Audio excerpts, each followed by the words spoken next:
am so sorry. I'm behind on my time. I am so behind on everything. I apologize. Thank you all so much for tuning in. We are here. Oh my God, y'all. I'm so behind. I apologize to everybody. Let me listen. I came on camera today.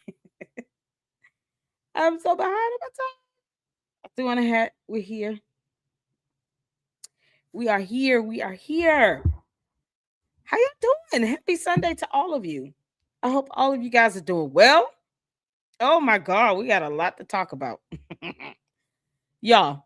So I wanted to do, because I just want to do more on camera live streams, but I was reminded, first of all, how y'all doing? I apologize for my lateness. I am so sorry to all of you. Thank you all so much for being patient with me. Colleen was up in here. Number one, make sure you guys hit the like button. I apologize for my, I'm so behind. I'm like 30 minutes, 34 minutes behind. So my apologies to all of you all who were waiting. I appreciate you guys' support, and I do apologize. I'm just running behind, running behind. And I wanted to make sure that the camera and everything was set up so that I could come on camera. So we're gonna have a fantastic show. We're doing another little marathon, just catching up on some of the content of. Oh my goodness, Alex Jones came out and said something. I was reminded that Nicki Minaj went and spoke at TPUSA. Yeah, okay, girl. So I guess we need to check that out. I'm gonna tell you how right now my facial expressions speak louder than words. So when I'm sitting here giving my reactions and stuff like that, I speak through my facial expressions as well. Nicki Minaj went to Turning Point USA. That was a thing that happened. All right. Okay. We're gonna have to check this out. Because I can't believe it. Like, and I'm listen. People have the ability to change and all these things. I believe that we all have to be saved by grace. You know, and so hopefully, whatever transformation change she's having, that it sticks is permanent. It's something that she's serious and genuine about and legitimate about. Because otherwise, let me tell you something. Nicki Minaj. All right. Who still likes having beef with rappers? Like, you can't make this stuff up. You can't make this stuff up. I'm like, oh, she did speak. Okay, cool. We're gonna we're gonna watch it. Yeah. So hopefully you guys are ready. We have some video clips. The one that I was sent over. I guess we could start with this. This is one that I was sent over from one of you guys sent me the link, and I wanted to make sure that it wasn't like a pay behind a paywall because Candace be stupid sometimes. She'll go and strike a video. You got it behind my book club. No, I mean, even Milk Bar. Shout out to Milk Bar TV. Hope all is well, brother, with you. But he was like, it's fair. I mean, but you just sitting there accusing the whole executive branch of government being involved in somebody's murder. Why you could say that on your regular show? Like, don't be a coward now. We all know she is. So I wanted to make sure that this video was not behind a paywall. So shout out to all of you all. So thank you so much for tuning in. Colleen was up in here. Jacqueline, how you doing? The Rubber Soul, what's going on? How you doing? Yes, it was for 4 p.m. I am so sorry, you guys. I'm super late. We are so late. I'm so sorry. We are up in here. Francisca, how you doing? Shout out to my mods. Thank you all so much for tuning in. And listen, if my mods give a heads up to say be respectful in the chat, they only saying that once. And then after that, people are gonna get comments gonna get blocked and booted. Because we gotta be respectful up in here. Respect my mods. Everybody wants to talk about freedom of speech and stuff. That's cool. It's cute. But it doesn't mean that we have the right to sit and read your nonsense either. So be respectful and you know, give your commentary, give your opinion. That's fine. But it don't have to get done. All right. So I appreciate all of you all. So let's start with this. This is a video. I'm assuming where she was talking about something with the autopsy. Why I don't know, but I told you all she was going to do this because that's what she does. She recycles her conspiracy theories. Candace, we all know you do it, girl. But that's what she does. And so she went back to this whole autopsy ordeal in this video, child. It was just like, what do you mean? It, an autopsy was done. She can't get it. The end. Candace, because you're not his wife, you're not getting it. So, what's going on, Sam's? How you doing? Oh man, I'm so late, Mister. What's going on, CC Poetry Princess? Happy Sunday, hey all. Amy Miller, what's happening? Frankly, my dear, where you been? Oh man, it's been a lot happening here. Dana Hawks, hello, Lady Luck. I love you. What's new today? Candace the detective. Child, Bert, you AB talk about some apologies not accepted. Oh, I'm sorry. How you doing, honey? Heather said, "What's going on? Looking good, lady." Thank you. Listen, I feel a hat on, y'all. It's hot. Running around here just trying to, I don't know, get situated for the week. I appreciate you all for being patient with me. Hi everyone. God bless. You didn't know?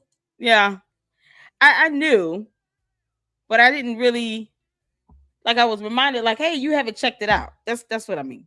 Like you didn't go over the the Nicki Minaj spill at Turning Point. And I was like, ah, no, I didn't. Y'all. All right. You don't have to apologize. You're awesome. Thank you, Amy. I appreciate it. I do apologize to you all because some people were like, oh, you had me waiting for 34 minutes, Lady Luck. Like, I don't like to be convincing to people like that. I really don't. Yeah, I try my best to, if I'm behind, I run behind. But I try my best not to have you guys waiting like that. So I apologize to you guys. Jimmy says, I wonder what Candace did with the 330,000 for 30 hours a week with the nonprofit that she sold to Charlie Kirk. Y'all, optimized consulting. So I went looking for the tax documents. I can't find them. But I have what going on their website. They did a case study on BLEXIT. Optimized Consulting did a case study on BLEXIT as well as a pack for Turning Point. It's a Turning Point pack. So with packs, those are 501c4s, and you can, donate to the political sector with lobbying and all those things. As long as it's registered as that, and the documents are uploaded and filled out correctly, you can have a pack. But optimized consulting, man, the intertwining with these LLCs between BLEXIT and then of course TPUSA, it's like y'all can find somebody else, anyone else. The connections it's too close, man. You're too close. So, but it is nothing wrong. It's just this is what BLEXIT was involved in. And Candace will not speak on this stuff, and I don't know why. Where are the tax documents for Optimized Consultant LLC? Because I know I had my access to that information. We went over Olympic Media. Why I don't see Optimizer Consulting LLC? I don't know. Can't make this up. Oh, thank you, Lisa. Sometimes you just gotta laugh to keep from having a headache. Y'all. What's going on, Mila? How you doing? Candace keeps her coat running around like a fort in a mitten. You can't make this up. Yeah, they on double time right now. The bots on double time. They gotta push out this. They gotta try to keep up with all her dumb narratives. So they go out and they push out her narratives. The cult members are sitting here trying to, combat. No, that's not it. That's not what she said. No, you're wrong. And we still say what we want to say. It changes nothing. You're changing nothing. You're still not changing my mind. Candace. You help her. At least keep your bots and your cult numbers in check. Don't let them get to the point where they're sitting here making threats on people. I'm not cute about that. Like, no. You don't get to make a threat to someone's life because they don't agree with you. That's not how that works. You can't make this up. Amy said, I'm so confused about the assassin part. Was she saying it in a sexy way, or was she saying it was as in Charlie? Who knows, child? We heard about Candace's so-called assassination attempt, like someone trying to take her life. You know, that whole narrative just went out the window. Is she going to revisit that this week? Candace, what day are you going to be covering that again? Like, we all know you're recycling stuff. Because this whole thing with Mitch Snow is going to go out the window. It's really going to be hard for her to recover from that. And are they still raising money for him? Because they're, what, $142,000? Something like that. It's so crazy. But let her coat tell it. Content creators and independent journalists like myself, we're wrong for getting $50 in supers. Like, why are you getting money for this? Why is he getting money? Why is somebody who has lied, who abuses women, he's weaponized his son for no reason, raising $141,000? He can't even produce court documents to prove that he's going after the government. What's out there, it's been dismissed because failure to prosecute. You can't make this stuff up. So I don't feel bad when I get supers. I just don't. And I bless God for them. Thank you all. Like, people don't have to donate, but I'm grateful when people do.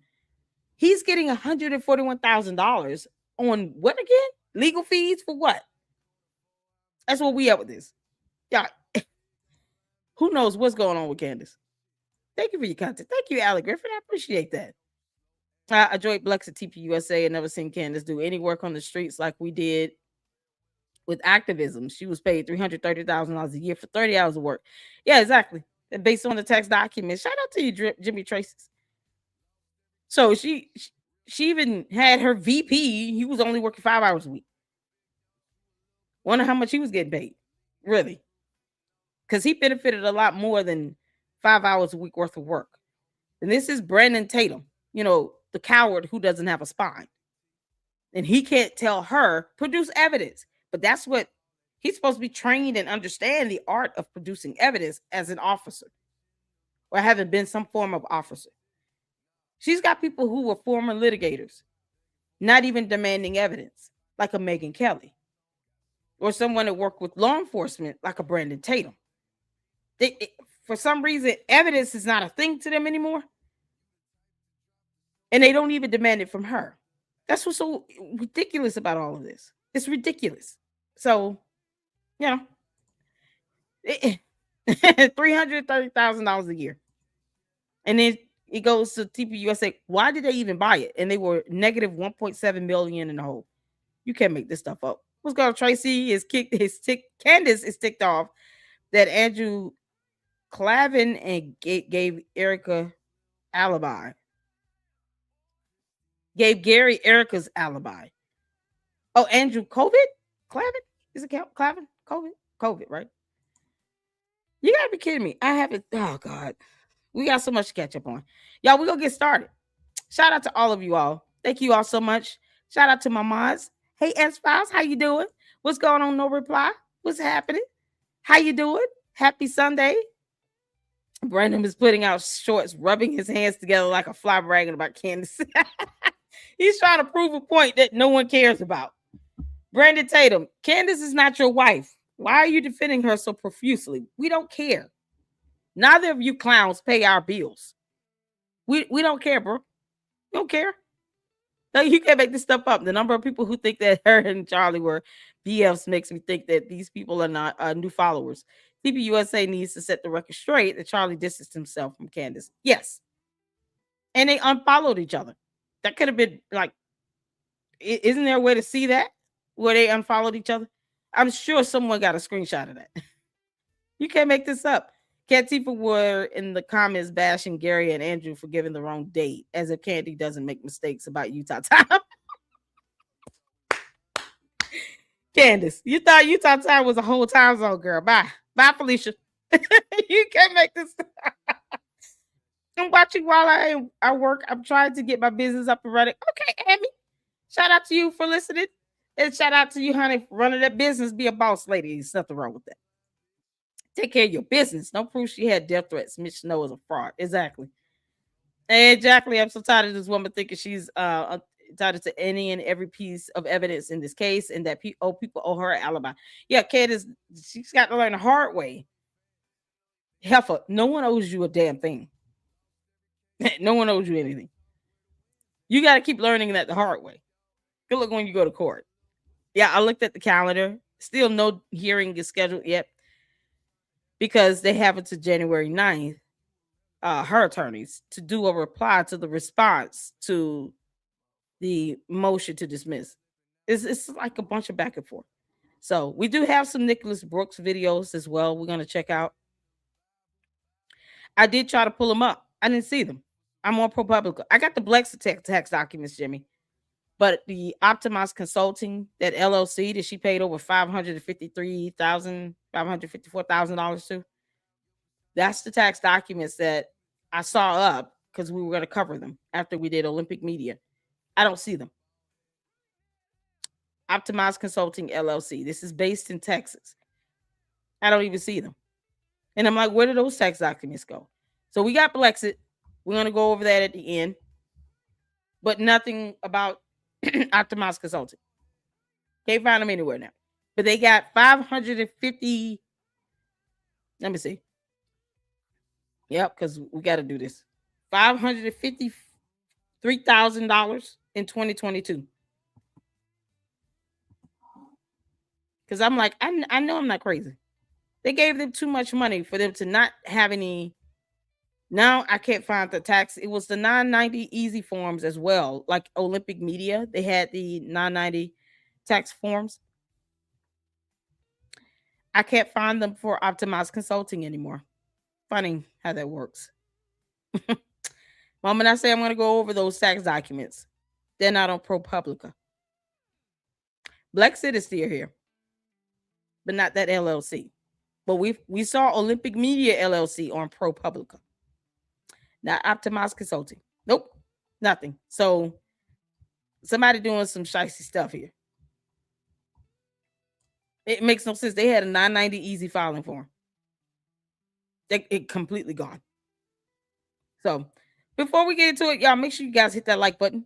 Yeah, $553,694 paid in tax year 2022. And Optimized Consulting, their tax forms are not available. It's, crazy stuff. Crazy stuff. Make sure y'all hit that like button. We're gonna go ahead and check out this video, and then we're gonna go ahead and get started. Get into Nicki Minaj. I'm gonna eat while we do that, and then Nick Brooks, Alex Jones, some clips from Paramount Tactical where he actually has a copy of the DD-214. And it was another form he showed in the previous live stream he did, not the one from yesterday, I think the one day before yesterday. So I want to go over that, and then we'll go over Optimized Consulting. Why don't they have the tax forms available? Who knows? So put a one in the chat if you guys can see and hear this. Let's get to it.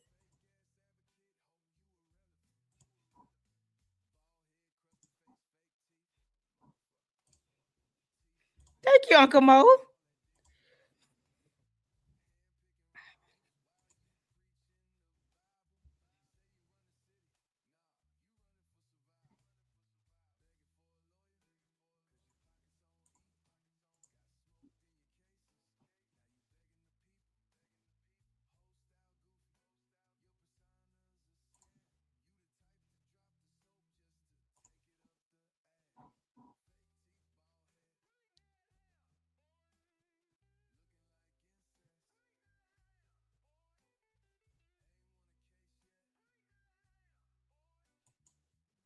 Wait, what?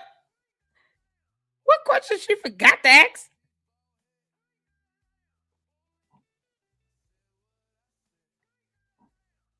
Why? Your cult members say this all the time. They repaved everything, but she won't go to the campus. Candace will not go to the UVU campus for herself, and then she can see what was done. You don't need to ask about that. Just fly out there to UVU. That's a simple question. But yet, her cult members and her bot speak to that as if, I guess they could say that with a blessed assurance, but they only take what she says. And she won't go out there to the campus. Get to ask about something like that. Like, why do you think they repaid it?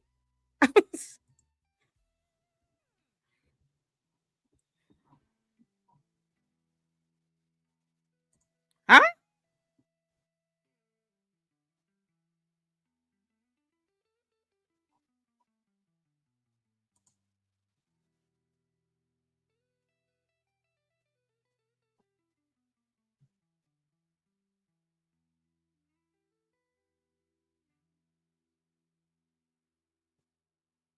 Hold on. So they don't always do Doge. And she made it seem like they did. Oh, I need any captions. Y'all. No, there's no captions on this. Oh my good God. Because the way she speaks, it's like you gotta read the words just because she'll do a slide of the tongue to try to make it seem like she did or didn't say something when she doesn't know what the hell she's talking about.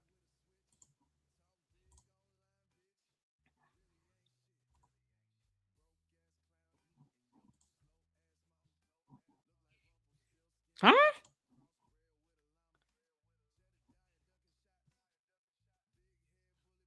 Y'all can't hear? Ah, okay. Hold on. Hold on. Hold on. Let me go back.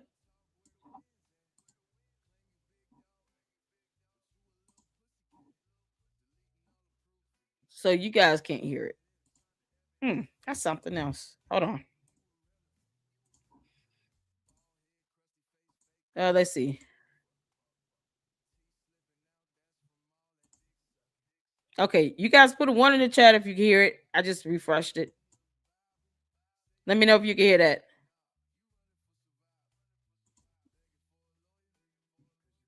Can you all hear?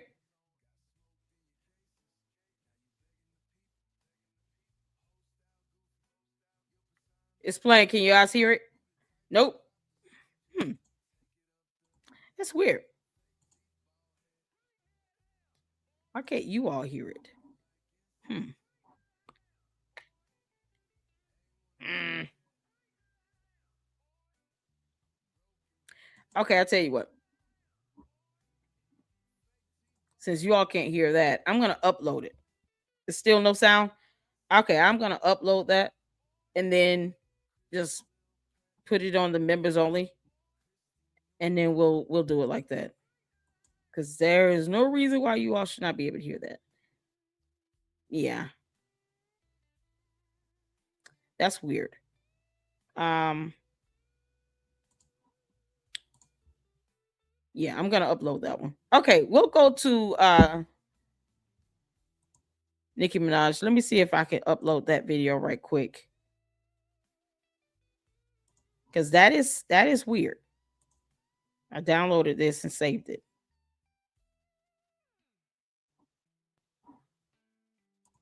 Ah, that sucks.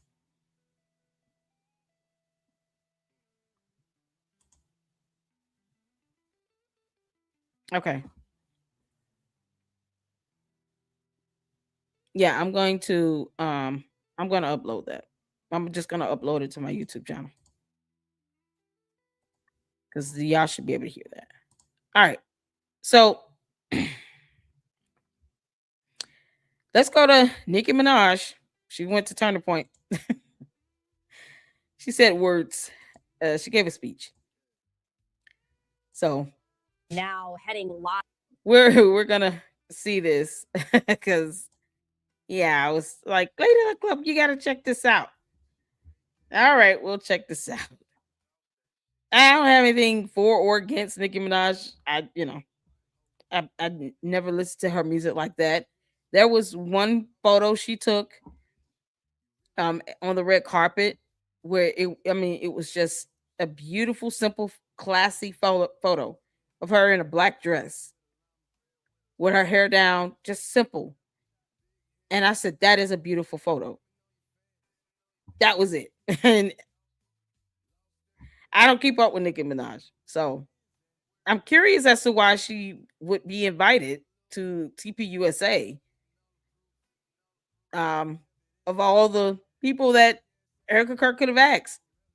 I'm just curious. So, all right. As we see Erica Kirk, and we're hearing Nicki Minaj taking to the stage right here. Let's listen in. Y'all let me know if you can hear. Oh no. Why are they playing that song as the intro? It's copyrighted, by the way. Why is that song playing as the intro coming in? Is this a church? Can y'all tell me this? Are they in a church?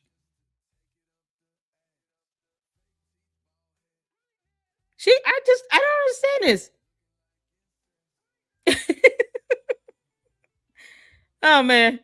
What I have it, LLC. I can resend it. Okay, yes, please. You talking about the video with Candace? Yeah, please. Can you all hear this? Nope, political event. So then, okay, so the place where they are at, this is not a building that TPUSA owns. It was about her meeting Trump. I don't think they're in a church. Okay. AmFest is a political organization, not a church. Okay, gotcha. All right. Yeah, you listen. We're learning here. Why did they let her come in on that song though? Because I mean, they still have AmFest is the political part. So they don't. I saw people praying and stuff like that. So they don't. I guess I don't know. Okay. I'm just trying to figure that out. Why let her come in on that song? Anything else they could have played? They could have just played some regular music. Okay. Hi. Hello, how are you?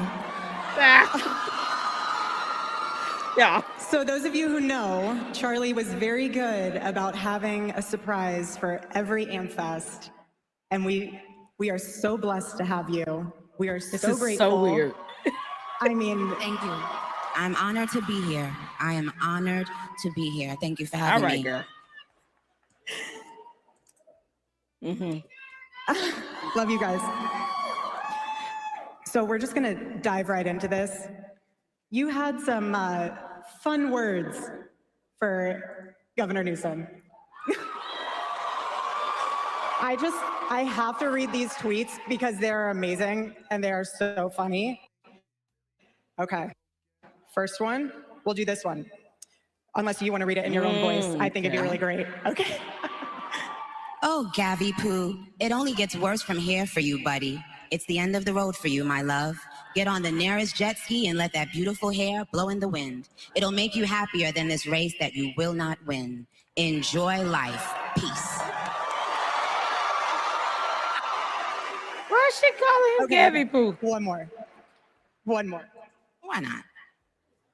Imagine being the guy running on wanting to see trans kids. Haha, not even a trans adult would run on that. Normal adults wake up and think they want to see healthy, safe, happy kids. Not Gav, the Gav nots. Gav, not in, Gav out. Send in the next guy, I'm bored. So I'm just gonna let you riff. Like, what was that? I want you to say whatever you want to say to Mr. Newsom. Dear Newscom, we don't have a problem cleaning up the scum if we have to. Please tread lightly. That's what I would say to Gavi Poo. Tread lightly? So with regard to the current administration, what has been maybe the biggest surprise for you or something that you just really has been put on your heart that you've learned about our president and our vice president? Well, yeah, I have the utmost respect and admiration for our president. Everybody's entitled to their opinion. he has, I don't know if he even knows this, but he's given so many people hope that there's a chance to beat the bad guys and to win and to do it with your head held high and your integrity intact. He's from Queens, New York, like me. So, but what it's shown me personally is sometimes, you know, even in the worst feeling times in your life, you think that you're never going to come back from it, but you do. And our president shows that. He's been through every single thing a person could be through publicly, having to constantly be lied on. It's not really that funny until you are in that person's shoes that's being on. You'll never understand. It's like that person is a human being. They have a family who has to read those lies, and that's not. And it's just not fair. But this administration is full of people with heart and they make me proud of them. Our vice president, he makes me. Well, I love both of them, but they're both powerful men, smart, strong, all of that. But both of them have a very uncanny ability to be someone that you relate to. I can relate to them. When I hear them speak, I know that they're one of us. Like, I know that they're not. Don't you guys agree? They haven't lost touch of the world. You know, they're still connected to the world and what's happening in the world. With the younger people and older people, with the people and people, they have the ability to still connect and be real and make us feel proud to be American. So why now have you been involved with speaking about politics? What was kind of the turning point for you? Yeah, have something longer than what's here. That's right. So when you've had enough, you realize, wait a minute, why do I even care about these people and what they think? Who are they? They don't even know who they are. So I'm not going to back down anymore. I'm not going to back down ever again. Amen.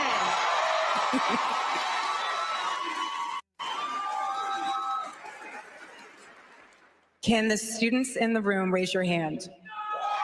Okay. I'm going to pause here because I want to say this. If Nicki Minaj, you know, and I'm,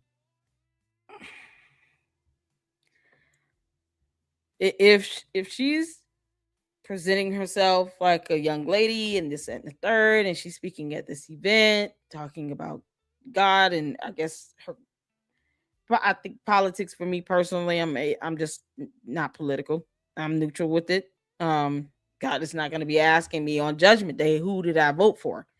So, but if you're trying to represent yourself in a different limelight, why are her legs just on stage for display here? Like, girl, put on something that's covering more of your, don't, you know, why you got all this showing? I just don't get it. I'm gonna show you all the photo that I just found to be, and it was on the red carpet. This is Minaj.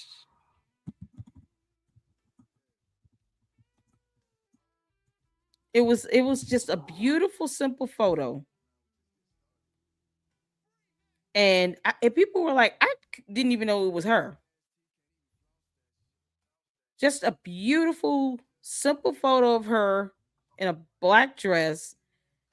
Her hair was down. She just looked like a simple young lady. It wasn't over the top or anything.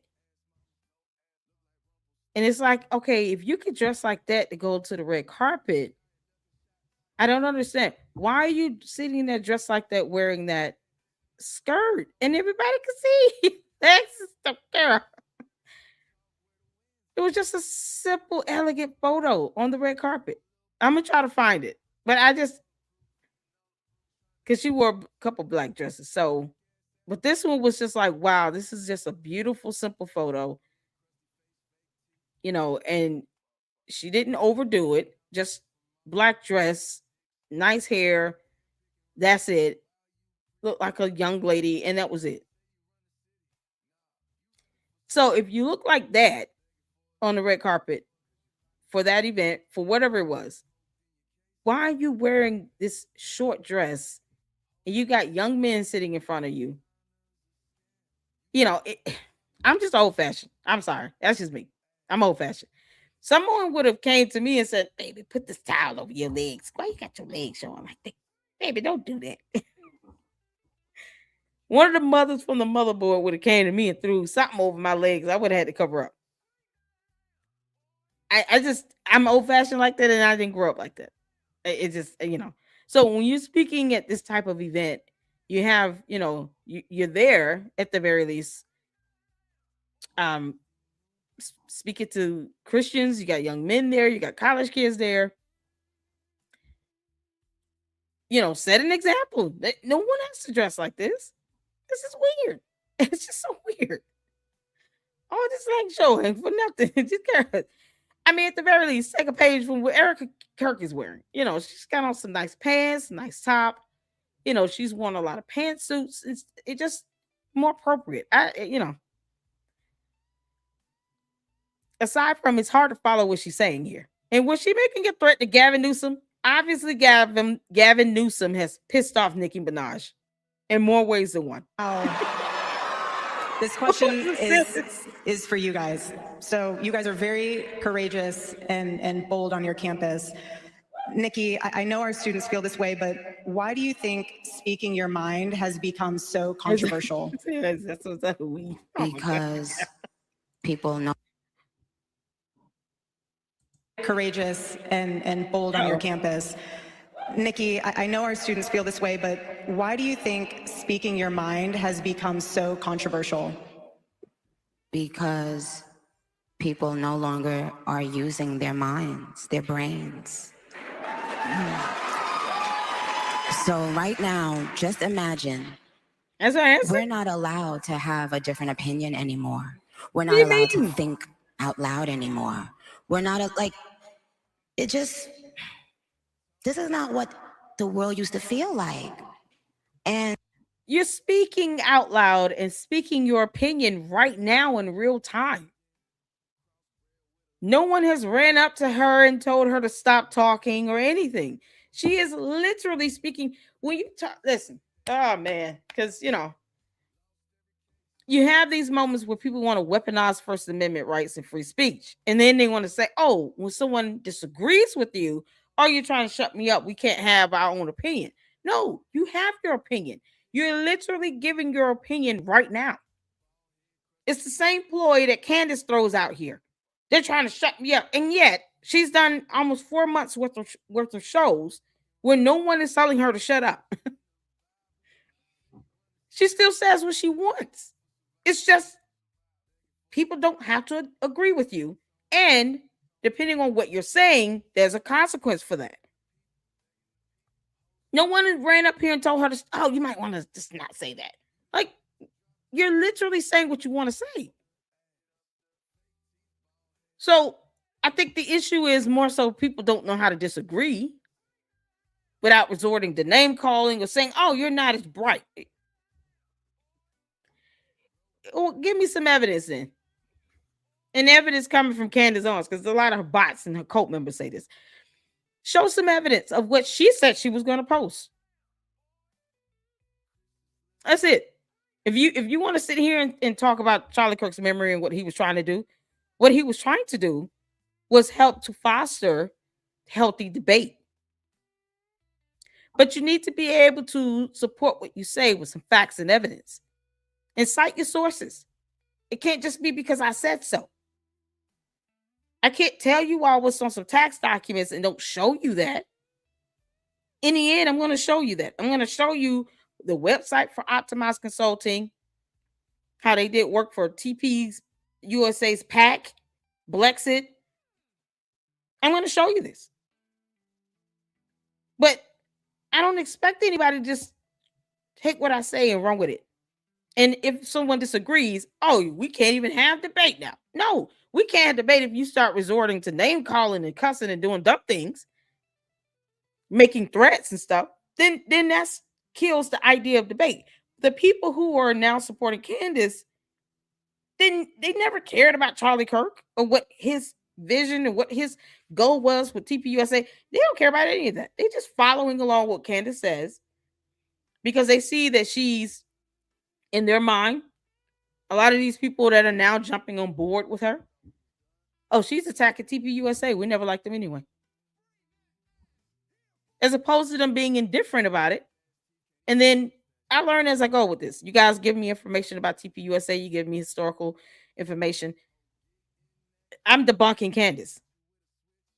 But I can appreciate what Charlie Kirk was trying to do with fostering debates, healthy debates. It's a staple here in the U.S. where we should still be able to do that, especially when it comes to, politics. When it comes to you trying to vote for someone, they should have a platform. The challengers should be debating each other. They should be putting out the ideas and drawing from their constituents on what they want to do to help shape their platform, their policies. Some changes they want to make should be based upon what the people are saying as well, because those changes affect all of us. So there's nothing wrong with that concept. And anyone else free to have your opinion of Charlie Kirk or how you want to think about him. But I can appreciate him doing that. But when it comes to someone saying, I don't agree with you, that doesn't mean that you're trying to silence you. Is it the definitions of these terms that's getting lost in the wind here? Because that whole, defense, that response is just asinine. And it's being overused and abused and weaponized. And for what? People don't have to agree with you. It's not an attack. It's not someone trying to silence you. They just don't damn agree. It's that simple. She can still sit here and say what she wants. Especially for the young people, I don't want them growing up in a world where they feel like that. I mean, they deserve for their voices to be heard. They have valid feelings and they're thinking about things, and it deserves attention. We should listen to what they're saying. And if you're growing up in a world that it's scientific media, it's taboo to say something that the masses don't agree with, that's not okay. And we're not going to have it. And I love this. It's giving the younger people confidence that they will need later on in life. You guys will need it, and you will have it. So I'm rooting for you. Amen. Amen.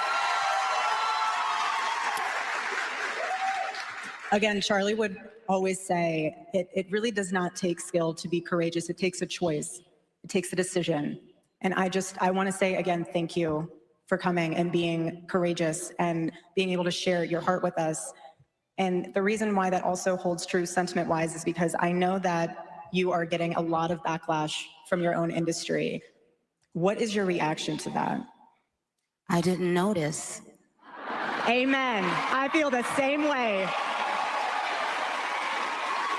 When people are like, what do you think about them? I'm like, I don't think about them. Bingo. She was on her best behavior. We don't have time to. We're too busy building, right? Yeah, we're the cool kids. Okay. The other people, they're the ones who are still just disgruntled, but really they're just disgruntled with themselves. Oh, Alcatraz. They are angry with themselves, you guys.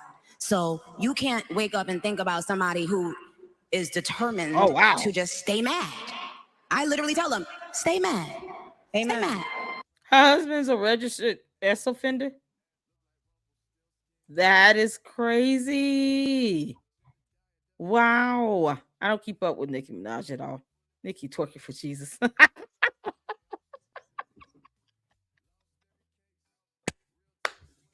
Nicki twerking for Jesus. Oh no. He just like, no, don't need that. No thanks. Aren't you married, young lady? How the hell can she relate to them? I don't get it. They asked her to speak, right? The Like this is their surprise speaker. I mean, from what Erica Kirk said, this is something that Charlie Kirk did every year where he had this surprise speaker just come out. But all right, Nick. Because we're going to stay joyful, Yep. and peaceful, and iconic, and smart, and we're going to stay thinkers. In a world that doesn't want us to think, we will think by ourselves on our own. No one's stopping you from thinking.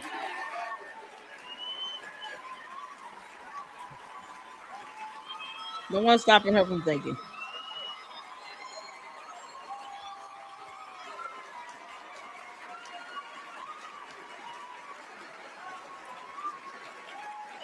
This is something I know that's really important to you and on your heart. And I personally want to know what inspired you to speak out for the Christians that are being slaughtered in Nigeria. Well, and that brings me back to our great president and this administration and our great country, that we take for granted that there right now in this world are people who cannot worship God as they please, where they please. We take it for granted because we have it. We can't even imagine not having that right. But every time we pray and fellowship, we have to remember the people that are right now in this world hiding to pray and fellowship.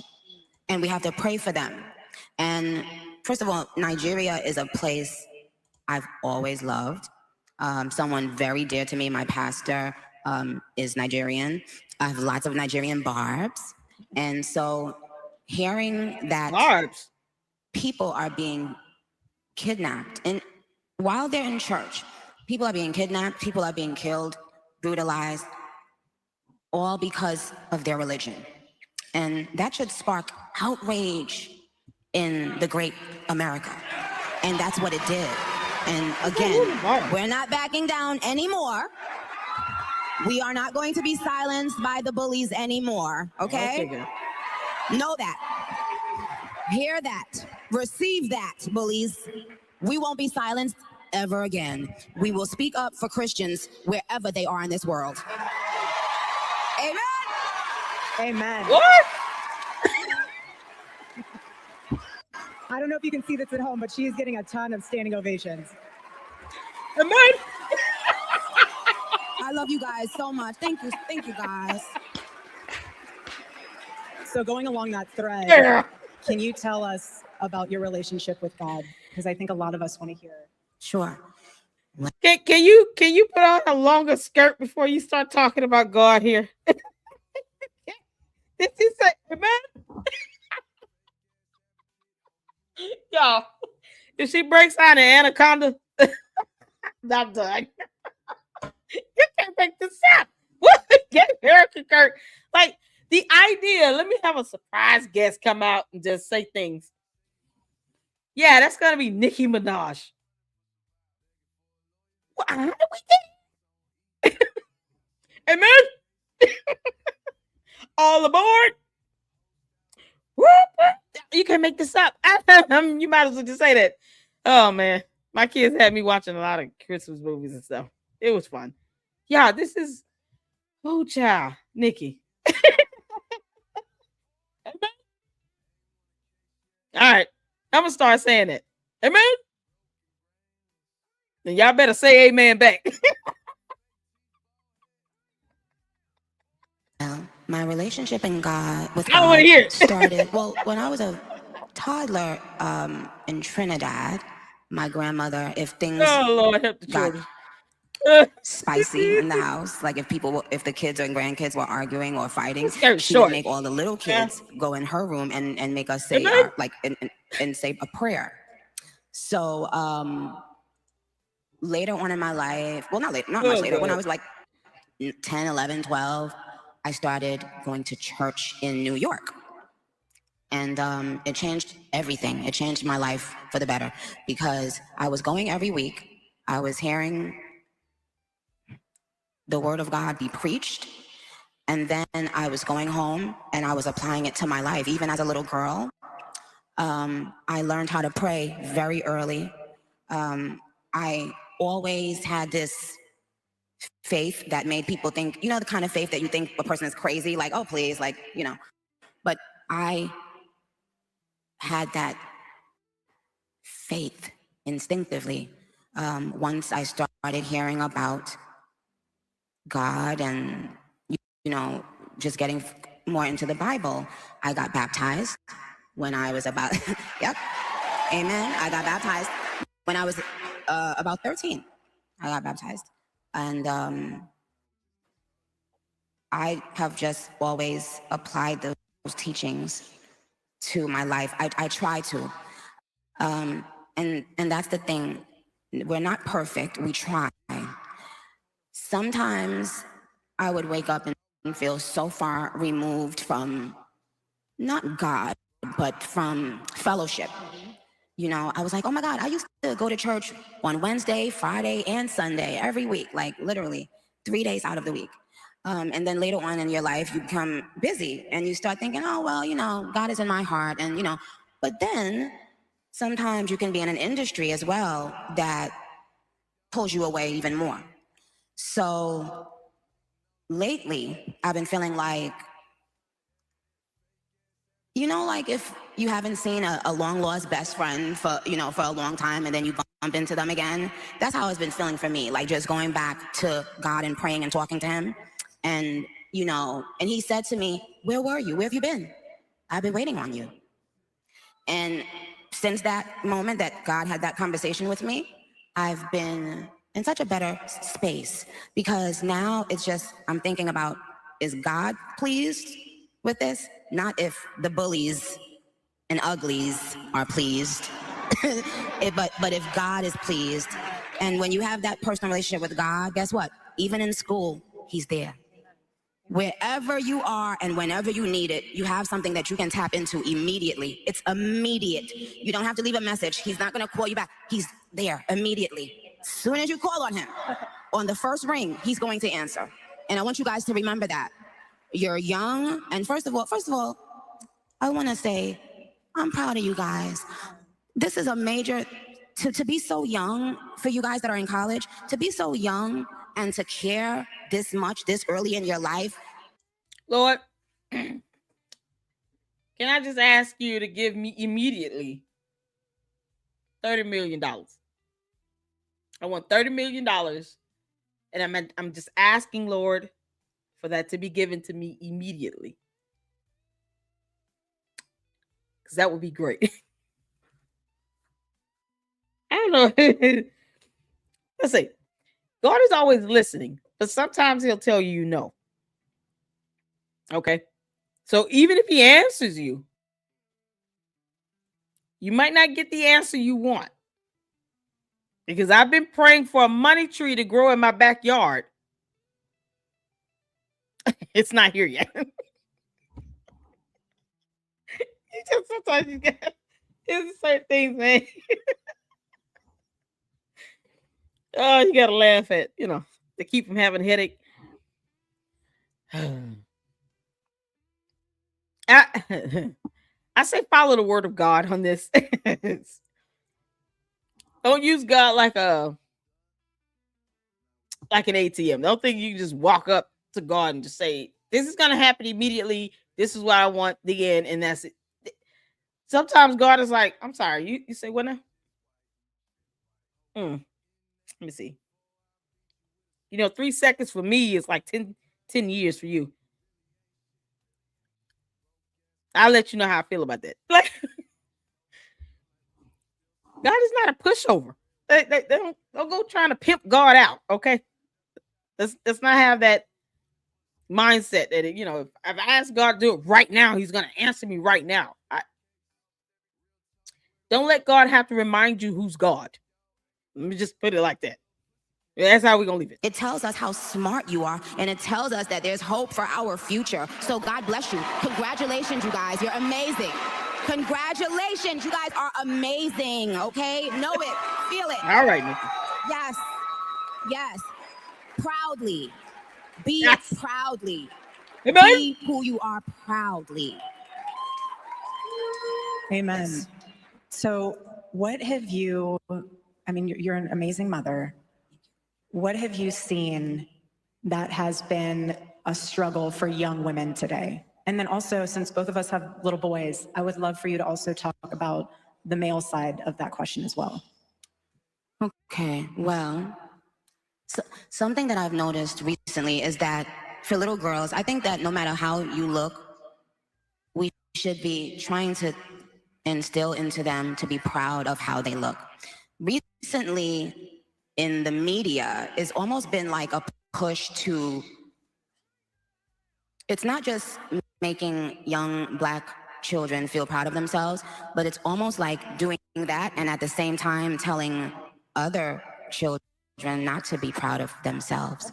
And I don't want any child feeling that way. If as Black women, we felt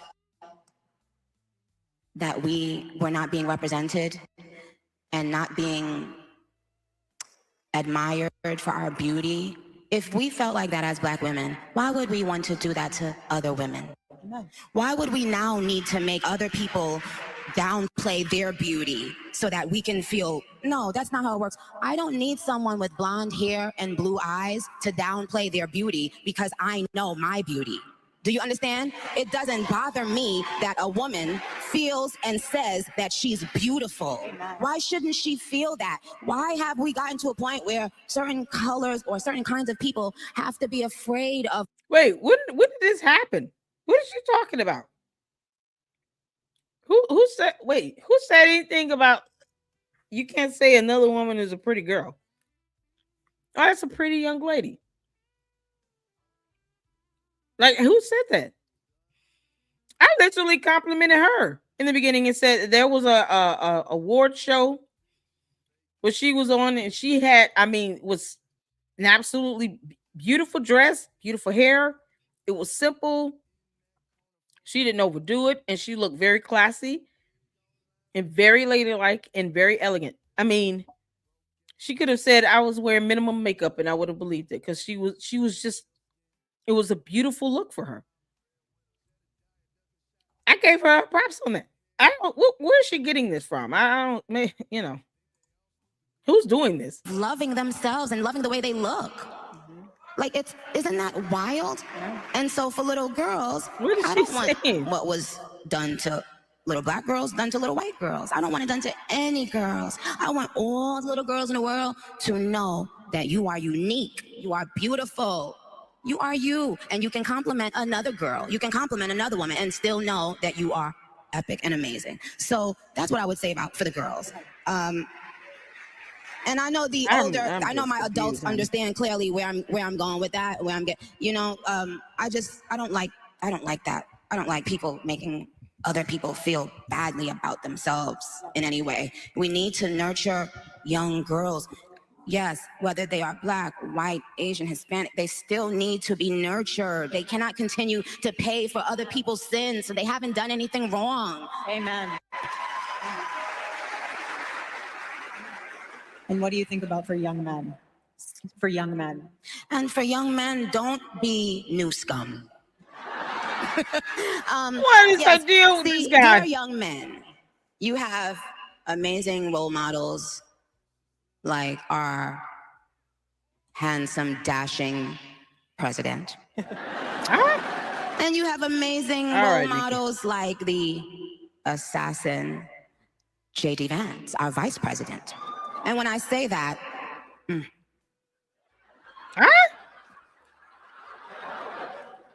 trust me, there's nothing new under the sun that I have not heard, so you're fine. I'm confused. Yes, we did. I love you. Where'd she get this from? You have to laugh about it, truly. I have been called every single thing, and you know what? God is so good, you let it roll right off your back. And this is what's so beautiful about this moment, because if the internet wants to clip it, who cares? I love this woman. She's an amazing woman. She has a soul and a heart for the Lord. And words are words, but I know her heart, and it doesn't even matter. And you say what you want to say because I know your heart. And I do not judge that. Sister. Thank you. She said assassin J.D. Vance. I'm just confused at where this is. What is she saying? Where did she get this from? Thank you, Francisca. respectful in the chat. And that's the only time she's gonna say this. Shout out to my mods. Thank you, my Wow Miguel. Maybe they win a big tent. S Files. What's going on? It's the radical left. I'm not going to say the left because that's not fair. Yeah, I don't even know what is she talking about. It was a joke since they say JD killed Charlie. Okay. I was like, what is she talking?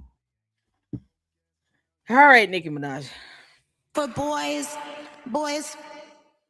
be boys. Amen. Be boys. It's okay. Be boys. It's nothing wrong with being a boy. Shout out to my How about mods. that? Amen. How powerful is that? How profound is that? Amen. Boys will be boys, and there's nothing wrong with that. Yeah, that's what I want to say. What's something the media and the world in general misunderstands about you? Oh, I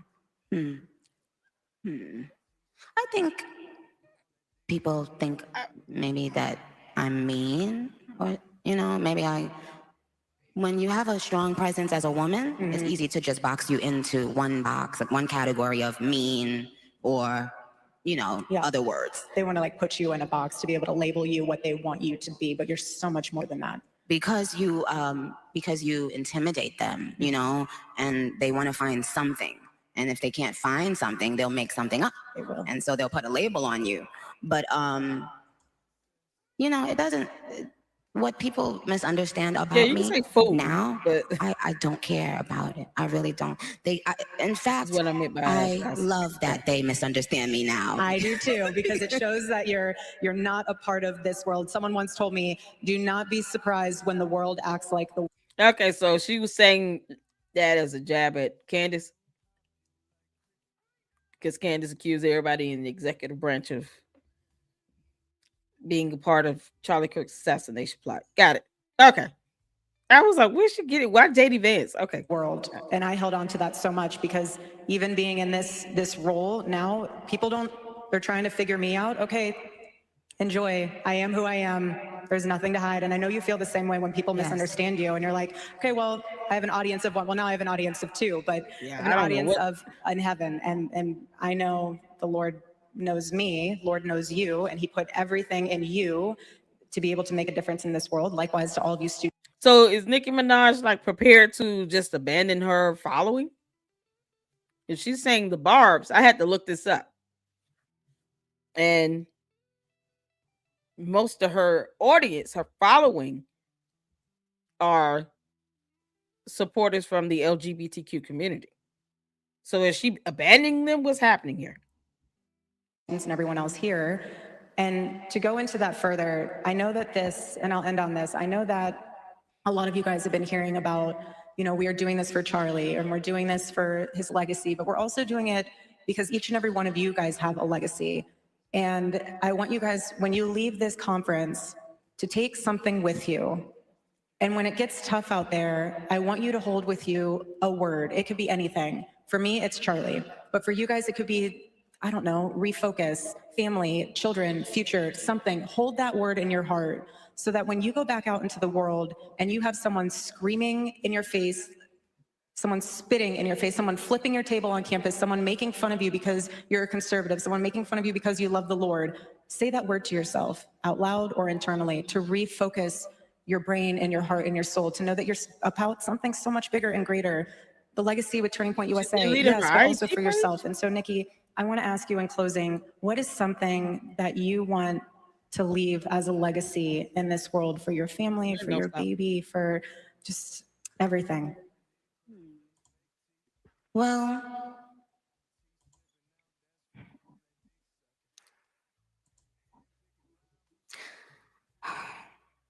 that it's okay to change your mind.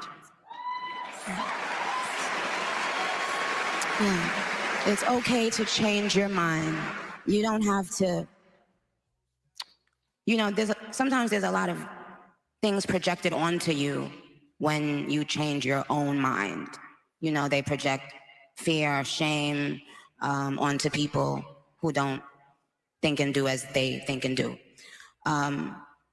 But I've traveled the So if she's teaching, then you expect, you know, it's natural to assume that her followers are going to, you know, take heed to what she's saying then, right? I mean, they would have to even express what they've learned from this. What have you all learned from this? Listening to this video, because you know I saw a comment that said she's teaching. Okay, so she's teaching. Hopefully that means that someone is learning, because that's the only reason why you're going to teach, because you want someone to learn. So what do you think her audience is learning? Her followers, the Barbs. Let's speak to the Barbs for a minute. What do you think they're going to learn from this? Where they're going to still remain her supporters and followers? Why did she delete her Instagram page if that's the case? Like, why do any of that? There are plenty of people following her on her Instagram page. If she's simply teaching someone something, whatever that is, then wouldn't she be reiterating this message that she's talking about here?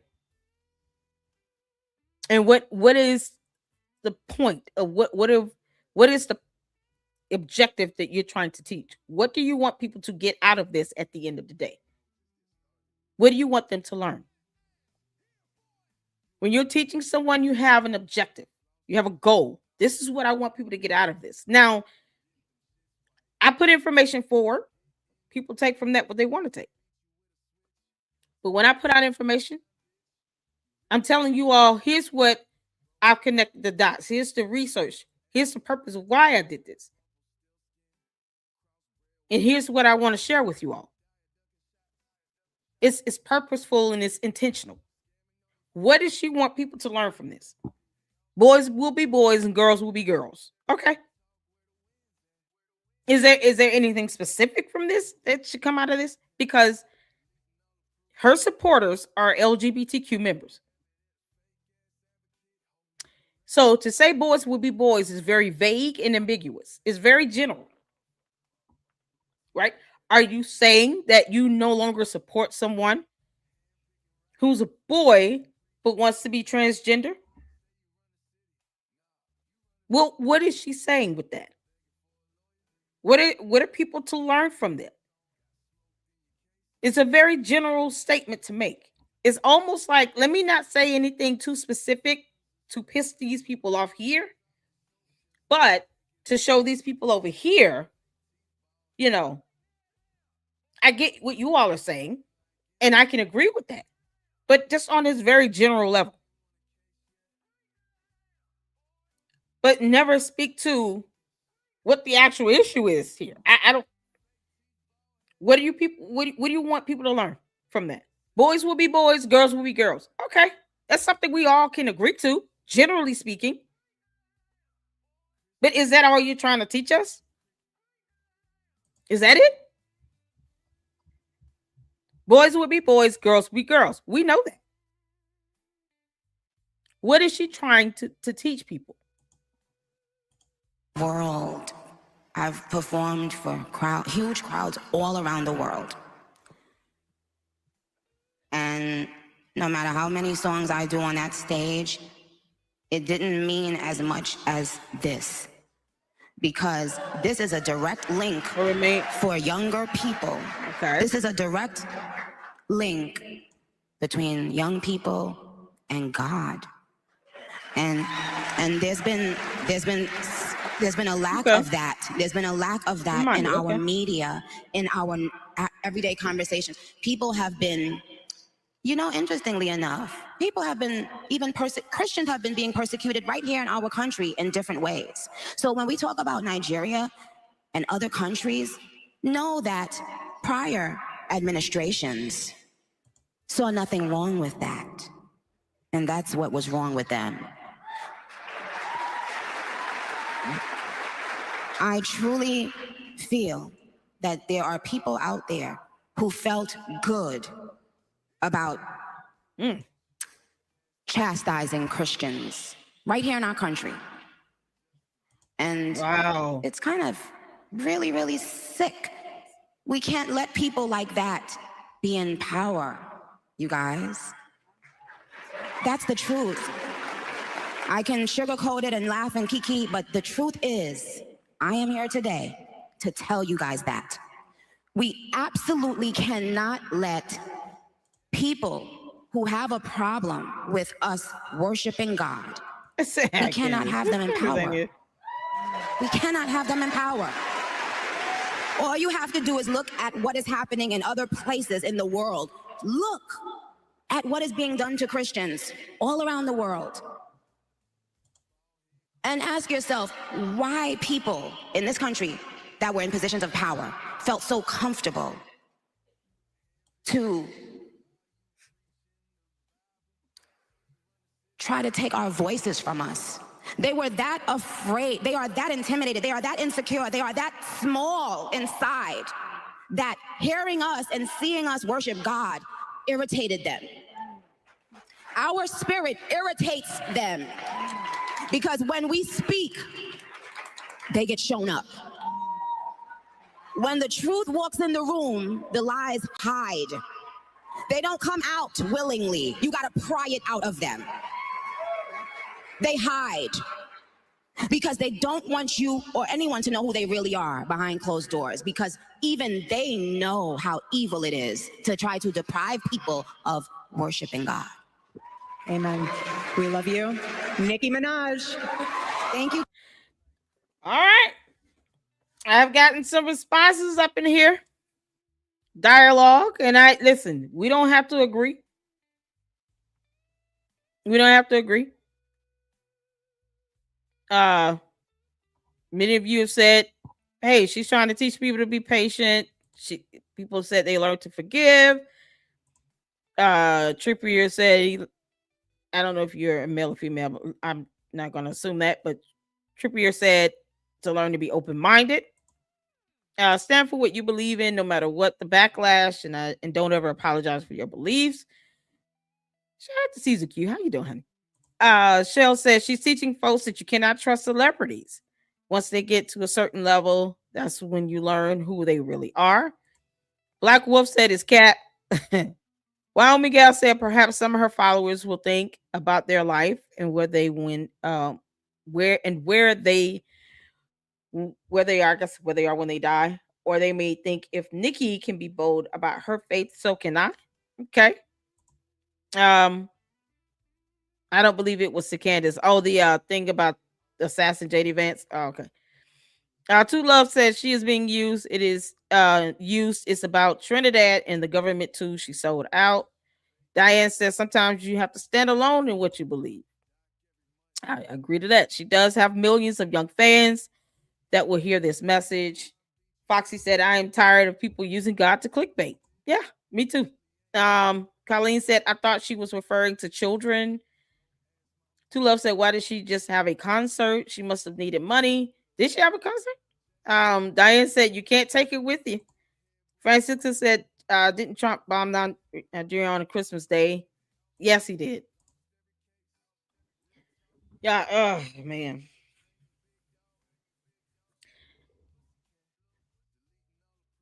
When things like that happen, you have no idea who ends up being taken out along the way. There was to send a bomb because you want to protect Christians everywhere. You want to protect people, but you have no idea who may have been hit and hurt from that.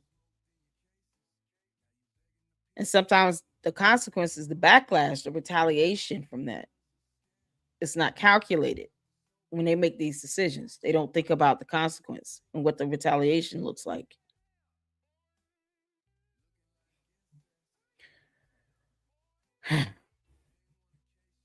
Yeah. It's oh my God. Did that make it better or worse? Is the question. All right. Marianne said, I guess you all don't care. You can don't guess with me. Please don't do that. I care about people having their lives taken, period. Especially when you're talking about children being involved. They were using kids, you know, to attack people who were Christians, and I don't agree with lives being lost, no matter who's behind the weapon. So don't make that guess with me. You can ask me a question and I will give you an answer, but don't assume that with me. To say that you all don't care about Nigerian Christians being slaughtered by Muslims in northern Nigeria, Nikki cares. That's your assumption. Never said that. Trippier said, "Be open-minded to MAGA the way we are. Open-minded to you too. We accept you, but you're persecuting Christians." I don't know who is you too, or who is you. Who is you two or you? Carmo, this LGBTQ. Okay. CC says, "I hope this isn't Kanye 2.0. I hope she means this." Two Love said, "I'm done with all these celebrities." Yeah, celebrities don't pay my bills, so we talk. They're just people. I think that when we start putting people on a pedestal, then we end up being disappointed when something happens and it's like, I can't believe this has happened. We shouldn't be putting mere mortals on a pedestal, period. And then when they do something crazy or do something wrong, there's this huge letdown. It's like, why? What are we disappointed about? Don't put them on a pedestal. They're regular people. They just got an opportunity that everyone doesn't get to express their talents or gifts or whatever it is, and they got a lot of fame and money out of it. But don't put them on a pedestal. Don't expect them, just the same thing I said about Nicki Minaj sitting here with the skirt with her legs showing. I would say about any young lady when you're sitting up on a pulpit or a stage or wherever you are, and you're speaking about matters concerning God, and you got half your lower body is revealed. It's just not necessary. You don't want anyone to be distracted. You want to be able to get out whatever your message is clearly. And there's a tactful way of doing that. The way we carry ourselves does matter. Because the word of God speaks to that. The way we carry ourselves is very important to God. How do we express, our faith in Christ, our faith in God? And we're walking around here acting and dressing and looking and carrying ourselves like anyone else that's not a Christian. You got to separate yourselves. Separating the wheat from the shaft, you got to separate yourselves. Be transformed by the renewing of your mind. You got to stand out and choose to be different. If I see anyone else dressing like this and they're not a Christian, and I see 10 people all dressed alike, and they're carrying and conducting themselves all the same, how am I supposed to know the difference between who? How do you know? So what I said about her and her attire, I would say about anyone else that's saying that their faith lies in God, they're a Christian, and they're out speaking to an audience. Thousands of people are here. They're elevated on this stage, and they're wearing this short skirt. Like, yeah, the optics of that does make a difference. So if you is still dressing and carrying on like everyone else, I hear it. How do people know what type of influence are you leaving behind? I think that's a sacrifice we can make if we're Christians to say we're definitely going to try to carry ourselves differently. We're going to pull ourselves apart from what the world thinks and what the world does. We shouldn't be following that. They should be following us. And she didn't have to wear the skirt. She could have worn something that's a little bit longer, some pants. Jesus said, what about Christians in America? Jesus loves you if you believe that he got up from the grave after being crucified and have faith that he gives you salvation through his work and not our works. So you guys are putting down, dropping your comments here. And as you all can see, I don't just delete comments because I don't agree with it. That's what having debate is about. But just because, like I said, people don't agree with you does not mean that they're attacking you. It does not mean someone's trying to silence you. It does not mean that someone's trying to shut you down. They don't want you to speak. I just want to be done respectfully in the chat.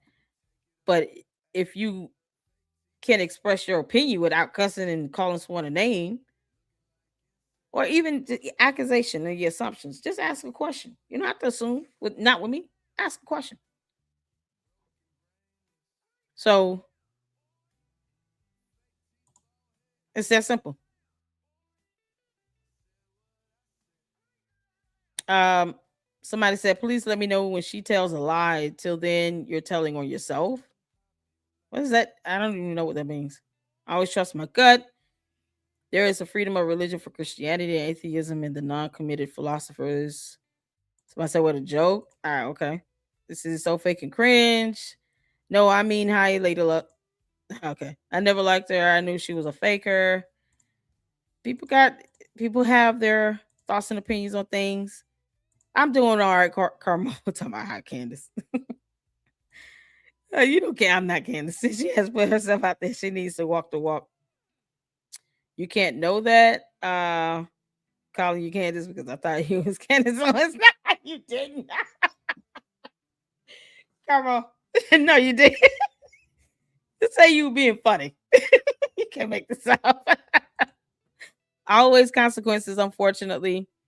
Trying to protect ISIS in Nigeria. I don't trust celebrities. This was the last straw. Merry Christmas, Berea Babes. How you doing? Shout out to Berea Babes, another fantastic content creator. If I can get one of the mods to drop Berea Babes YouTube channel link in the chat, that would be fantastic. Thank you so much for tuning in.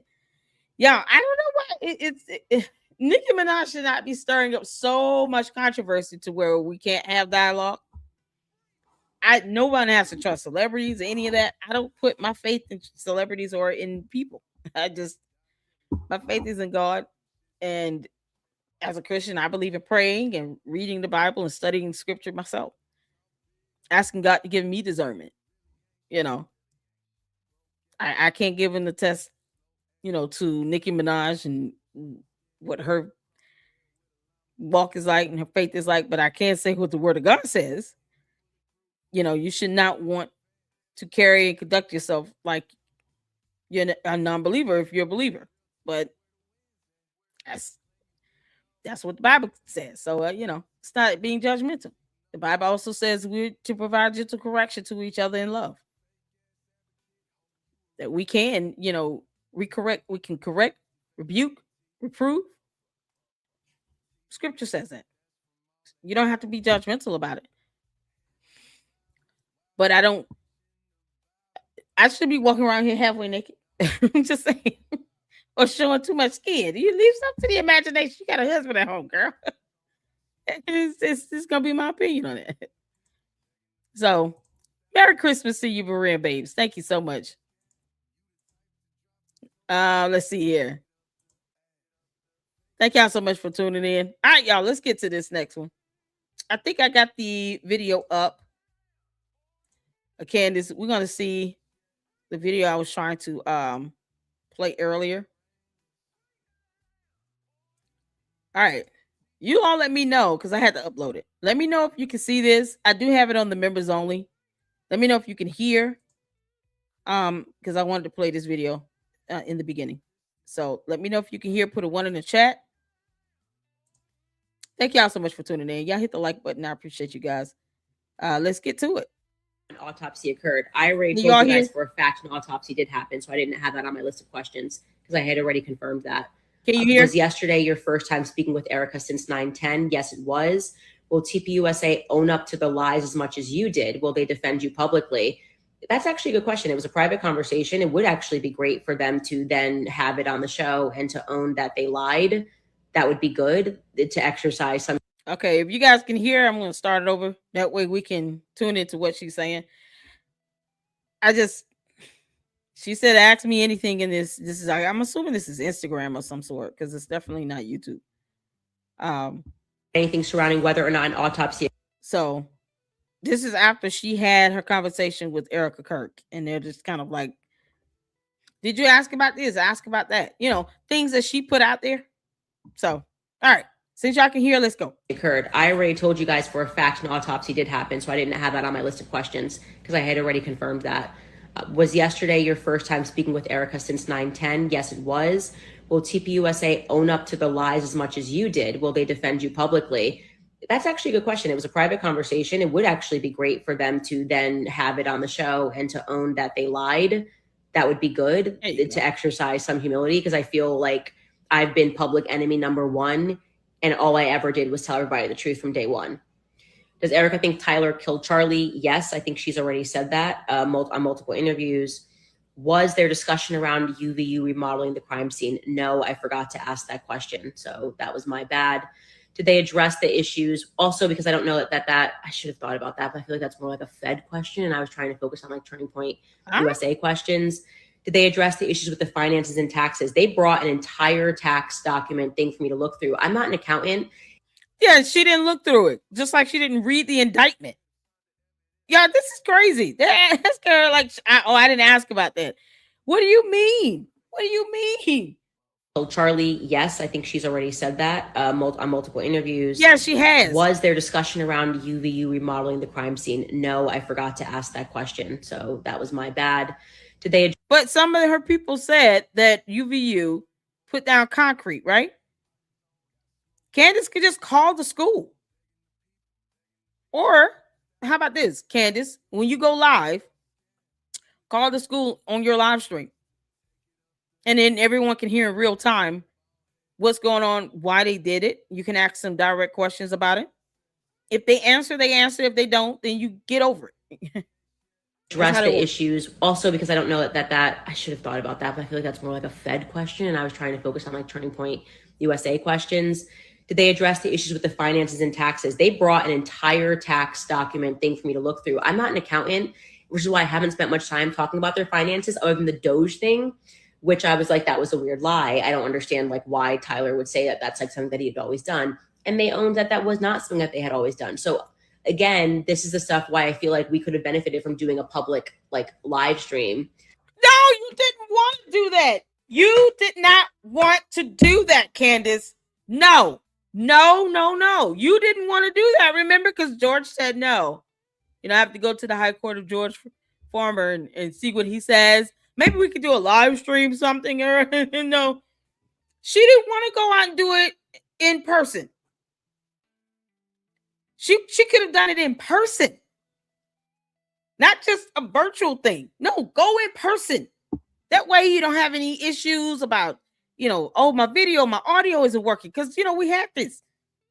I tried to play it from a Google Drive. It didn't play. You guys can hear it. So I had to upload it. But see, all those things get eliminated when you're in person. She didn't want that. She could have had this conversation in person. She didn't want that. This could easily have been an in-person conversation, Candace. You chose not to do that. You chose to not go out to Phoenix because George told you no. This is unbelievable. But a live stream somehow would have fixed all of this. Live streams, listen, even if you had technical issues and stuff like that, that still would have been some hindrance in this. Oh, we were having issues being able to hear. And then Candace gets to the point where she overtalks everybody. You know, kind of like how she did on her Piers Morgan interview.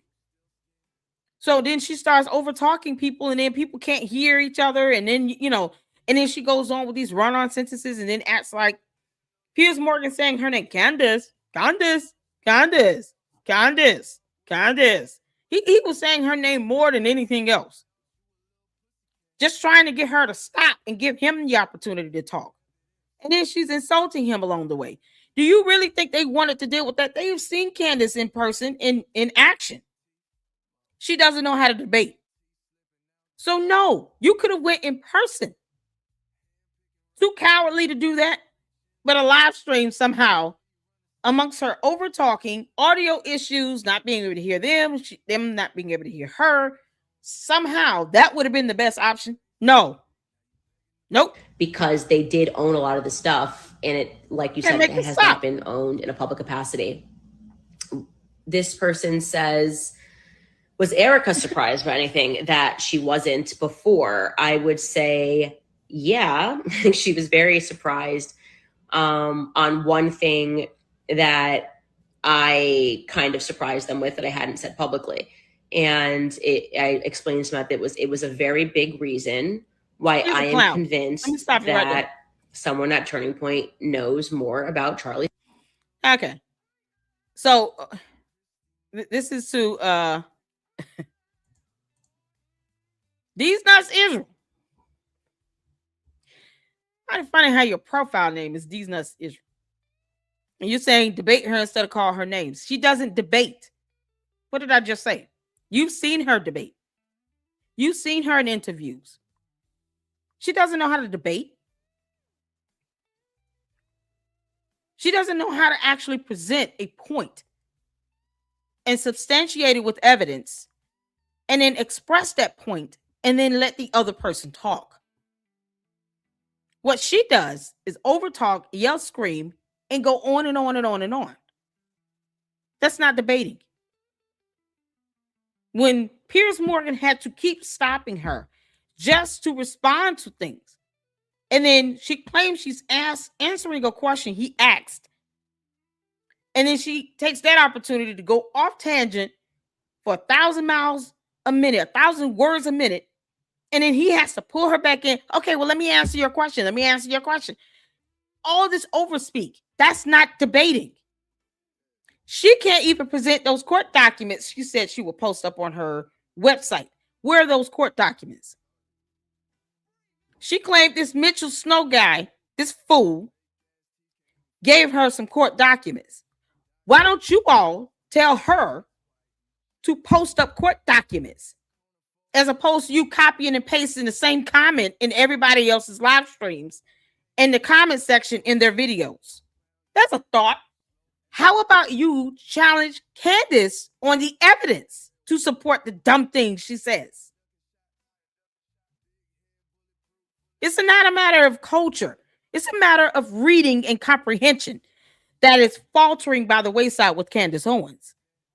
Plus the fact that she doesn't care that she's lying like hell to people. And she's creating these dumb conspiracy theories that are not substantiated. You think she believes those dumb lies she tells? No, she doesn't. As long as she has a bunch of bots that's pushing her narrative and cult members that believe every word she says with no evidence, and they're too scared and too cowardly to ask her for the evidence, she's going to keep lying. And when people like myself come in to debunk her ass, oh, it comes down to the name calling. Child, please. You can't make this stuff up. The buffoonery of it all. His death. I think they were very shocked by that when I told them what that thing was, which was like basically that somebody inside of Turning Point told me that. I'm not naming names, but somebody inside of Turning Point told me that Turning Point was involved. And they were kind of jaws on the floor about that. And we're like, okay. Yeah, a liar is a liar. And I'm going to call him a liar. She's lying. Because I am aware that. Where's her evidence? Where's the evidence? Lot Street. Where's the evidence? Tell her to post the court documents. Saying things that matter to me at all. It didn't matter to me at all. She's lying when she's making statements purporting it to be a fact and it has no evidence to support it. That is a lie. When you're not telling the truth. Truth comes with documentation and evidence. Because I understand, it's difficult for the cult members and the bots to process definitions of terms. But the definition of the word truth involves documentation and proof, evidence. When she says she's going to post this stuff up on her website, once again, instead of you copying and pasting the same dumb comments, why don't you go to her and say, when are you going to post these court documents you say you will post up? Where's the evidence? She's lying until she posts it up. She's not telling the truth. You don't want to hear that? Oh, no. You're on the wrong channel. You're not convincing me of anything other than that. Where's her evidence? I wish that the bots and the candy ass cult members would go to her and say, you're going to have to start posting up evidence, because there's only so many times we can copy and paste this BS over and over again, saying the same thing. And it's like 8 comments I read saying the same thing. But yet, none of these cowards can go to her and say, when are you posting those court documents you claim Mitch Snow gave to you? And you said it would be on your website. When are you going to do that? Of what the ripple effect of that will be. And I can't make this up. Also, it could very well be, obviously, in terms okay. that someone at Turning Point knows more about Charlie's death. The clown. I think they were very shocked by that when I told them what that thing was, which was like basically that somebody inside of Turning Point told me that. I'm not naming names, but somebody inside of Turning Point told me that Turning Point was involved. And they were kind of jaws on the floor about that. And we're like, okay. And I was like, look, I haven't put that information out in the public yet because I am aware of what the ripple effect of that will be. And I also, it could very well be, obviously, in terms of conspiracy, do we think 650 employees at Turning Point USA are in on it? No. But I think it helped them see that I was being compelled by what I'm being told. And I have not told the public every single detail of everything that I've been told. Why? You haven't told the public every single detail of everything. Why? Because you're trying to stretch it out into content? You see, here's the thing. Here's the beauty of when she doesn't give evidence, and then when others are left to their own opinions and assumptions. Because we get to assume too, Candace. We can all do this. Because she said in the absence of evidence, she's going to make her assumptions, which turn out to be dumbass conspiracy theories, where she ends up digging a hole for herself and bringing fools on her show, to which she still produces no evidence to support anything that they say either. 3 ID cards, 1 blurred, 2 redacted. Can't even verify his name on these ID cards. She didn't ask him for a DD-214, nothing. Or evidence to show that Erica Kirk was at the camp, at the military base, the same time he was. Not even a question of why didn't you pull out your cell phone, take a photo? What's the military surveillance camera footage from the base? Because cameras are everywhere. Is there a FOIA request we can do to the military police that kicked his ass off to get their body camera footage? Because they should have been wearing body cameras. Basic evidence, video footage she could produce. She doesn't. And yet she says here, she has a ton of other evidence that she just hasn't put out yet. Why is that? Because it speaks to this whole, I'm just trying to get to who did this to Charlie Kirk. It sounds like you're pacing it just to have content. Because if she doesn't believe that Tyler Robinson is the shooter, that means there's a shooter out there, and somewhere in Candace's alternate reality in her world, there's a shooter out here that needs to be collected off the streets. Why would she not want that person to be picked up? Why would she not want that person to be turned over to the authorities so we can get that shooter off the street? Why would she want to drag that out? It has to be the most cruel thing ever. To drag that out, if you have somewhat of a knowledge or based on a set of facts that she doesn't produce, you can narrow down to 2, 3 suspects who were there that can be ID'd, may have had access to a weapon that should be turned over to the authorities, that may be possible options that pulled the trigger on the gun. Why would she want to hold on to any evidence that can actually help an investigation with a murder trial that's about to start for the assassination of Charlie Kirk, and that's her friend? Why would she want to hold on to that? But she wants to get down to the bottom of things, right? I'm not going to sit on evidence if I feel that it's fruitful, if it's validated, if it's definitely worth giving to the authorities. I'm not going to sit on it if I feel that this is going to help track down all the people involved in an assassination of someone I claim to love, and in her case, she was in love with. Why would you sit on that? What sense does that make? I'm going to take my time and pace out this evidence that I have that could definitely be helpful in an investigation. Or is it just a bunch of BS that's not? And you're just saying all this because you want people to keep tuning in to your show. Because that's what I'm getting here. Yeah, I have the right to assume that. At Turning Point told me that. I'm not naming names, but of course you're not naming names. That she would. Someone at Turning Point knows more about Charlie's death. I think they were very shocked by that when I told them what that thing was, which was like basically that somebody inside of Turning Point told me that. Somebody in Turning Point told me that. As if they can't just go to that person and just talk to them then. Or as if they would not encourage that person to go talk to the authorities. Once again, it is an act of cruelty and is flat out evil if you have information that can aid in someone going to jail over an assassination of your friend, someone you were in love with, Candace Owens. Because let's just face it, Candace Owens was in love with Charlie Kirk. And you have any evidence or information that will be helpful in putting someone away, and you don't share it. It is cruel and evil to do that. Why would you not want to turn that information over? Why? Not naming names, but of course somebody inside of Turning Point told me that Turning Point was involved.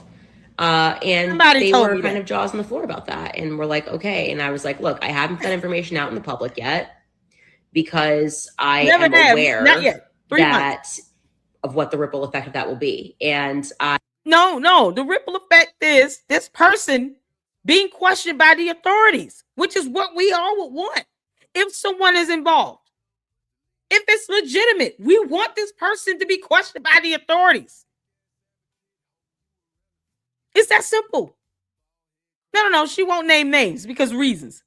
I also, it could very well be, obviously, in terms of conspiracy, do we think 650 employees Turning Point USA are in on it?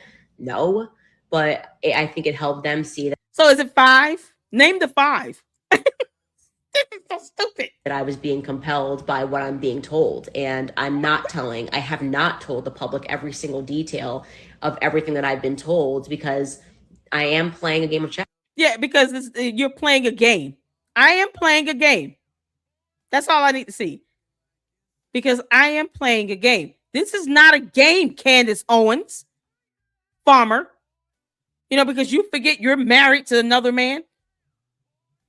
This is not a game. This is someone's life that was lost on national television. Why would you play around with that? Here she admits it. I am playing a game. I don't care what type of damn game it is, girl. This is the face of evil and cruel. If you've never seen it, this is it. You're playing a game with someone who lost their life, that left 2 young kids behind, where those 2 kids and their mother are getting death threats and kidnapping threats.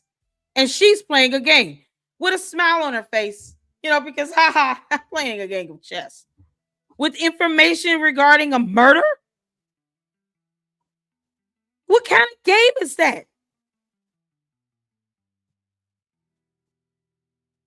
What kind of dumb game is this?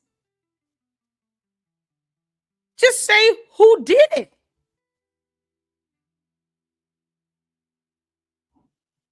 Say who did it. Give the names to the authorities, even if you don't give them to the public. This is the face of evil and cruelty. And she's playing a game. Because this is fun for her. And as opposed to her being a human being, because she doesn't have to tell her 4 children why their father is never coming home again. She's sitting here bragging about playing a game. Also, it could very well be, obviously, in terms of conspiracy, do we think 650 employees of Turning Point USA are in on it? No. But I think it helped them see that I was being compelled by what I'm being told. And I have not told the public every single detail of everything that I've been told, because I am playing a game of chess. I need to figure out. You're not playing it. This is not chess. This is someone's life that was taken. I don't expect you and your dumb cult members or your bots to give 2 craps. I always say to the cult members, you guys come in here at your own peril. I don't care how you feel or what you think. When you're parroting this nonsense here, you're thinking that this is a joke and this is a game. And a man lost his life. And she's playing a game of chess. No, she's not. She's a buffoon and a clown who can't post evidence involving someone that came on her show that has nothing but protection orders against him. Weaponizing his son to make it seem like his wife is so bad, so horrible. I mean, it's disgusting. And now helping this same person raise over $140,000 while she plays a game of chess over someone she claims that she loved and cared for as a brother. Obsessing over Charlie Kirk. Getting all these views on her show. No, she's trying to time everything out for content. When is she going to post those court documents on her website? When is she going to post up that FBI text message? I thought there was an assassination attempt on her. Or those transactions from Club Descent. Because her bots, if you notice, they change up their comments to fit what she's saying. It's like day by day almost. But yet they don't answer any questions. Her cult members, they don't answer anything. They had nothing beneficial or useful to the conversation. They just copy and paste what she says. That's what cult members do. And bots are dumb bots. I have no feelings about them one way or the other. They're bots. They're programmed to do what they're doing. But they won't ask her, can you post up the documents you said you would put on your website? Too much like right. Name names. She said 2 weeks ago she was going to name names. Put it up in a Twitter X post. She never named those names. Why? That's some cowardly moves. You can't name these names for the sake of, if this person is involved in an assassination plot, you want that person to face consequences. You want them to face some level of justice here. But you're not going to name the names because of reasons. Dumb nonsense. To separate the wheat from the chaff, so to speak. Oh, God. And I think we've done a pretty good job of doing that. So there is that as well. I'm going to do a few more questions here. Darn, I accidentally scrolled to the top here. Absolutely nonsense. What do you think? Did you find it strange that Erica has Charlie's phone during this investigation? I find it strange the FBI didn't take his phone. I find it strange you won't name names. But then I think about it and I'm like, actually, it's not strange because I think the FBI is in on it. She's an idiot. I'm Nick Brooks, a California attorney, and today we're talking about subpoenas. Yeah, we're gonna get to that. Hold on a second, y'all, because I mean, she's playing a game of chess. I'm playing chess. Oh, okay. You're playing chess. Why would you admit that but not say names? Where's the common sense in it? She won't admit who. She has evidence, because evidence means something. She won't say names and give evidence to show that they are part of some sort of plot. But this is a game of chess, and she's wondering about a phone and saying, "Oh, they're a part of it," but you won't name names. You won't go and actually tell the authorities on these people. See what happens. Won't do that though. She's a clown. Oh my God. She's too busy having people on her show that have protection orders, that are lying about abusing other women. You can't make this stuff up. So y'all, before we get into I want to make sure, because I have we got a lineup. We got a lineup of Nick Brooks that we're gonna check out. And I want to make sure I have. Here we go. Each source before public. I'm Nick Brooks. So he has 3 videos he's done. Speaking on the Macron lawsuit. The response is going to be filed by January 9th. And then from there, we expect a hearing to be scheduled. Some sort of status conference of some sort. At least a hearing on the motion to dismiss should be the first hearing to be scheduled, because there is a motion filed in the matter. And he does give great insight, and he gives both sides. But Candace is sitting here saying she's playing a game. She's admitting to it. So I don't even know how else to take this. She won't say names. She said she was going to name names, 2-3 weeks ago? She never did. She won't give any evidence. She won't post up the court documents. And then she brings this fool on her show who turns out, even according to her own people, that George Webb guy, electronic lynching. Like, it's just things he was saying. It's just so weird. But even someone like him that's trying to be adamant and to defend her to the utmost, even said that she had what was the electronic lynching? An electronic hanging word. Because he went to the courthouse and saw all the court documents and realized that this guy is he avoids paying child support. He's an abuser. He's had protection orders granted against him. You've got Paramount Tactical and Valhalla and all these other content creators that are actually producing documentation on this fool, this Mitchell Snow, and she's raising money for him. It's funny because George Webb is a clown. Why would he say that? He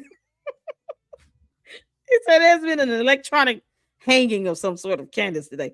What do you mean? What the heck is that? He didn't go into the court. Yeah, it was closed. I gotta figure it out. I was like, how did he get this stuff? This court documents that he could get online, by the way. But Paramount Tactical, shout out to Paramount Tactical, actually brought on one of the sons of Mitchell Snow and an ex-girlfriend that he was going to propose to while he's still legally married. Had this woman paying his attorney's fees and bills and got him a vehicle, all these things. He put her through the ringer. And she was accompanied with one of his friends that's a process server. And they both have protection orders against him. You can't make this stuff up. And this is what Candace puts on her show, just like her support of Andrew Tate. I mean, she goes out and supports the worst of the worst. And why now? It's like Candace just loves this abusive nature. It's so gross. So she's helping this guy raise all this money, and of course, claims that it's for some legal costs or legal fees. I don't know why that page is still up. whatever that it's a Go Save Me, something like that.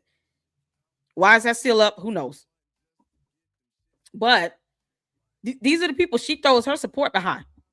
She's putting everything now on this person because she's playing a game. It's not chess she's playing. Candace probably couldn't play tic-tac-toe if you paid her. If you paid her all the money, Candace couldn't even play a game of tic-tac-toe and win.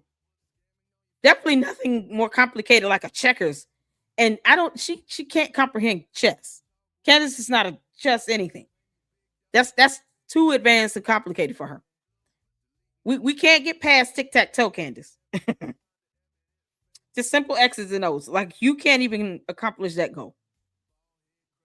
We're still waiting on her to post up these court documents she claims that Mitchell Snow gave to her when she interviewed him or squabbled with him. And then the court docs is out here. It's something where he's playing around with the federal circuit courts.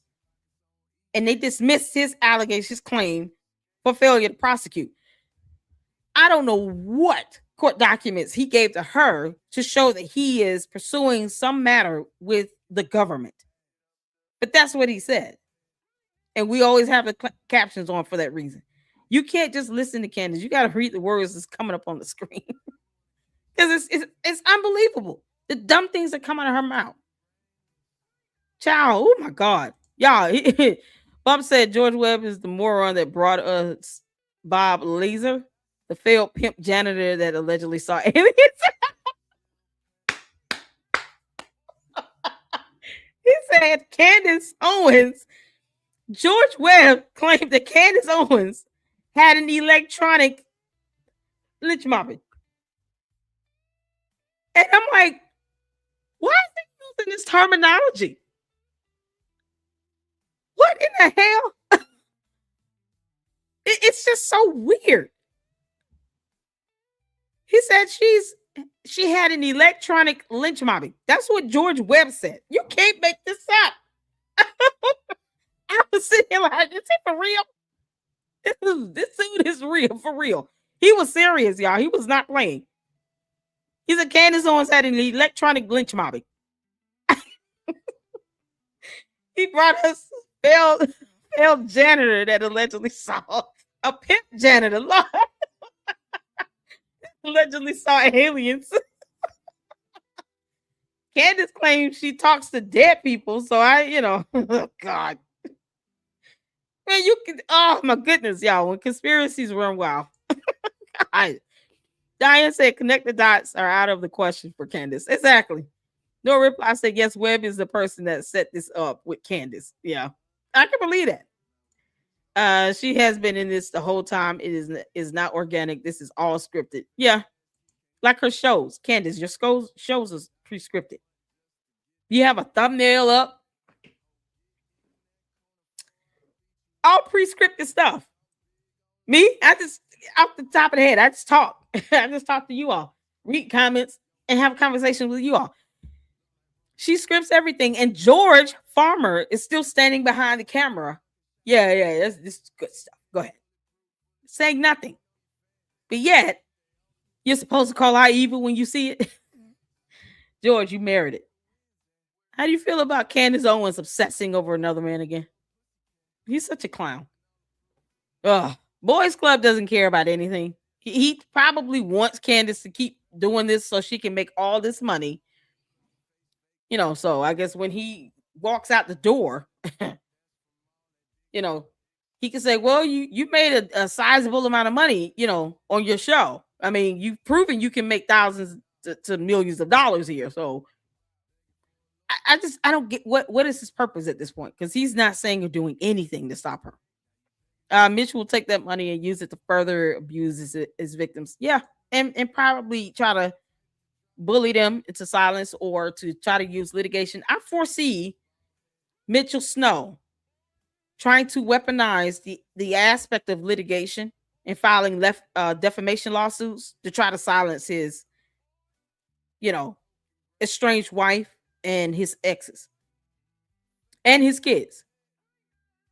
I foresee that happening. I foresee him saying, I'm going to sue for defamation if you keep going out here saying XYZ.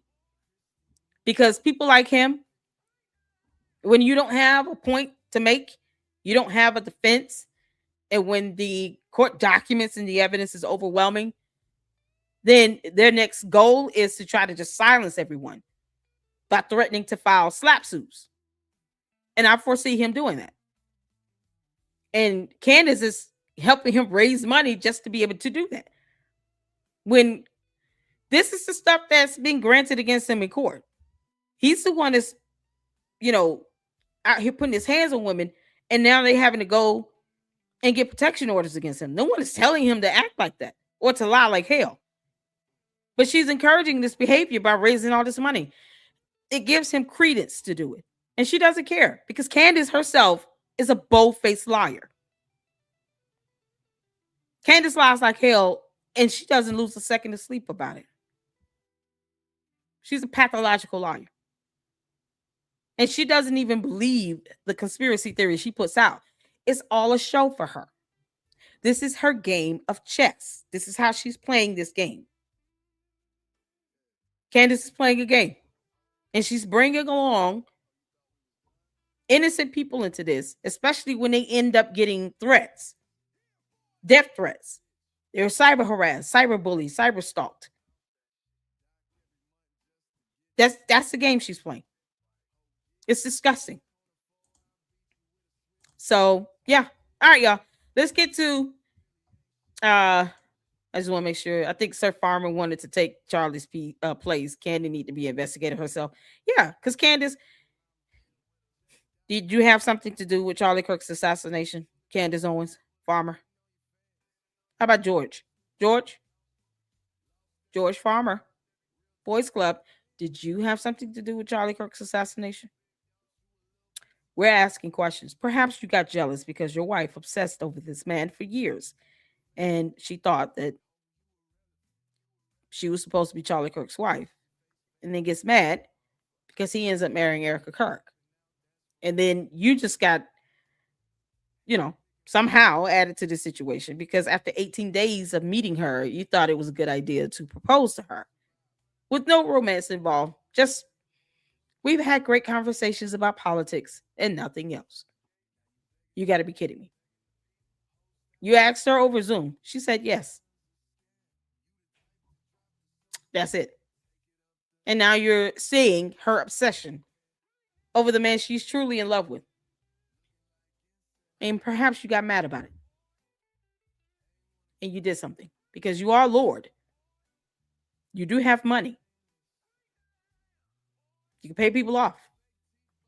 Candace, we're just asking questions. We're just asking questions, Candace. George, we're just asking questions, Boys Club. You have the money to pay people off, to put people in positions and try to have it not link back to you. Sort of like how you didn't want Olympic Media LLC to link back to Parler Inc., even though you were getting money from BLEXIT. Yeah, that was linked back. We're just asking questions. Yo, doesn't Nick look like he could be G Farmer's cousin? Oh, no. Oh, no. Nick is cuter than that, honey. Oh, no. Oh, Nick Brooks probably would be like, oh, man, come on. Yo, no, they look like, oh, man, no reply. Don't do it to me, no reply. Don't do it to me. Oh, man. Y'all think George Farmer looks like Nick Brooks? Oh, no, Nick is way cute. Yeah, he's way cooler. Oh, no. Y'all, oh, no. Nick Brooks is a handsome young man, and his integrity and his character that shines through even the more. George Farmer is a coward and a punk that I'm asking questions to. George, Boys Club, did you have anything to do with Charlie Kirk's assassination? You know, because like Candace said, in the absence of evidence, we're going to assume. Yeah, we can all do that. I know. Oh, God. George Foreman's not bad looking, and I'm not attracted to blondes. So. Oh, man. Y'all, Nick Brooks is adorable. He's adorable. All right, we got 3 videos from Nick Brooks. Make sure you guys go check him out and support him. He is an attorney, and I love his breakdowns. They're very neutral and impartial. He gives, kind of his stance from both sides. And he speaks a lot about the Macron v. Candace Owens lawsuit that she's going to lose. She's going to so lose that. But let's get to this. Y'all put the one in the chat when you can see it here. Oh, Nick Brooks. He's so much cuter than George. I'm Nick Brooks, a California attorney, and today we're zooming in on one thing: interrogatories in Macron v. Owens. Emmanuel and Bridget Macron sued Candace Owens in Delaware Superior Court for defamation over her Becoming Bridget series and related content, claiming Bridget was born male. We're talking about what interrogatories are, when they come into play, and what they could look like in this case. Very quick backdrop so the questions make sense. The Macron's massive Delaware complaint accuses Owens of running a campaign of global humiliation built on false conspiracy-style claims about Bridget's gender and the couple's past to drive views and revenue. They say she pushed the story despite prior French litigation and retraction efforts over the same rumors. That factual setup drives what each side would want to lock down with interrogatories. Interrogatories are written questions one party serves on the other, and the answers come back under oath on a deadline. They're a workhorse tool for locking down witnesses, timelines, and specific facts that support each side's claims and defenses. In Delaware Superior Court, you really see interrogatories after the pleadings are set and the judge issues a scheduling order that opens discovery. So the questions you're about to hear are examples of what discovery could look like in Macron v. Owens. If the Macrons get to interrogatories, their first target is Owens' knowledge and sources. Their theory is she leaned on fringe material, ignored red flags, and pushed the story anyway. Interrogatories on that theme could look like this.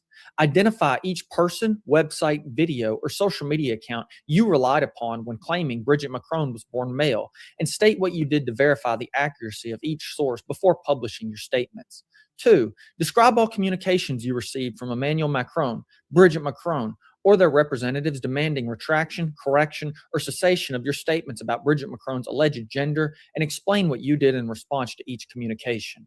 3. State whether before publishing those statements, you reviewed any medical, governmental, or court records concerning Bridget Macron's identity, and if so, identify each record and describe the conclusions you drew from it.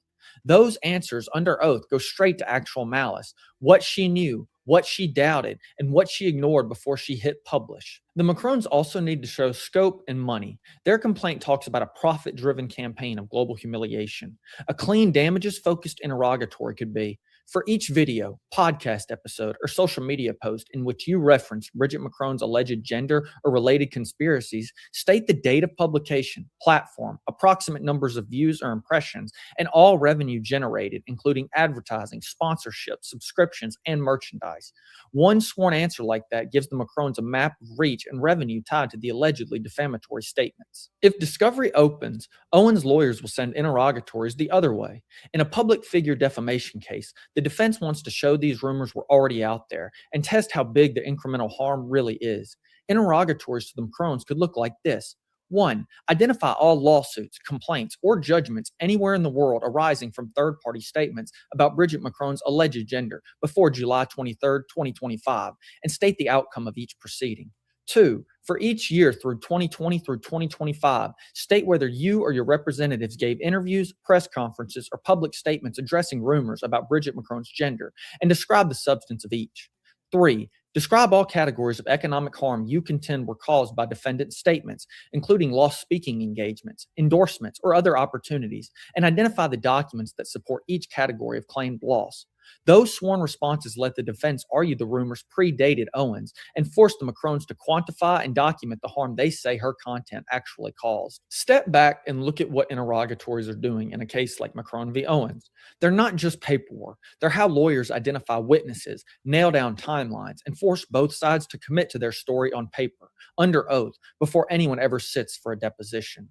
In defamation cases, that often decides whether you can actually prove actual malice, causation, and real damages. or whether parts of the case start to fall apart once the answers are written down. If you found this interrogatory breakdown helpful, please hit like so more people see this video. Before you go, tell me in the comments, in a political defamation case like this, should courts be able to dig into a creator's revenue and private messages through discovery, or does that chill speech too much? If someone you know follows Candace Owens, works in the media, or just loves seeing how litigation really works, send this to them so they can see what discovery might look like in a real case. And if you want more breakdowns like this from a California attorney, subscribe and turn on notifications so you don't miss the next episode. Thank you very much. I just love him. I just love him. So that was the breakdown on interrogatories, which is basically a set of questions that's asked that's supposed to be relevant to the case. I think that they're definitely going to pull into Candace's financials, because one is going to help them understand how much money she made from all of these videos, her 8-part series, her merchandise, all the stuff that's based on defamation and slander, and the fact that she made money from that.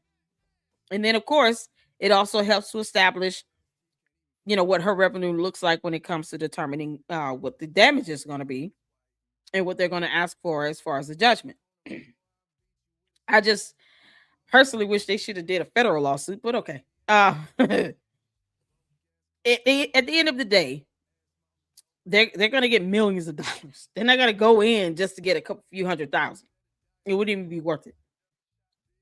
They're going to go for tens of millions.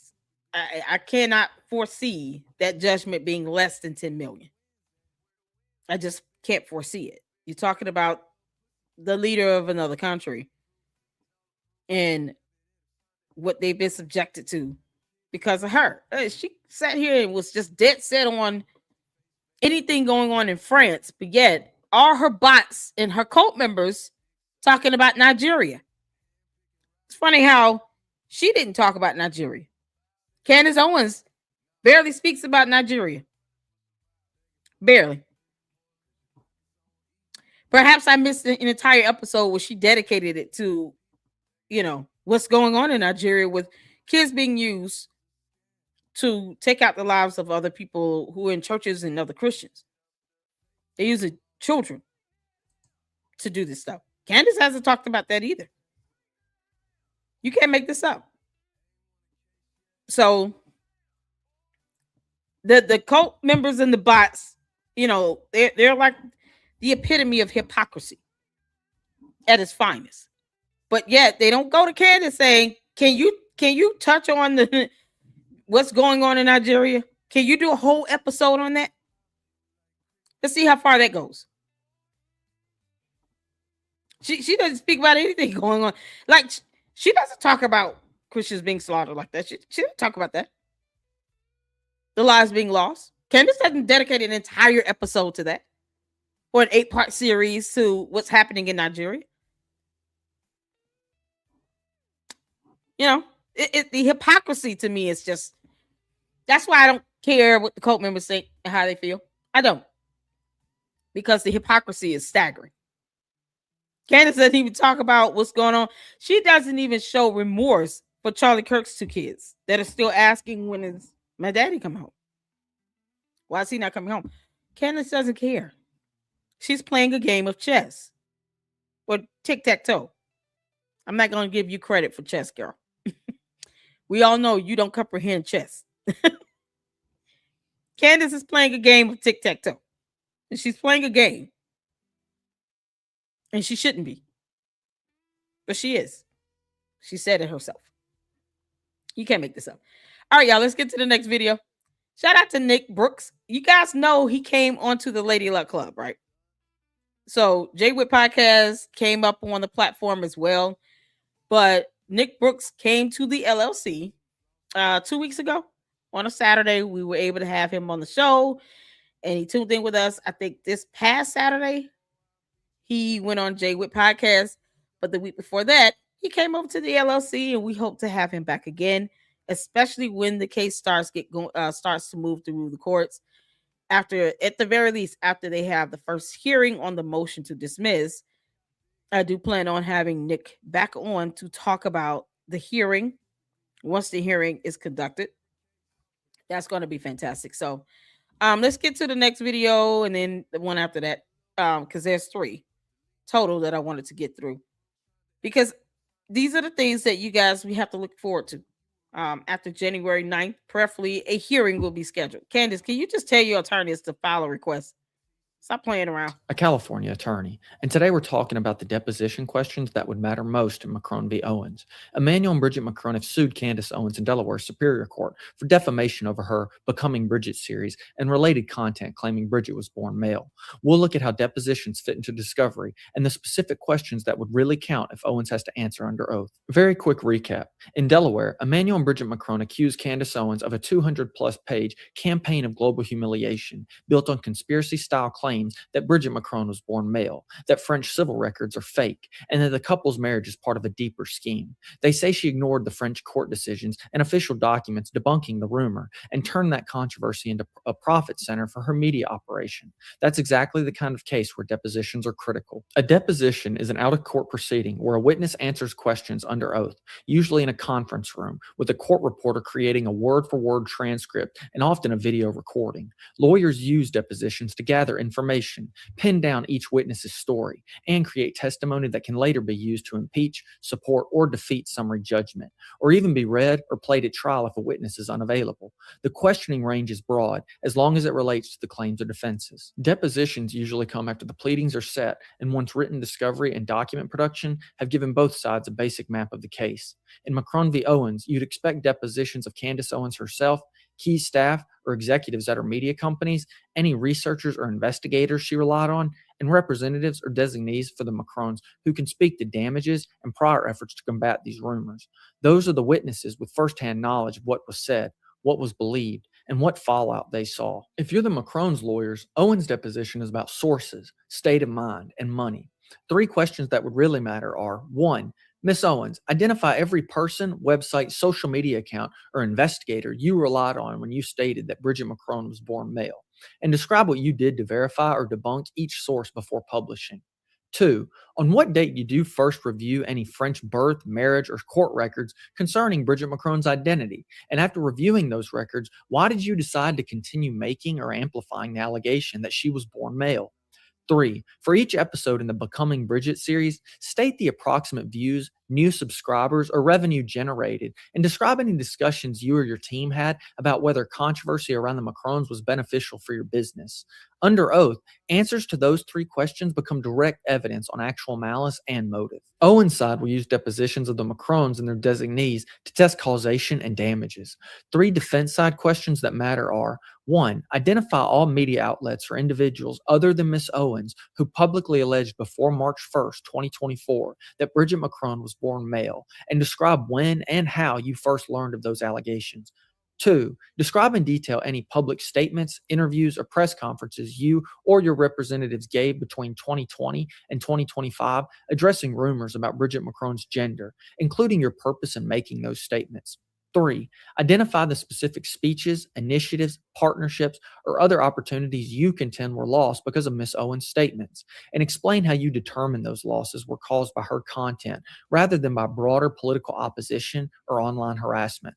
Those answers give the defense material to argue these rumors predated Owens and that the incremental harm from her speech is more limited than the complaint suggests. The real power of a deposition is not just the day of questioning. It's how the transcript gets used later.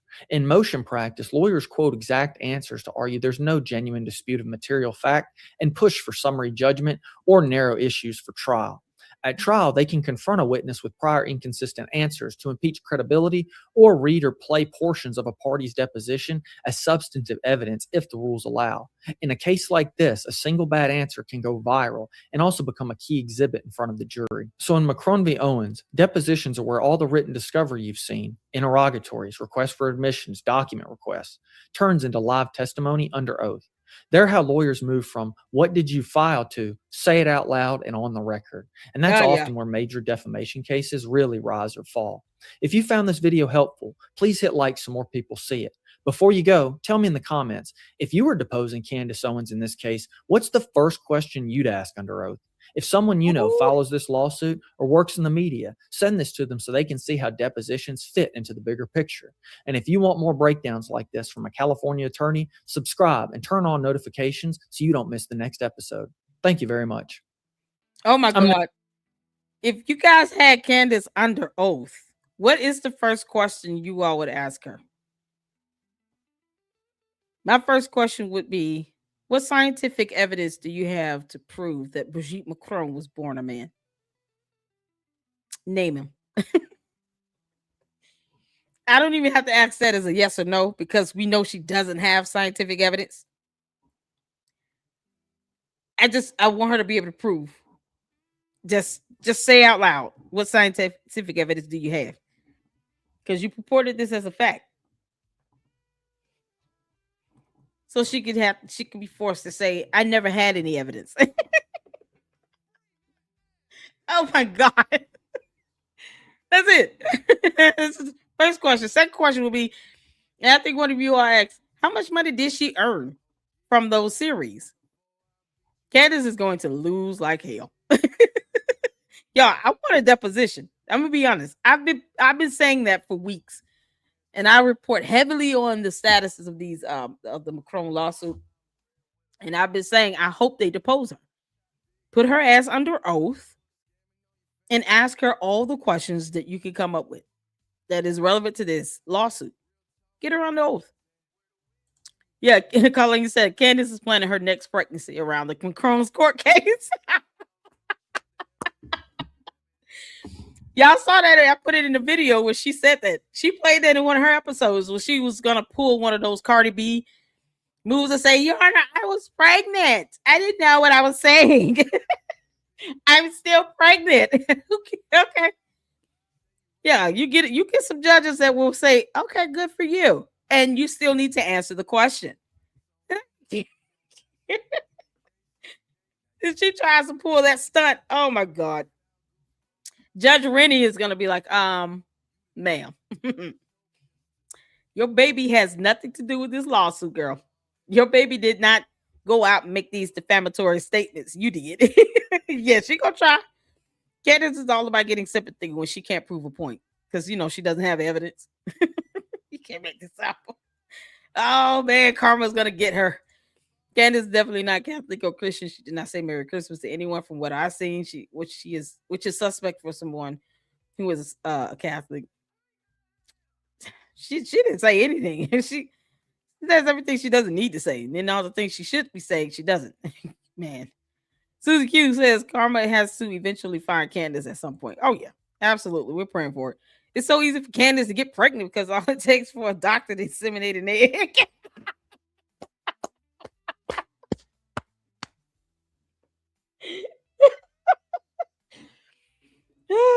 Boys Club.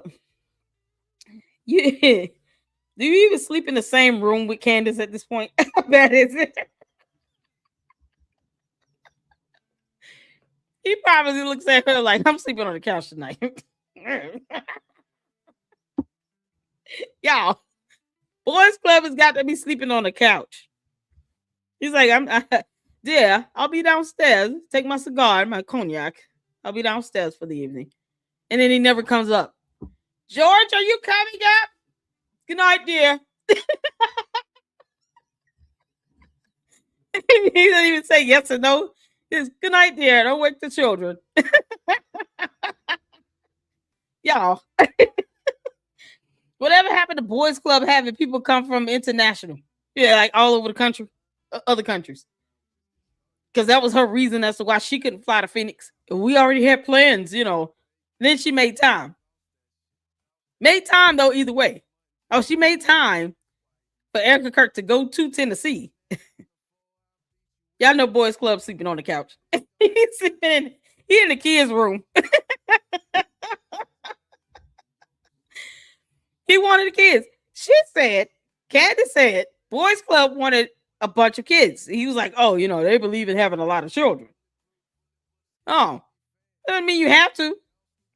But, he's got to be sleeping in the room with the kids. He's sleeping in the kids' playroom. Oh, Lord have mercy.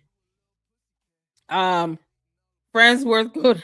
Candace, I won't be joining her this evening. I'm in the clubhouse. I know, right? Don't be mean or evil. Tell Candace to stop playing the game. Tell her stop playing games. Name names. Anything. Chabu. Let her know she could cuddle with her Charlie Kirk pillow till sunrise. It's like, y'all, Boys Club is not stun her. He let her do whatever she want. I think I would ask how much she made from that 8-part series. I definitely would ask that, Francisca. That's going to be a definite question. Can you tell us, defendant, how much did you make from your 8-part series? And then, in case she lies, they need to just print out the numbers either way. And then they show her, well, so based on the research here, it shows that you made this amount of money from episode 1 and then have it for all 8 episodes. Because Candace, you don't know how to tell the truth. So deposing you and putting your ass under oath is the best thing that the Macron's attorney could ever do. Because you're going to walk your little self into a perjury. And we're here for that. You can't make this up. I'm going to be reporting on everything. I'll tell kids to stop lying. You mean the bathhouse? At the pool house? Georgie, come in the bed. I'll be in the pool house. I'll see you in the morning. That's it. That's the extent of that. You can imagine these 2 boring ass people making all these kids, and then the only thing they can talk about is politics. And when that goes away, then what? Then what do you have left? No love, no romance, no nothing. Just politics, Catholicism, maybe faith. That's it. Oh, he tells her, no, you can't fly out to go have a one-on-one face-to-face conversation with people you've been accusing of being involved in some assassination plot for months. Yeah, no to that. But you come in the bed? Now I'm going to pool house. Pool house, dear. Pool house. I'll take my sandwich in the pool house. Good night, dear. Good night. He's not stunning her. Yeah, this is crazy. All right, y'all, let's get to this last video.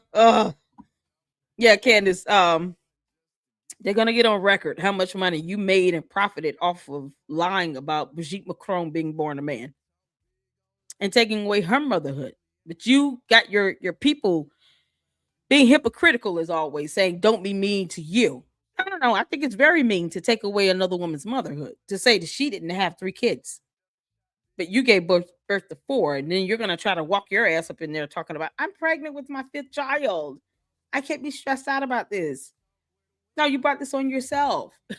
Get your ass up here on the stand. That's all Judge Rennie is going to have her. No, you brought this on yourself. Come on up here. You need to come to the stand. Raise your right hand and then, put her ass under oath and watch her walk into a perjury charge. Brooks, a California attorney, and today we're talking about the document side of discovery in Macron v. Owens, request for production of documents. Emmanuel and Bridget Macron sued Candace Owens in a Delaware Superior Court for defamation over an 8-part Becoming Bridget series and related content claiming Bridget was born male. Let's walk through what a request for production of documents is, when it happens, and the kinds of files both sides could be fighting over in this case. A very quick backdrop. The Macrons say Owens orchestrated a 200-plus page worth campaign of global humiliation, turning conspiracy claims about Bridget's gender and their personal history into profit-driven content.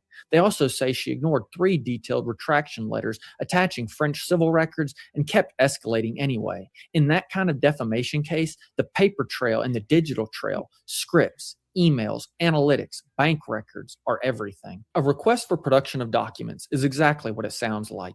A written demand that the other side hand over relevant documents, electronically stored information, or other tangible things, or let you inspect and copy them. Think contracts, emails, direct messages, financial records, internal memorandums, video files, analytics dashboards, the hard evidence you use to prove or disprove what a complaint alleges.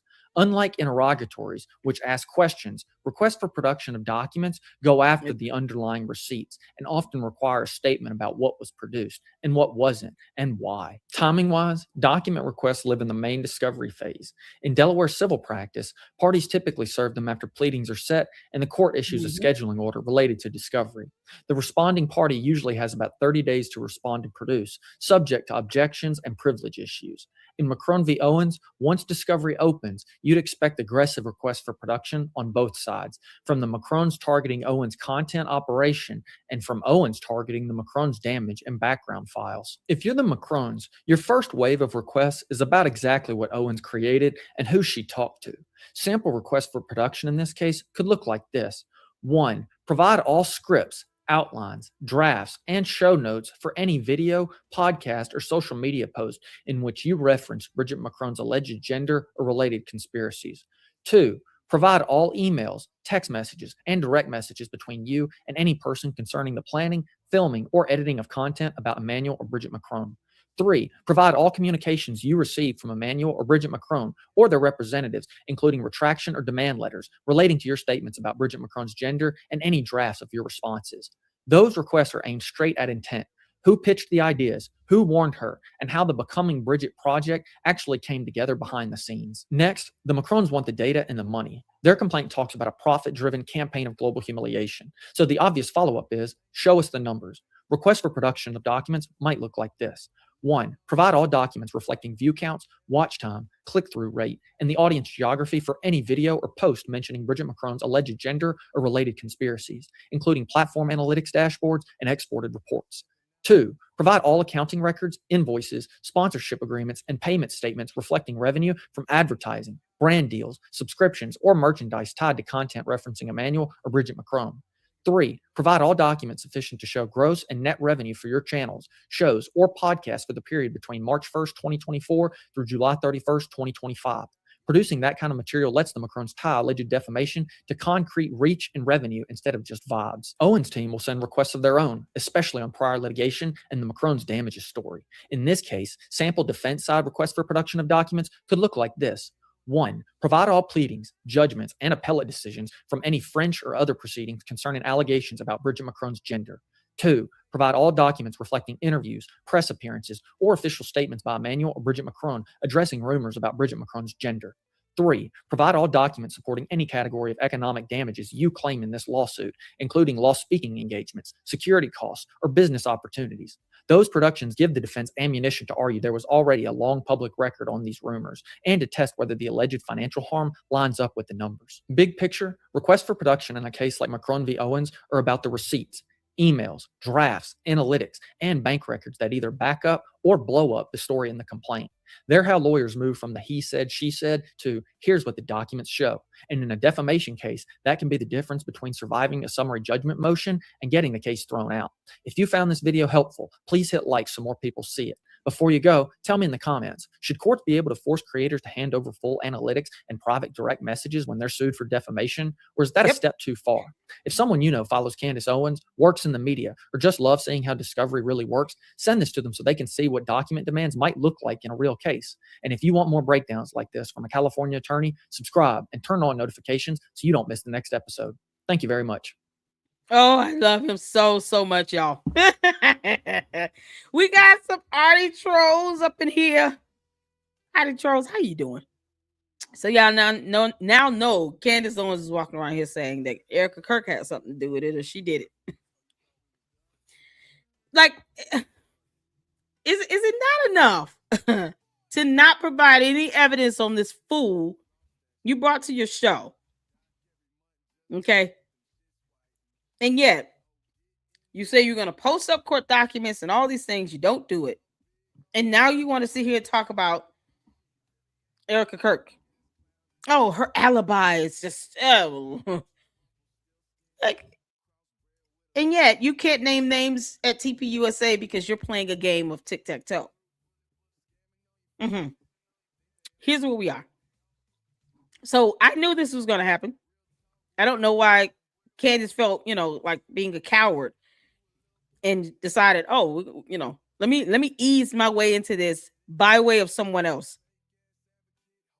because that's what she did. She essentially tap danced around this to be able to still get to the point of her now trying to ease her way into saying Erica Kirk had something to do with it, when she wanted to say this 3 weeks ago. And she had the opportunity to face Erica Kirk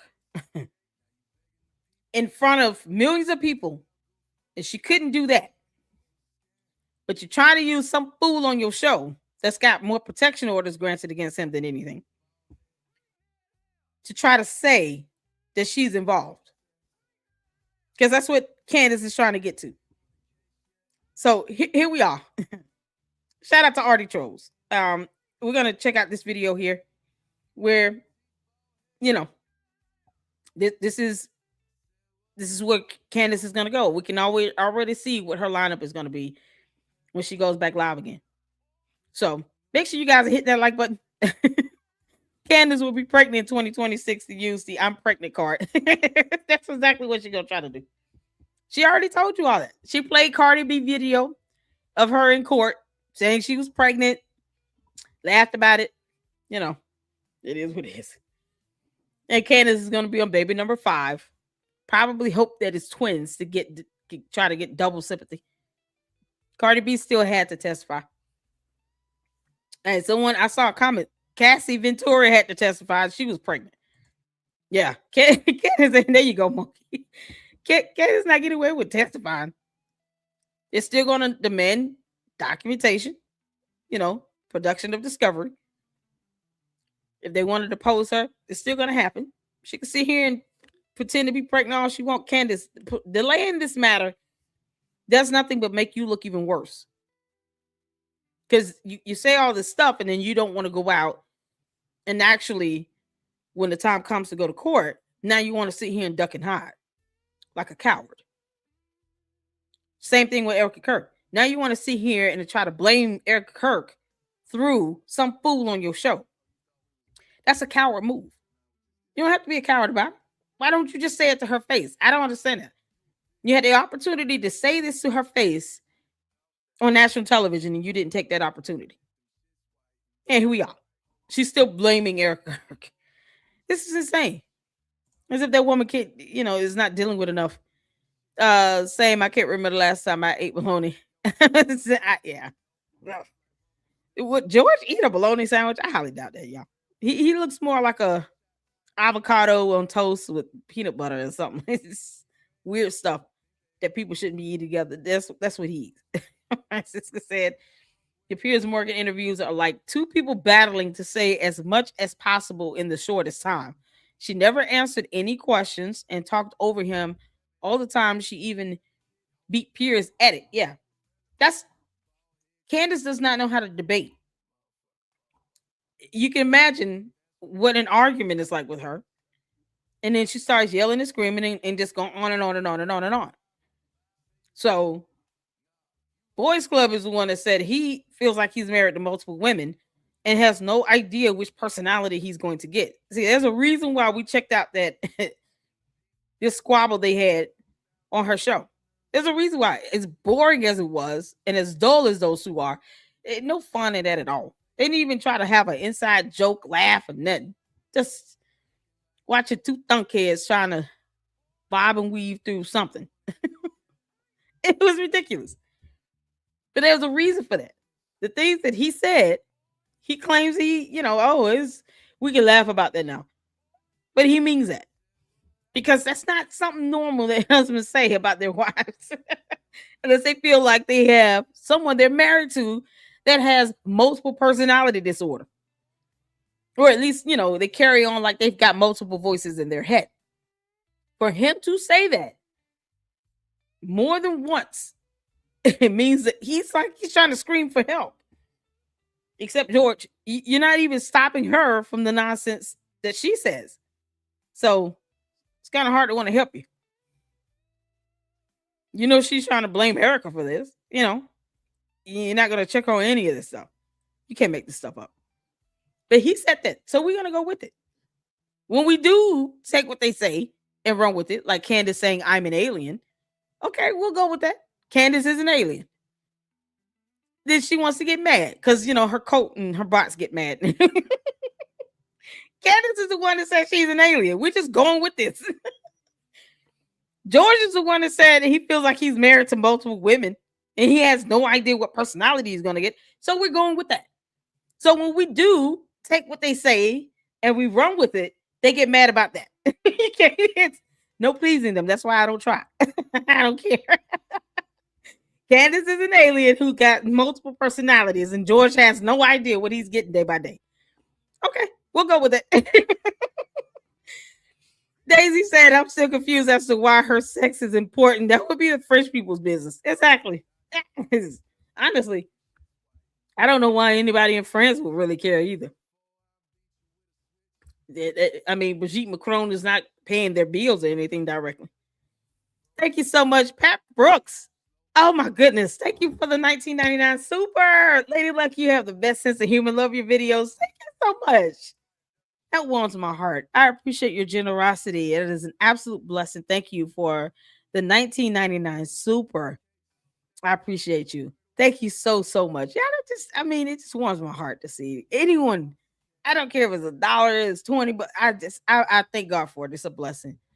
And I appreciate that. Thank you so much. Make sure you guys are hitting that like button so we can keep these videos up in the algorithm. Bump said, here's a theory. Maybe Candace has been using the Charlie Kirk case to spin discovery in her case into an endless and ongoing process. Oh my God. But she won't name names or anything like that. So you can imagine how difficult her and her attorneys are going to be when this case starts moving through the court. Oh, they're going to get on Judge Rennie's nerve. Candace is going to get on the judge's nerve, especially if she gets deposed. Because you can imagine her sitting there and then she's being deposed and then the attorneys are waiting for her to answer. And she's kind of like, do I have to answer your question? Yes, you have to answer the question. You're under oath. Can't make this up. Yo, Judge Rennie is going to go off. They're not going to play that nonsense with you in court, Candace. Because I told you, they will hold you in contempt and keep living. Go to that courtroom if you want to and sit there and get on that judge's nerve. Please do that. Let that happen, girl. That way that judge can just hold her in contempt and then, we can all have a good laugh about it. They're going to drive her crazy. Oh, man. Oh, they're going to sanction the heck out of her attorney, Sue. If you keep letting your client come in here and act like a clown, I'm going to start sanctioning you all because you're allowing this behavior. Man, they go, I would be surprised if her attorneys try to withdraw. Depending on how this goes, I would not be shocked if the attorneys say, listen, if you're not going to listen to us, you're not going to follow our advice, I wouldn't be surprised if they try to, we're not going to represent you if you keep going at this rate, because this is too much for us. It would not shock me at all if they tell her, you're going to have to get you another attorney. They've been hanging in this whole time, but they're going to cut you off, Candace, before they let you be an embarrassment to them. They're not going to put up with that nonsense, girl. I'm just trying to tell you, heifer. So go in there and please make a mockery of that courtroom if you want to. Yeah, please do it. She's got it coming. She's got it coming. Let's see here. Upon winning, the Macron should demand a press conference where Candace apologizes to them and admits she lied. That would be awesome. Candace, you know you would never want to do that, girl. That should be a part of their judgment. A public apology from the defendant herself in front of the world to see. That would be awesome. Yep. But even if she doesn't do it, yeah, put that in your judgment. Put that as a request to the court. Yeah, we want a public apology. Oh man.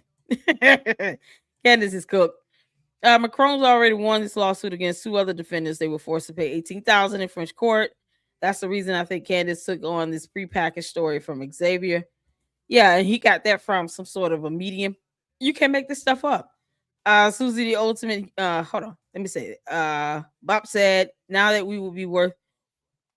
would be worth more than money. We all know Candace will be blaming the Jews for the loss, though. Because she can't take on accountability to save her life. And then had the audacity to say, sometimes I could be wrong. I could be wrong too. No, heifer. No heifer. You never think you're wrong. You never ever think you're wrong. No, ma'am. Please stop lying. You're a narcissist. You don't think you're wrong. Cult leaders never want to admit when they're wrong.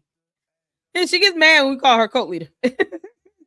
TFCS, shout out to you. Why are not lawsuits raining on Candace? Yeah, I said the same thing. She should have one coming from TV USA and Erica Kirk. At this point, if she's going to accuse Erica Kirk of being involved, the hell, I'm just going to sue you. I'm not even going to respond. Erica Kirk does not need to say anything or respond or say anything to Candace or give Candace any content. Just if you're going to respond, I've been saying this to Erica Kirk, you're going to respond through your attorney. She flew out to Tennessee with a COO. She should have had her attorney right next to her. The end. And didn't have to say much of anything else. She already said we show her what we wanted her to see. Candace, they showed you what they wanted you to see, and not what you asked for. And she's not even smart enough to be able to say that. We all know she walked out of there with nothing. Candace walked out of that with nothing. With nothing. And I think Erica Kirk has pretty much said, we showed her what we wanted her to see.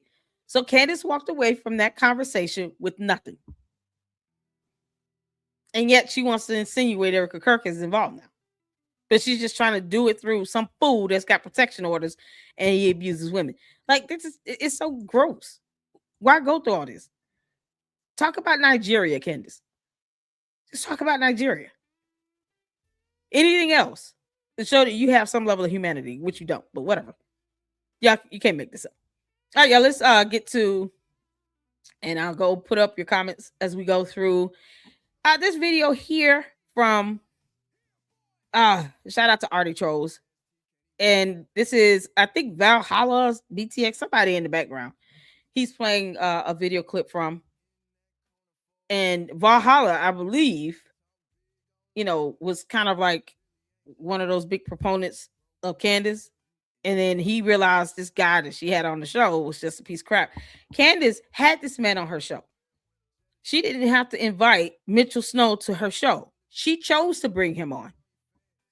So for all those that are trying to make it seem like, oh, he's using Candace, and no. Candace is a willing participant. She did not have to bring Mitchell Show onto her show.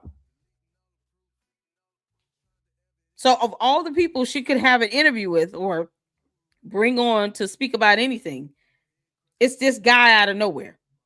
She never even asked Erica Kirk to come on her show when Charlie Kirk was first assassinated. And I said that 1,000 times. Why not just bring Erica Kirk on your show? She never wanted to be bold enough to face that. Because deep down, Candace does not care for Erica Kirk. She doesn't like her. She's probably always wanted to blame this on Erica Kirk. And she's just doing it in slow motion. Because she's a coward. And when she has the opportunity to face her, oh, it's something with George and Boys Club and we can't go. He said no. But the opportunity for her to go face her, nope. So this is why she never had Erica Kirk on her show. It's harder to try to put blame on her if you're going to face her, have a sit-down conversation with her. Allow her to come on, ask questions and all these things, and then you go back and say, yeah, I believe she got something to do with it. Much harder to do that, I guess, because, cowards never want to come out and just say how they feel about it. So this guy here, Valhalla, said something, realizing that this guy is a con artist, this Mitchell Snow. He was always a con artist, but Candace invited him on her show for him to still be a con artist. So she's just as much guilty as Mitch Snow. Candace is a grown-ass woman. Stop trying to make excuses for her. It's disgusting. No one wants to hold her accountable. Hey, everybody, how's it going? So I was going to be covering this tonight, but there is a lot of live stream and a lot to go through. So it's going to be tomorrow morning at some point that I'll be covering this information about Valhalla here, interviewing some people that knew Mitch Snow. So we'll go through that here later on. We're going to do that tomorrow. Candace Owens has absolutely went all in on Erica Kirk. So I'm going to go ahead and just cover that now because that's the easier thing to cover. Just a few tweets. And also, guys, the quartering liked one of my tweets on it. So therefore, I am that much closer to my 7,000 shekels, guys. Thank you all so much for helping me do that. Just so grateful. Maybe I'll actually get them. No, seriously. Guys, I don't ask for anything. I don't ask for donations. I don't advertise anything. I'm just trying to grow my channel. All I ask for is a like and a subscribe. That's it. So I'm not one of these shills, you know, kind of like Candace Owens, where I sell a bunch of merch or anything like that. I don't do any of that stuff. I'm just here to tell you guys the truth and break it down how I see it. So thank you all so much for being here. Even to the people that don't like me, thank you for at least clicking on the video and giving it a chance. Let's just jump right on into this. And Candace Owens here says that Andrew Colvett caught live directing YouTubers to clear Erica Kirk's name. I don't think that's what happens. And I'll show you why. Before the dummy YouTubers accidentally read a message from him where he asks them not to reveal him as their source. Well, you know, cry face. Okay. So a YouTuber ended up just revealing him as a source anyway. And why is Andrew Colvett pretending Erica Kirk doesn't even know what Fort Huachuca is? Probably because he doesn't act. Candace, it's irrelevant. Can you prove she was there on the base? Is the question. The answer is no, she can't. Candace, you got to prove that she was there on the base when this fool you brought on your show claimed that he saw her. As opposed to you asking him, why didn't you just pull out your phone and take a photo? Have you tried to get the surveillance camera footage from the military base? What about when the police showed up? They were all wearing body cameras. Did you try to do a FOIA request for those body camera footage? Why didn't you just record them? Do you have other eyewitnesses? Maybe they took a photo. There's no photo. There's no video footage. You know, for cell phones ping to certain towers and give you coordinates. They could literally give out a coordinate when you're taking, you know, signal from these cell towers. It tracks where you are. Those pings can give coordinates to where you are. No evidence on this at all. But yet, George Webb claims he can get IP addresses. Why does he need to know that, by the way? I don't get it. Why are you invading in people's privacy with this stuff? It's not something you need to know. IP addresses connected to people's personal information. Why does he brag about this stuff? And they do this all over YouTube, and YouTube does nothing about this. Actually, know if she knows or not. I don't know. He might not have asked her. He may have asked her. Who knows? I don't know. She's like, no. So you're just going to automatically assume no evidence that she was on the actual base. Accused her of being in a fort, or of being in Tucson, or of not being with Charlie on the 9th. Why is Andrew directing this bizarre response behind the scenes? So, he's saying, but it's worth saying, LOL, Erica wasn't in some fort in Tucson. The internet has gone insane. She woke up next to Charlie. Maybe this guy doesn't know. I don't know. Why are you assuming that this guy knows anything about this? He might not. Maybe he does. Maybe he doesn't. I don't know. I don't know all the... Who said that's coaching? Is she trying to say that he's coaching someone? It seems like he's giving his commentary. Like, so he can't have his own opinion about things? This is what happens when someone has an opinion about something. Candace doesn't like it. Now all of a sudden it's coaching. No, heifer. It's him giving his commentary. So he has the right to his first freedom of speech and First Amendment rights. As long as Candace says so, you can't make this stuff up. It seems like based on his reading, he's just giving his thoughts and opinions on something. The internet has gone insane. It has. No, to be specific, Candace Owens has gone insane, and she's always been that way. She brings a food on her show, though, that abuses women. You didn't speak to any of those protection orders he's got, girl. She woke up next to Charlie, went to the office with Charlie all day. They would be able to prove that, you know, because your cell phone's telling you everywhere you go. It makes no sense. They're going to be picked up on some camera somewhere. So if there are cameras outside of TPUSA, whatever office they went to, they're going to be captured on the camera. I'm sure they have cameras at their home. cameras that's recording activity going on the outside. So if they left the house, then their cameras will pick that up. It's almost impossible to go somewhere without a camera picking you up. So if they really needed to prove where they were, camera footage would help prove that. If they went out to dinner, that restaurant probably has cameras. It makes no sense. If nothing else, you can get the pings that your cell phone, every time it hits a cell tower, gives a coordinate where you are. That's evidence. She's not providing any evidence. She's just saying, oh, he's coaching someone. This is not a coaching.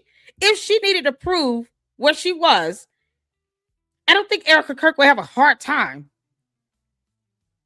allowing an investigator to get locations or follow the signals that her cell phone gives off to these towers, pinging her location, getting camera footages. This stuff would not be difficult to prove where she was. It's so ridiculous. Candace wants people to believe, because she doesn't believe any of her dumb lies, because she knows they're just too stupid. But as long as she has other people believing her lies, that's half the battle. And she has millions of people believing her lies and a bunch of dumb bots that's sitting here perpetuating it. But they don't care about the concept of evidence. The camera footages that will record her everywhere she is. Goes to the bank, you're getting caught on the camera. You go to the store, you're getting caught on the camera. You go to a restaurant, you're being caught on the camera. If this Turning Point, the TPUSA office has a camera, maybe the neighbors, wherever the building is, if they have cameras, you're going to be picked up on the camera. How to make a model of her vehicle. Maybe they have a dash cam inside their vehicle. They're recording as they drive along. Dash cam would be a great idea. Everybody, I want a dash cam. It's a good idea to have a dash cam. Anything happens, everything's recorded on the dash cam. Let's say if they did have a dash cam, now they're being recorded everywhere they go, every time they get in the car. It's not that difficult. So no one needs to coach anything when you have possible video camera footage and cell phone tower pings to help prove as substantial evidence of where she was. But yet Candace wants to get mad when no one believes that Egyptian planes are stalking someone in the sky in our U.S. airspace. Air Force, or not Air Force, but I know the Air Force base that's here in Oklahoma, Tinker Air Force Base. But, you know, other than that, I don't know of any what the other bases are called or if they're forts or anything like that, really. Who cares? It's just not something that I've ever really paid attention to. It's never been in my wheelhouse, my interest. Maybe it is to my benefit, but if it is, I don't know why. It would be. Let's see. She woke up next to Charlie, went to the office with Charlie all day. Okay. And this isn't Erica. You do realize this isn't Erica saying this. So who knows? Woke him up from a nap before a fox hit. Went to dinner with Charlie. Literally, people are lunatics. And then shows like a phone here. This is as much phone and picture that Candace has shown. So I don't understand why she has this problem with this format of pictures. This is I don't understand this at all. Whose this isn't hand any is different it? than what Candace has shown. Why are you holding them to a higher standard than what you've released? Doesn't make much sense. But anyway, she's also saying, you know, that he's directing them not to tell people. But I don't see the message where he says that. Where does he say that at? But it's worth saying, LOL, Erica wasn't in some fort in Tucson. The internet has gone insane. She woke up next to Charlie, went to the office with Charlie all day, woke him up from a nap before is that tax hit? Fax hit? I don't know. Toe hit? Went to dinner with Charlie. Literally, people are lunatics. Where's he lying? People are lunatics. Candace, you're a lunatic. Where does he say this? Don't use me as a source. It's not here in this message, so that's weird. Also, like, look at this. Like, before the dummy YouTubers accidentally read a message from him where he asks them not to reveal him as their source. Where? How do we know this is Andrew COVID saying these things? Because where's the date and time stamp of this stuff? So is this Candace hand Is this her covering up the photo of the kids? You know, because for some reason the kids are there. What? Why are these babies on your phone? Whose hand is this, y'all? You can't make this up. Paramount Tactical shared it on his page live. Did he? It's under the picture. The fort is 185 miles away from the office. Yeah, they're not gonna drive to that fort. It's so crazy. So Mitch said he's seen Erica Kirk around 6 p.m. on 98 at the Hotel Candlewood on Fort Base. Okay. He's got it on his YouTube page or his Twitter X. Paramount Tactical. It's Erica's hand covering the kids. Why is she showing that? How did she get that?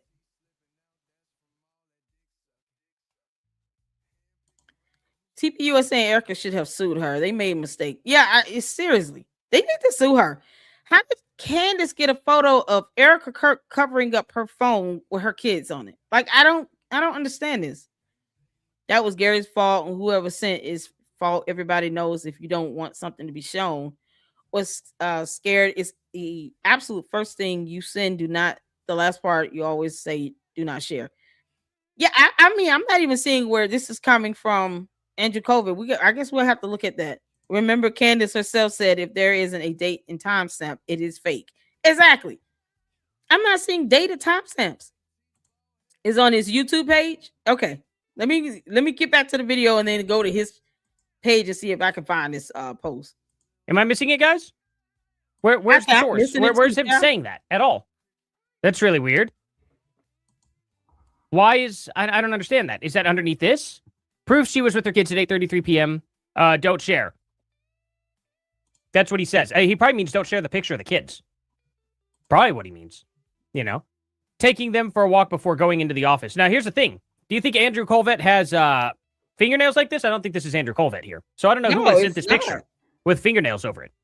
So this person who sent this message out, I don't know. Is this sent from the same phone? I don't know. That's not Andrew Colvett, unless he likes putting nails on. So there's a bit of an issue with what I'm seeing here. This isn't an AI image, is it? Is this an AI image? One, two, three, four. I don't know if his pinky's down there or not, but look at how this pinky kind of molds in. Is that normal? People normally have their hands like that? I'm on his YouTube weird. page. I don't see it. This may or may not be an AI image, though. I'm very, very curious about where that couch is clipping into her leg. What is going on here? Y'all say it's a post? There's a couch. Do couches normally clip into legs like this? Am I seeing this wrong? I don't know. Maybe I'm spending too much time on this. I'm a little skeptical on this image. People should definitely look into it.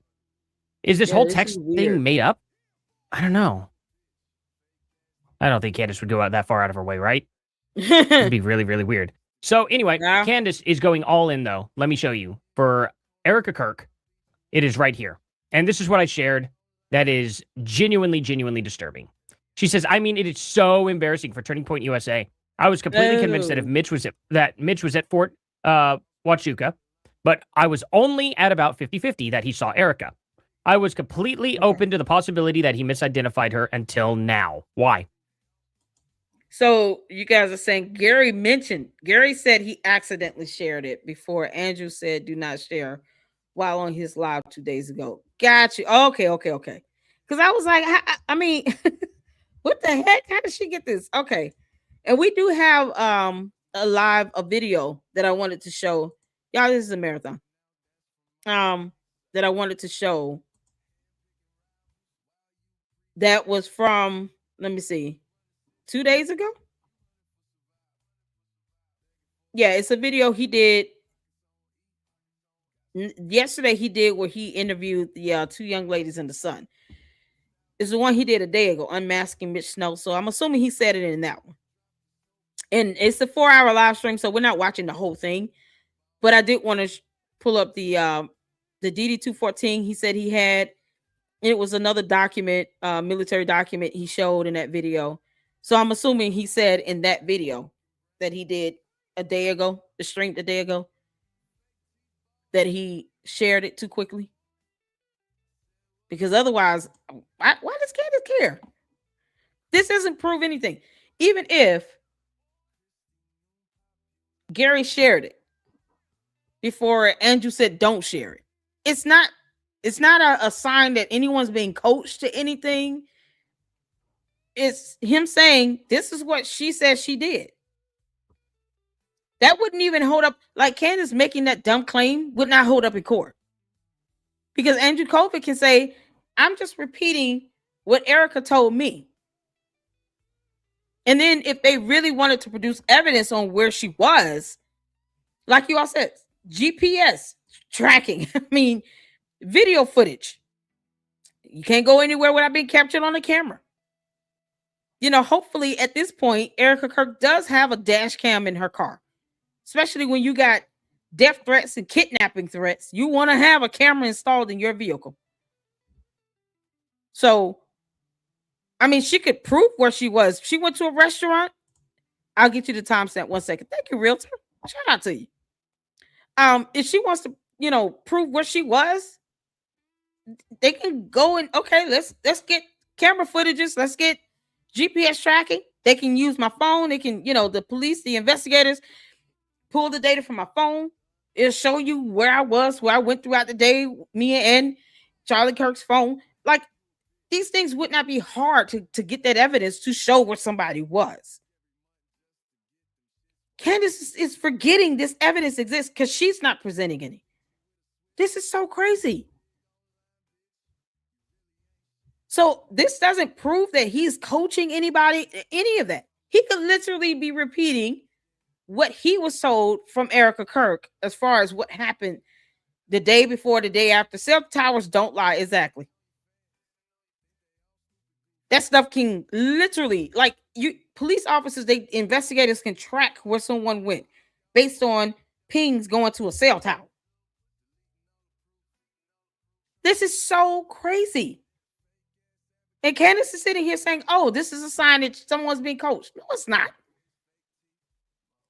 No one's being coached. He's just simply saying what happened. And he's saying there's some wackos on the internet. Candace Owens is an alien. She said it herself.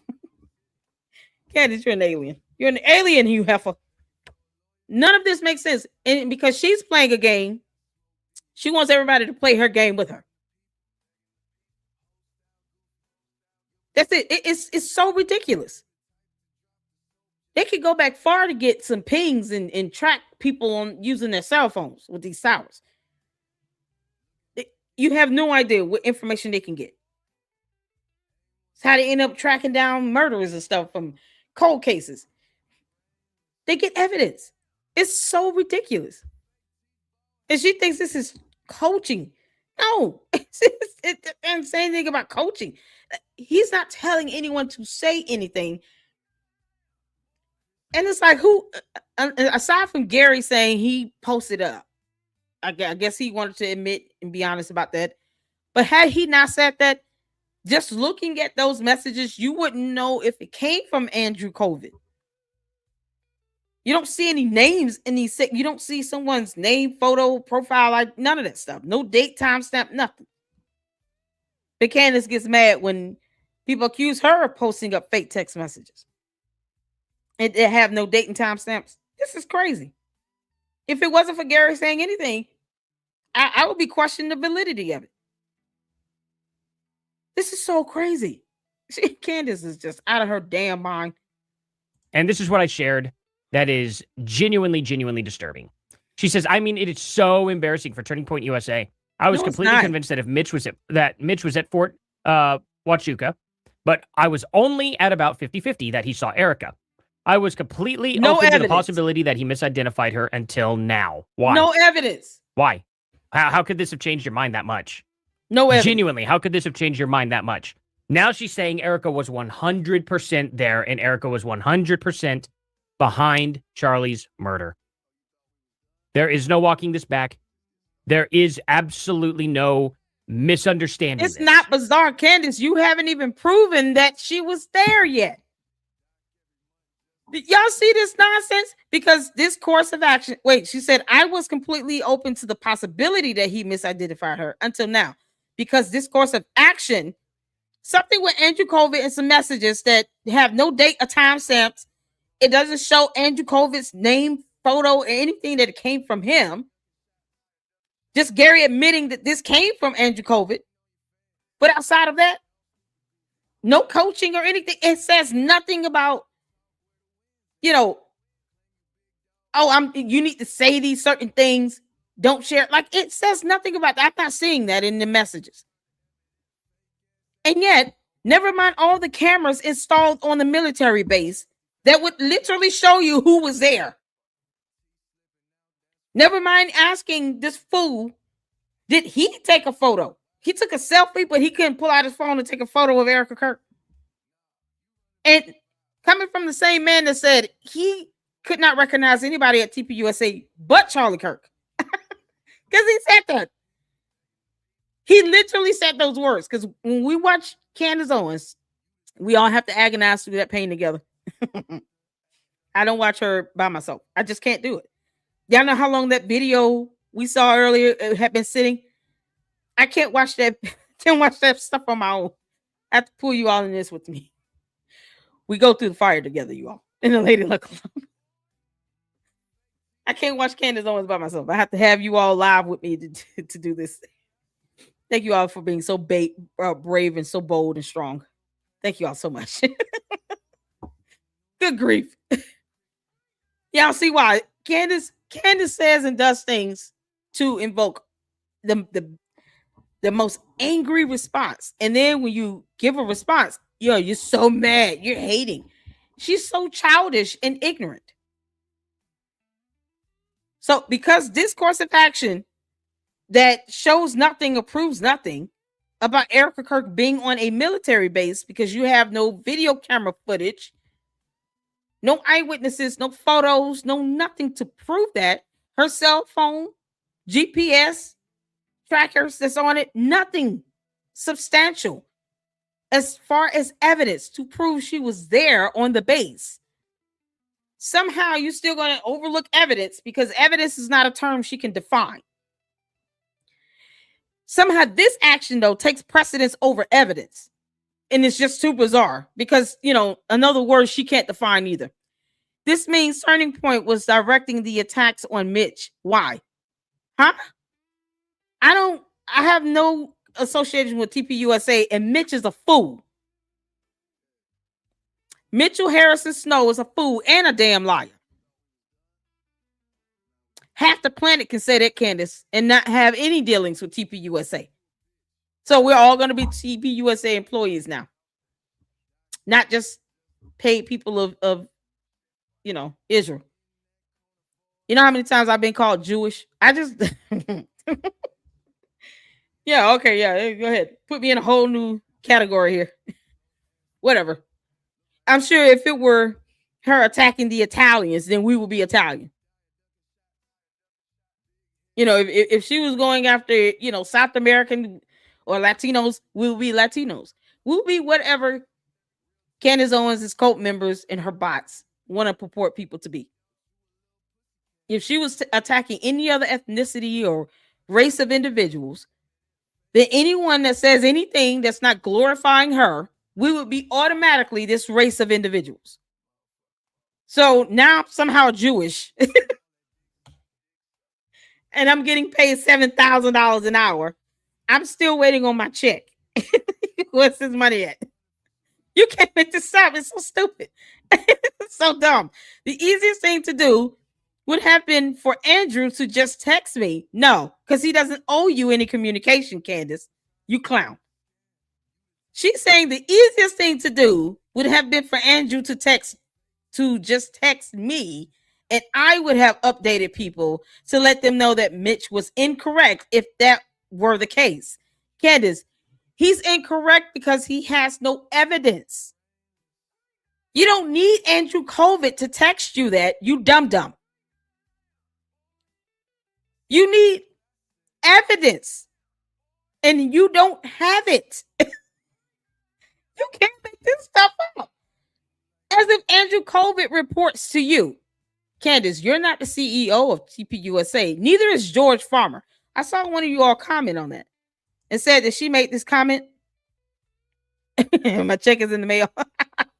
One of y'all said that she made mention that George Farmer would be a better CEO of TPUSA. We don't even know why he resigned from being the chairman of TPUK. Why did he leave TPUK? My check in the mail. Oh man, you can't make this stuff up. Oh, thank you, F Moon. Blue Moon. Oh, 999 Super from Blue Moon says, who the F is that? She people need to explain themselves to her. Is she FBI director? Charlie's mother? Exactly, right. Jesus, she's hateful, selfish, officially the new kick leader, full-blown butt case. Exactly. Yeah, I'm bluish, y'all. I'm black and Jewish. Y'all didn't know that? Because the candy ass cult members and the bots, inanimate objects, want me to be Jewish so bad. They also want me to get paid $7,000 an hour. Why can't that wish come true? I'm actually in agreement with the $7,000 an hour. Go ahead. Yeah, pay me $7,000 an hour. Let that happen. Well, why is that a bad thing? You can't make this up. This heifer literally thinks people owe her money. Shout out to you, Blue Moon. Thank you so much. I appreciate your generosity. It's an absolute blessing. I appreciate you. Y'all, this is Paramount Tactical Phone, not Candace. It's a message from whoever replied and provided Gary with the info. And the thing is, we still don't see this coming from Andrew COVID. So if it came from him, he could easily just be repeating what Erica Kirk told him. Whatever itinerary they have for that day, I'm sure she would have no problem. If Erica Kirk had to produce evidence on this, she would have no problem doing that. Candace is the one that's failing to produce evidence of Erica Kirk being on the military base because, Candace, you brought forth that dumbass allegation. That would be your burden to prove. No one owes you evidence on a damn thing. You are not the CEO of TPUSA. You were not married to Charlie Kirk, no matter how much you want that in your mind. You do not get to demand anyone to text you about anything. You brought that fool on your show. I'm glad you can admit that. That way people can stop making excuses for this grown-ass woman that chose to bring this fool on her show that she failed to vet and at least look to see if he had a criminal record or at least 4 or 5 protection orders granted against him, or to even talk to his children or his estranged wife or an ex to see that they all can't stand his guts. His own son calls him a grifter and a con artist. His words. She didn't even try to do her due diligence with that. She just went with it. I'm just going to let this guy on because he said something that I really want to say, but I'm too cowardly to say. That's what this comes down to. Candace Owens is too cowardly to tell Erica Kirk how she truly feels about her. So her dumb bots go out and do her hard work for her for no reason at all. How much they get paid to be bots? Candace cult members get nothing. If they don't parrot her talking points, then they're just Russian bots. Like, that's how much she dismisses them. But Candace couldn't sit down and tell Erica Kirk to her face how she really felt while being live streamed in person. You couldn't do that in person because you're a coward.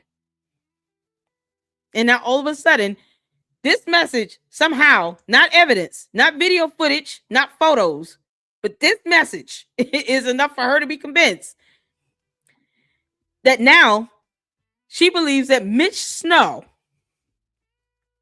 a con artist who brought no evidence either, has convinced her that he saw Erica Kirk. But he claimed in the same squabble, in that same show, he would not recognize anyone at TPUSA but Charlie Kirk. How the hell he recognizing Erica Kirk or Brian Harper? She never even asked him that. She never said, that's a contradiction. You just said you would not recognize anyone else at TPUSA but Charlie Kirk, but you're telling me you recognize Erica Kirk and Brian Harper. How would you recognize them? And you just said you wouldn't. Didn't even vet to make sure he stayed consistent with this dumbass lie. That's how ridiculous this is. So TPUSA is directing attacks on Mitch. No, it's not an attack. He's being debunked. He's a con artist and a fraud. His own son is saying that. Now the son works for TPUSA too. We all work for TPUSA now. We're all Jewish and we all work for TPUSA. Erica Kirk, girl, you owe me some money. I want dental and health benefits. What's the 401k plan? Because, you know, we all work there now. We're all employees. And we're all Jewish. They see everything as an attack when they fail to produce evidence. Where are those court documents, Candace, you say you upload to your website, you heifer? You can't make this stuff up. The easiest thing to do would have been for Andrew to text me, and I would have updated people to let them know that Mitch was incorrect. No, Mitch just lied like hell, and you were okay with that. You know, because your show is pre-scripted. Erica, the CEO, instead chose to send her metadata. Her metadata. Never mind camera footage, GPS tracking, ping locations, none of that from a cell phone. Candace had none of that, though. No images, no nothing. Her metadata regarding an irrelevant date to Andrew so he could send it discreetly during a live stream that was intended to take down Mitch. What metadata? It was a message. It looked like text messages. She talks about metadata as if she can define what that is. Candace, go to dictionary.com and put in metadata. For fuck's sake, you can make this stuff. Yeah, I gotta keep playing. Okay. This is it. Candace Owens 100 million% believes that Erica Kirk was absolutely full stop in on this. Oh, God. Nobody could say otherwise. Because Candace, this so course of action is just too bizarre. This means Turning Point was directing the attacks on Mitch. Why? Okay. Okay. Sure. The easiest thing to do would have been for Andrew to just text me, and I would have updated people to let them know that Mitch was incorrect, if that were the case. You know, Candace, you keep seeming to have the problem. It's really, really weird. It's almost like a game of telephone. You come out and you throw a bunch of information out there. A bunch of information. TPUSA has to then go through all of it and just kind of be like, okay, well, we're going to respond to some of this, and, see what happens. And instead of being super duper clear with them, like, I don't know, if I had people coming to me, I probably would at first be like, hey, I had this person say this about this. Yeah. Tell me about it. And maybe privately they'll message you back and they'll give you an answer. Okay. Then you could compare answers. But when you're sitting here going, oh, well, I didn't ask for this, or this. Well, maybe give them a little bit of a printout. Send them an email. Maybe say, hey, this is exactly what I want answers to. I don't know. Maybe a little bit more direct communication would fix that problem, Candace. But instead, you're putting it all out there first. And then TPUSA responds to it afterwards. I don't know. Maybe that's just me. I think that would be a better idea for you to try actually communicating with these people. You clearly got to communicate face-to-face, which you were so hesitant to do. And after that, you're not willing to actually have further communication with them anymore. It's really weird to me. You think that you would be asking them every single question and seeing if they would just answer. I don't know. I feel like this is more of a ratings thing. You get to, parse out a little bit of information at a time, which guarantees you either a live stream or something else each day. I find it weird that you're so obsessed with helping Charlie out, but you're also taking every single day off that's not Christmas. It's really weird, too. Here I am. I've got kids, got family. I had to celebrate Christmas last Saturday. Had to celebrate Christmas on Christmas Day, Christmas Eve. And we're doing a Christmas on this Saturday, tomorrow. So, I don't know. I'm still going out and about my way. I can't really live stream because I actually have a day job. Night job, technically. Whatever. You guys know what I mean. Yeah, I have a day job, night job, job, sometimes day job. But night job, no, I work for most of the time. now, I guess. Wife has day job. Candace don't. She does this. She does this stuff for a living. Yep. I don't know. Just seems weird to me that she can't seem to find the time. But all right. Must be very important unless it comes to holidays. Then Charlie's murder can wait. Anyway, I was completely open until Eddie misidentified her. Because this course of action is just too bizarre. This means Turning Point was directing the attacks on Mitch. Okay, we already did all that. And the easiest thing to do, we covered that part. Erica, the CEO, instead chose to send her metadata regarding an irrelevant date to Andrew so he could send it discreetly during a live stream that was intended to take down Mitch. I'm sorry, but this is a hot mess. I mean, it's absolute proof going full in. But where's the metadata? Like, what are you talking about? So that's what I'm saying. Where's the metadata? Where is this metadata?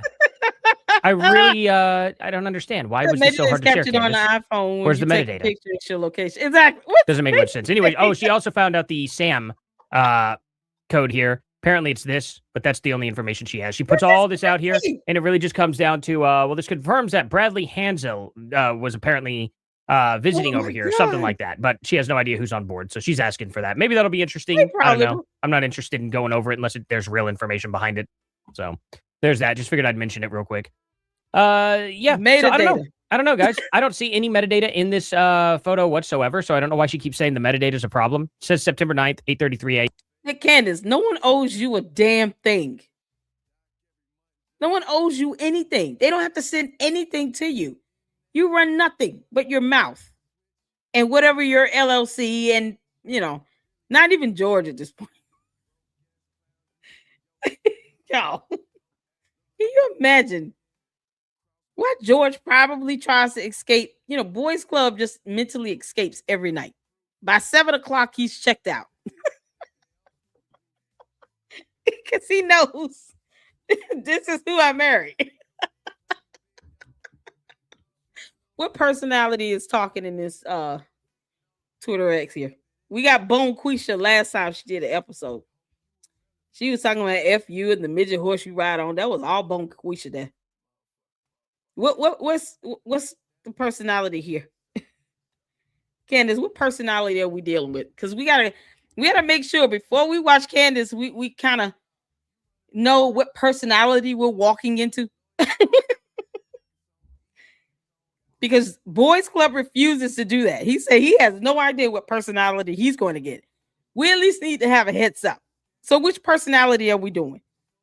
Is this going to be the Karen? This is a Karen personality? Which personality is this? I think this is the Karen. Would y'all let me know? I think this is the Karen personality here we got. Sybil. Somebody said Sybil.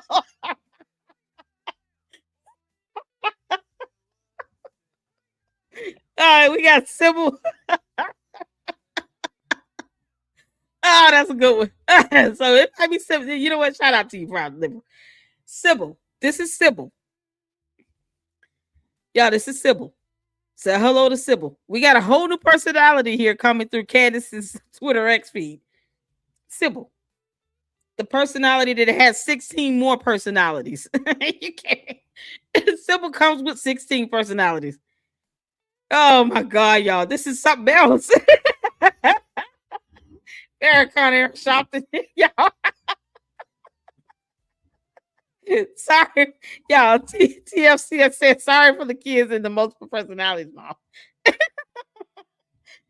Candace is a walking personality disorder upon herself. One of her personalities has 16 more personalities. You can't make this up. You cannot make this up. Oh my God. We got a Bone Quisha, we got a Karen, we got a Jennifer. Now we got Sybil, who's got 16 other voices in their head. Oh my God, y'all. The personalities is just endless. It's getting to the point where we're going to have to start typing this up, Candace. We're going to have to create a timeline on all the personalities your crazy ass have. We'll have to keep track of this. There might be a new personality for every day of the week. I'm sure she has good 5 personalities to represent each day of the week. There's a Monday, Tuesday, Wednesday, Friday. Friday seems to be Bone Quisha's day. Okay, so we got to keep that in mind on Fridays. Fridays are just Bone Quisha days. Because Bone Quisha cusses like hell. You can't make this up. Sybil has entered the chat. Sybil wants to sit here and to say, oh yeah, Erica definitely did it now because, Andrew, how dare he not reach out to me? Like he owes her that. The audacity. Yeah. Okay. What's wrong with that, Candace? That's as much as you've shown us with your text messages. I don't understand the double standard. But tell me what you guys think about all this down in the comment section below. Please like, subscribe, and share, guys. Tomorrow morning, I'll be covering the all the information about Mitch Snow's son, possibly, or family members, or whoever they are, sending in information to Valhalla. I'll try to condense that down in a pretty short video, and definitely go subscribe to him because he's doing some real work out there. So is obviously Paramount Tactical doing fantastic work. Yeah, Paramount Tactical. We'll go subscribe to those guys, and I will see you guys here in the next one. Later. Yeah, Artie Trolls is so good. I am seriously. Yeah, this guy here. Alex Jones is calling out Candace Owens. It's almost like calling out your protege. Alex Jones. You don't think that Candace Owens got a few tips from you about these conspiracy theories? Come on, man. Yeah, look at his face. This is the face of conspiracy theories right here. There you go. Y'all say what's up to Alex Jones, the godfather of conspiracy theories. You can't make this up.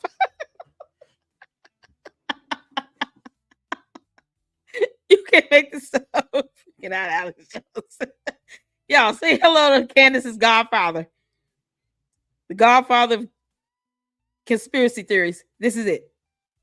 This man has been sued in order to pay 1.4 billion with a B, billion dollars. $1.4 billion here. And this is who Candace Owens takes her so-called tips from. All her podcasting tips from. Yeah. And he's now saying, Candace, kick rocks. You can't make this stuff up. Alex said that Charlie didn't like Candace. I can believe it. I can believe it. Vicky says, hey, Vicky. Evil Alex Jones said he's embarrassed to have been associated with Candace. Yeah. Yeah. This man is now calling out Candace Owens. You can't make, come on, honey. Where else do you get this from? Oh, Marcho, thank you for the $2 super. Yeah, I'm trying to get through the supers. Thank you so much, Marcho, for the $2 supers. She said no sound. Oh, this was in the beginning. This is in the beginning. Thank you so much. Proud Liberal sent the $2 super. Thank you. I love your attire. Hey, y'all.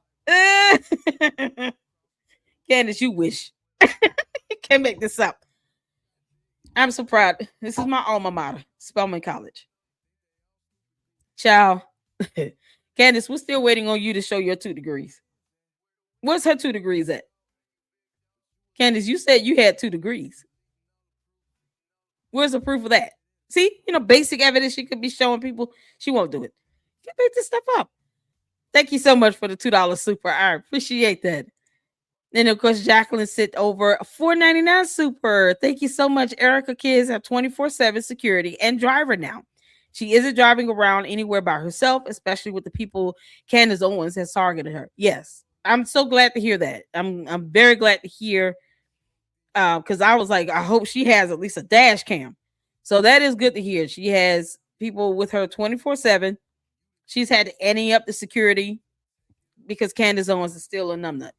Can't make this up. Shout out to Blue Moon for the $9.99 super. Thank you so much. I think I did cover this message here. And Blue Moon for the $4.99 super. Thank you so much. Can you imagine her saying about blacks, Muslims, Asian, what she is saying about Jews? Exactly. Candace, she doesn't say this about, any other race or ethnicity of people. She just keeps going after Jewish people. So all her dumb bots, and her cult members, forget the fact that I'm another black woman. I'm going to say when she's wrong, when she's lying, when she's letting a fool on her show. Yeah, I'm going to say that. Absolutely. Because her lies is causing people to get death threats and to be cyber harassed and bullied and defamed. It's disgusting. I personally don't care what skin color she is. Look, Godfather conspiracy theories. Who said some of the most heinous stuff that can ever be said? From kids who lost their lives in a school shooting. Right here. And he's now embarrassed to have been associated with Candace Owens. And he said some heinous stuff.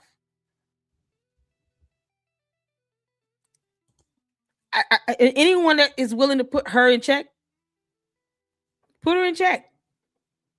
It doesn't take away the fact that he's paying the price for what he said. $1.4 billion judgment issued against him.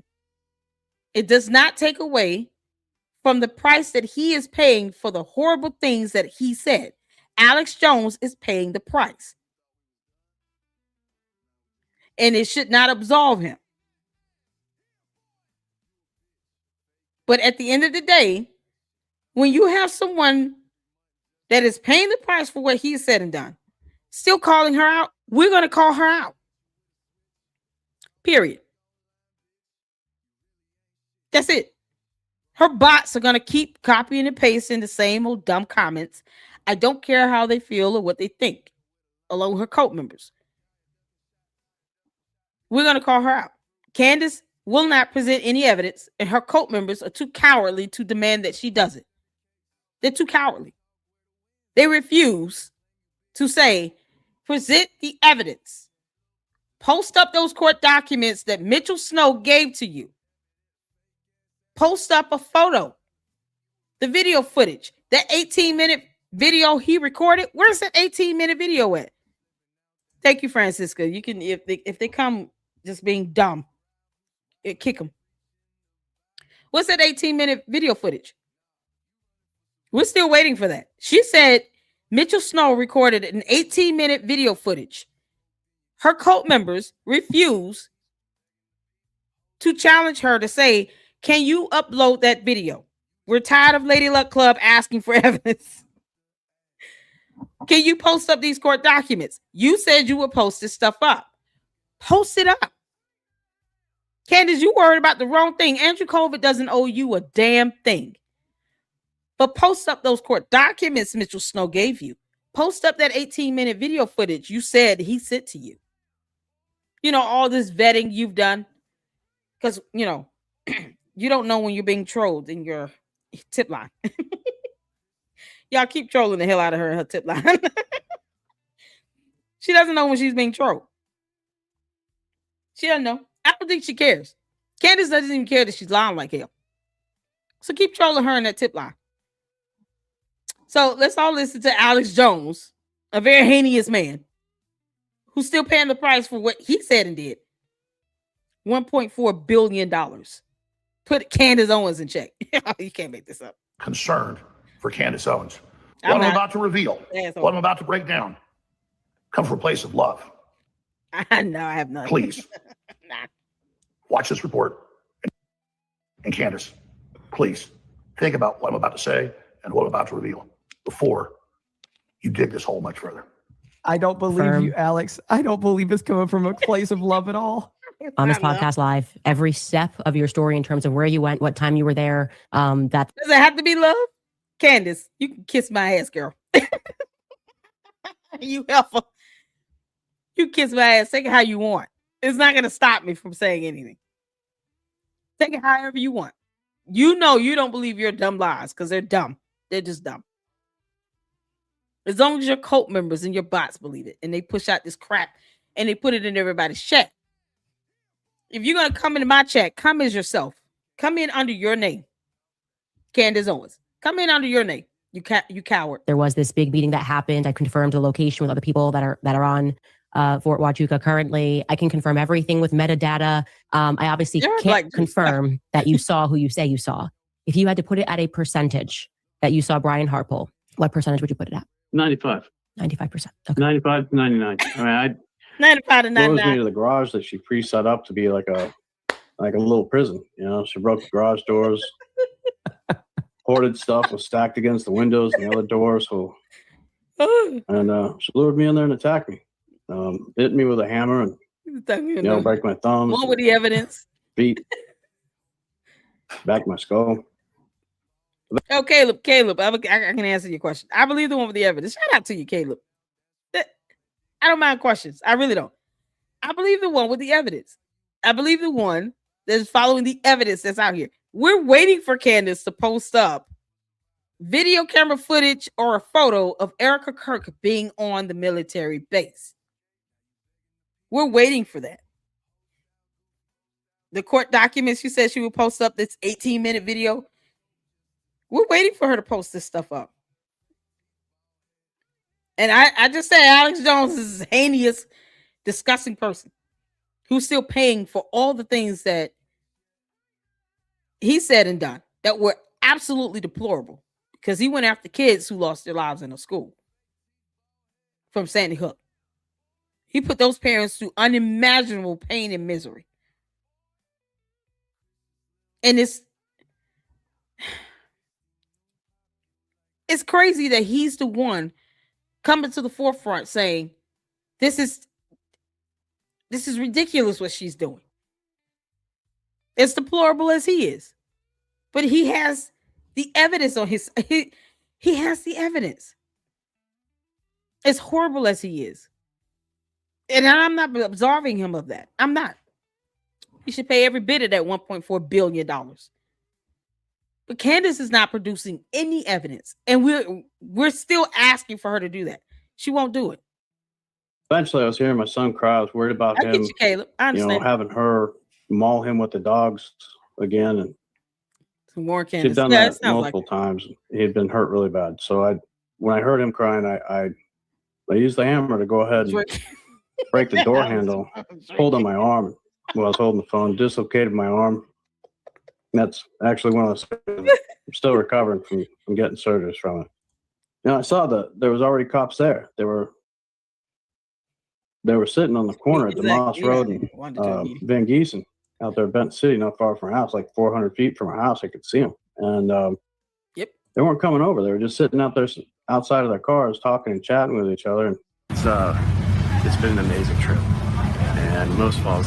This is apparently, from what I gather, this is one of Candace's major sources for all of her theories that she's floating out there. This is her big time source. I've gotten to meet and hear their stories. It's absolutely fantastic. It's been a wonderful experience. Oh my God. I want you to meet a man named Mitch Snow. He's very, very interesting. He is the new Egyptian planes. We're supposed to move on from the Egyptian planes that were the key to everything up until just about 4 or 5 days ago to Mitch Snow. This is the key to everything. I focused on a lot of big pieces of it, but first off was the Egyptian planes. Oh, God. And right as I'm already doing the research and others are doing the research, a researcher goes and gets the flight data, actually buys the professional grade, puts out the fact that... I'm sorry, I forgot to say who this is. This is D-Day Cobra 2. Y'all make sure you go check out his channel. My bad. I forgot to give you all a heads up on this guy.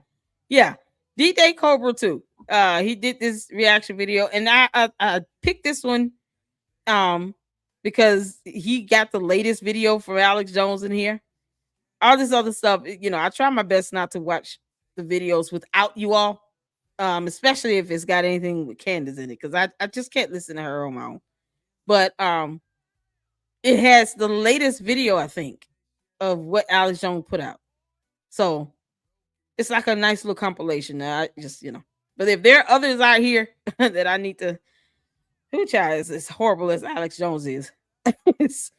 I don't know why he thinks he's trying to warn her. Because the moment you say something she doesn't like, her cult and her bots are just going to go hammer time. And then they get mad and they throw tantrums and they vomit all over, Twitter X and YouTube and blah, blah, blah. Because they're bots and cult members. That's what they do. People need to stop caring about how they feel and what they think. That's what should happen. And make sure you keep messing Candace up in her tip line. Candace, we're here for trolling you in your tip line, girl. We know you don't check it. You don't bet, man. 66% of the time, she said these planes were in the United States. Man. They were another continent. And another 60% of the time, they weren't matched up to where she was. And then Candace came out a few days ago and said, yeah, she got some of that wrong. And then, of course, she met with Erica Kirk and thought things might be better. Another round of debunking the Egyptian planes. I want to be very clear. We discussed the Egyptian planes, and I have since worked on an incredible document about the Egyptian planes, which we are going to put up on our website, because I realized that when we shared that spreadsheet, people assumed that one of the columns which was actually saying where the planes landed on that day, because it was plus or minus 3 days, was exactly where Erica had been on that day, and that was inaccurate. And so for clarity, I had been working on the last week on turning it into an interactive timeline that we can put up on our website, because I'm certain that these Egyptian planes are incredibly shady and that they were in fact tracking Turning Point USA Faith broader event. If you watch this, Oh my God. it's all about how you view stuff. I watch this as WWE.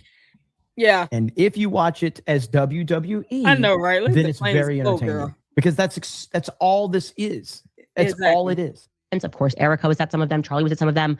But it is the pattern here is undeniable. So let the naysayers and people make videos trying to, fifth round debunk these planes. Candace, we don't need your permission to debunk your ass.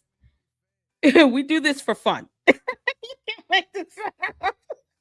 And then all of a sudden, she fires up this letter she gets from this person that says they were medic special forces, and according to Grok, that's true. But he was also in the witness protection program and stalked and had all this family violence against him. But Grok says it's the other way around, and that no evidence of him in witness protection.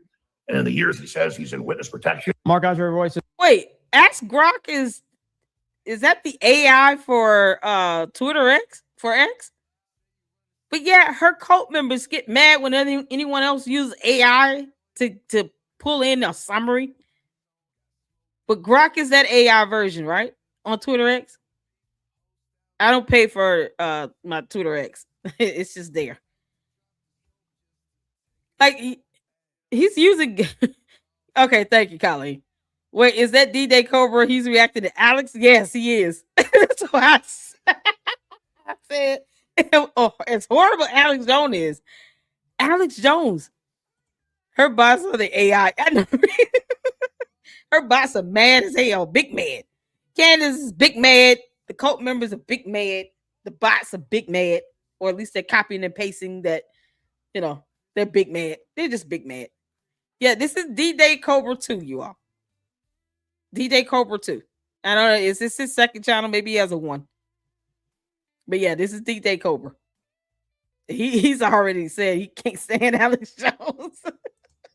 But it hurts our base ultimately. I don't disagree, but you have to understand that the conservative side is full of phonies and frauds. It just is. And nothing's going to change that. And I guess that's what this exposes more than anything, is that so many of these people are liars and they're only in it for their own self, benefit. That they don't care about the actual cause. And he's out on paid trips to Cancun because of his medical disability. I mean, just looking at him and listening to him makes the hair on the back of my neck stand up. And then his story of he's in Arizona the day before. Alex Jones is drunk. Charlie Kirk's killed. And he just decides to go to a military base, a restricted one, to see if they've got any files on him. And he gets there and has this whole story. It's directed to this building, and there's all these officers, and he thinks he sees the head of TPUSA security, but wasn't sure then. It was later when he saw him on Sean Ryan. And then now he goes on Candace and suddenly says, I also saw, he's 99% sure, Erica Kirk. That person matches who I saw at Fort Huachuca in the lobby the night before. And she was with that man in the lobby. And that man, he was present at that meeting the next morning. If you had to put it at a percentage that you saw that the girl in the ponytail matches the description of Erica Kirk, what percentage would you put that at? Like, I can legitimately, I could pull people on I get emails all the time about people having sources or information or whatever. And, you could pull people onto a show and claim that you have this or you have this and they know that or whatever. You can do that if you want. That's not the game that I'm playing, but you can absolutely do that if you want. Yeah, Candace says she's playing a game. She said chess. She doesn't understand that. So I say tic-tac-toe. Candace Owens already said, I'm not going to release out everything I have because I'm playing a game. Hard stop. She is playing a game. It's a dangerous game. It's a game that's causing people to catch death threats and kidnapping threats. This is funny for her. This is fun. So that's why I don't feel bad when she's getting trolled in her tip line. She doesn't check it. She doesn't vet. She doesn't do any background information to research. I have to do that. Y'all send me stuff. I'll tell you all, I'm still not caught up with all my emails. But if I get stuff that looks like it is related to any data information that I need to go and research myself to double check to make sure this is valid, because I don't know if someone is creating a fake profile and create a fake email, and then they're sending me something as if they're one of my mods. I've seen fake profiles named after my mods. But yet, the difference is, I know my mod is my mod, and the same account that might be named might have a space or a period or something to try to differentiate it, because you can't have the exact same, but they'll do the same name and then they'll put a space or, some sort of underscore or something that might be subtle to change it, but it'd be one of my mods' names. And then they go out and say all these dumb things and everything, and it comes back as if it's one of my mods saying this stuff. That's happened. And I know this is not my mod. My mod is selected to be my moderator. One has a wrench next to it, the other one doesn't. But they go out and do these dumb things. I have to make sure this person is not creating some fake email and then sending me email information. I have to vet it. So when I tell someone, hey, I'm going to look into this myself and then get back to you and let you know, that's not a joke. That's me doing due diligence. And it might not be right away, but when I get back to it, then I get back to it. And then I'll show it if it lines up, if I have corroborating evidence to support it. If there's information, factual information that I've come across in my research to support what someone has sent me, then I put it out there. Because the last thing I want to be is sitting here and relaying information because I'm being trolled and I didn't know it. And I didn't do my due diligence in it. That's the same thing Candace could be doing and she won't do. And she has a team. I have a regular job. I got kids and I have to do this stuff myself. I don't have a team that can do that like she has. This is what she does all day, every day. I only have but so much time. It just goes to show when you care about putting out information that's factually based, then you take your time with making sure. If it's just a video or something like that we could watch, that's one thing. But if it's information involving data, involving websites and links and documents, identify someone. If I have to do stuff like that, I have to take my time with that. That's not something I can rush doing. Just like with me going over the tax documents from BLEXIT. I have to go through this stuff so I can know what I'm looking at and talking about. Should have did the other consulting, the LLC 2 weeks ago, because now I can't even see the actual tax documents anymore. I don't know where the hell that went. And I had both. It was on ProPublica's website. I don't see it there anymore. And I searched through ProPublica's website. Those are the things like I have to make sure this stuff lines up. I'm still going to show you all the tax forms from BLEXIT. And I'm going to show you all the website for Optimizer Consulting and the LLC registration information that I saw. And show you some information on the website that connects to BLEXIT and TP USA PAC. But can't show you the Optimizer Consulting LLC's tax forms. Then they're not even available anymore. And me researching and finding this stuff, I don't know if they know someone's trying to do this or what. But I'm going to share you all the information I have. And if someone has those tax forms, they can send it to me. And then I'll go through it, make sure it's correct, make sure that it matches up at least with the information is consistent, and then show that out. Candace won't even post up court documents she claims somebody gave her. No way to vet this. This to her is a game. And she said it. Don't get mad, Candace, when people repeat your words and use them against you. Those are really rare eyes. That's 95 to 99%. So I said, all right, let me go look at this. And Candace again is saying she's seen the metadata. It's ironclad. She's just not sure if he really saw Erica Kirk. Just like with the planes, it just goes from the Israelis to the Egyptians to the French to the U.S. military. What? And so before I get into the latest story of the military base and all of this and somehow involved in killing Kirk, just asking questions. Just remember, I came out 4 or 5 days ago, and so did others, with the flight logs, with the data, and said to Candace, please respond to us. And she didn't come out and say it wasn't true. So her ironclad information on that, well, wasn't that. Oh, I had the best. But now we move right on to a new controversy. And I was talking to TPUSA the days before they were meeting in Nashville. And I said, either she's being paid by some bad groups to stabilize the Republican Party, which I don't think it is. I think she really believes what she's saying. No, she does or not. Or she's had some type of mental breakdown, psychosis. Or she just really believes. Alex, she does not believe anything of what she's saying. She's getting 300,000 and 400,000 people watching her live. She's getting millions of fucking views. She is obviously, she is getting financial benefits from various other places. Yeah, she does not believe her lies. I'm so glad he's saying this. Shout out to you, D-Day. It's not hard to see. Candace does not believe these lies she's peddling. She's making too much money from it. She doesn't believe any of this. What is she going to do once this stuff runs dry? And the cult is like, okay, can you move on to just telling us who pulled the trigger on the gun? You don't believe it's Sala Robertson. You can't leave them in limbo forever, Candace. Your millions of cult members are going to start asking you to name the shooter. I'm just helping them along. You can't make this and up. She knows that there is a massive audience that believes this bullshit. And the more she runs with it, they don't care. They don't care how true it is or isn't, because they already believe in these theories. They already think that it's 100% accurate.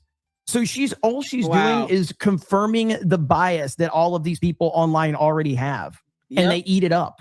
She's giving them false hope in their lie that they believe. She knows that. All of this, but I think it's somehow still delusional, because I could go through dozens of the things she's put out and debunk each one. So where is she now on the planes and the ironclad data and all of that? And there's so many other examples of this that we could drill into here.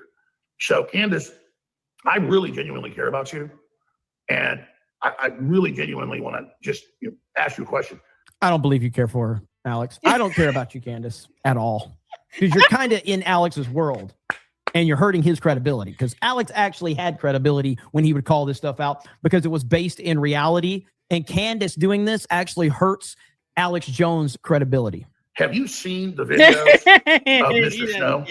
I mean, have you seen him on podcasts talking about how his wife built a prison for him in the garage and then attacked him and broke both his thumbs and pulled his arm out of socket and mauled their son with a big dog twice? Oh, God, I like that movie. Wouldn't help him, and they're all part of a conspiracy, and he's in a witness protection program. I mean, if I was just walking down the street and saw somebody talking like this, that's schizophrenic. Witness protection, and yet he has photos up of him and his son weaponizing the child to get sympathy, garner views, to have attention brought to his so-called situation. He had to weaponize a minor child to do it. That is absolutely awful. This kid has to go back and look at these photos and see all this stuff all over the internet because his dad is an idiot who has more protection orders against him than anything else going for himself. This kid still has to see these things. A website up, post up, videos up with his photo all over it. But when he was a little boy and his father weaponized him to get sympathy, to con people out of money, he created a whole fictitious, dumb, stupid story with no photo, video evidence, GPS tracking, nothing to support anything about Erica Kirk being on a military base. And the godfather of their conspiracy theories is saying someone is schizophrenic. And you look at his face, and then you look at the other videos out there of this guy. Okay. Yeah, I wish I could believe he that. was special forces. So crazy. Supposedly, maybe it was even the right name from Brock. Okay. I know a lot of people in the military that crack up and go nuts. In fact, a larger percentage. He's got two names, by the way. Around a lot of vets, they're great people, but they have a higher percentage of serious mental breakdowns and suicide, you name it. Lures me to the garage that she pre-set up to be like a little prison. Crazy. You know, she broke the garage doors. Hoarded stuff was stacked against the windows and the other doors. And she lured me in there and attacked me. Hit me with a hammer and, break my thumbs, my feet, back of my skull. Eventually, I was hearing my son cry. I was worried. Dude, this guy's boring as fuck. Like, it's physically hurting me to listen to this guy talk. So, to be fair, if you are this incredibly boring, probably making up lies is your best play, because no one is going to just sit there and listen to you talk. About him, having her maul him with the dogs again. She'd done that multiple times. He had been hurt really bad. So when I heard him crying, oh my God, I used the hammer to go ahead and break the door handle. Exactly. Pulled on my arm while I was holding the phone, dislocated my arm. That's actually one of the surgeries. I'm still recovering from getting surgeries from it. I saw there was already cops there. They were sitting on the corner at DeMoss Road and Van Giesen out there, Benton City, not far from our house, like 400 feet from our house. I could see them. And they weren't coming over. They were just sitting out there outside of their cars talking and chatting with each other. And needless to say, okay, you say you've seen the metadata on Mr. Snow. What's the metadata that he went to a military base? Exactly. And so now that means this is all true. Can we see that metadata? Those are the magic metadata. Can we see that information? And somebody says, dude, Jeremy, are you ADHD or something? Yeah. Then again, he doesn't recognize while he's there that Team USA security. It's after he sees him on Sean Ryan's show.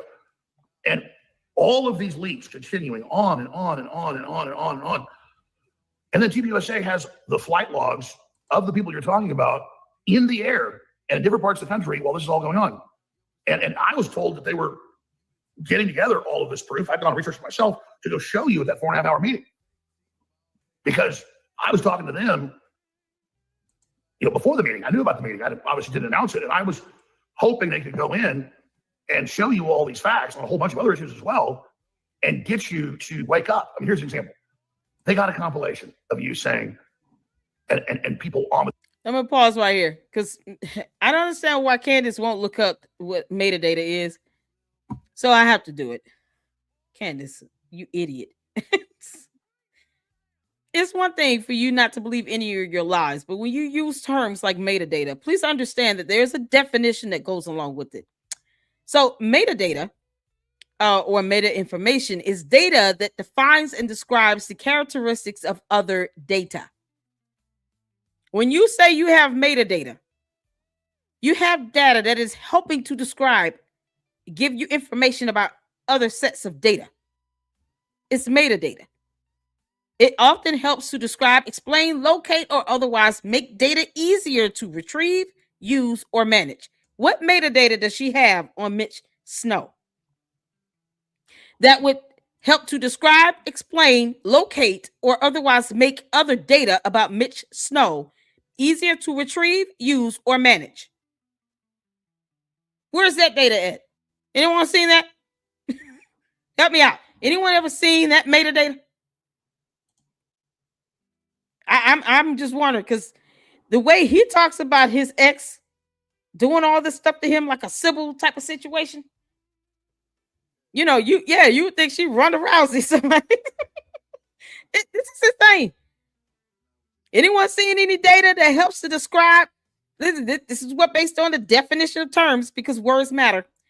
Describe, explain, locate, or otherwise make data easier to retrieve, use, or manage.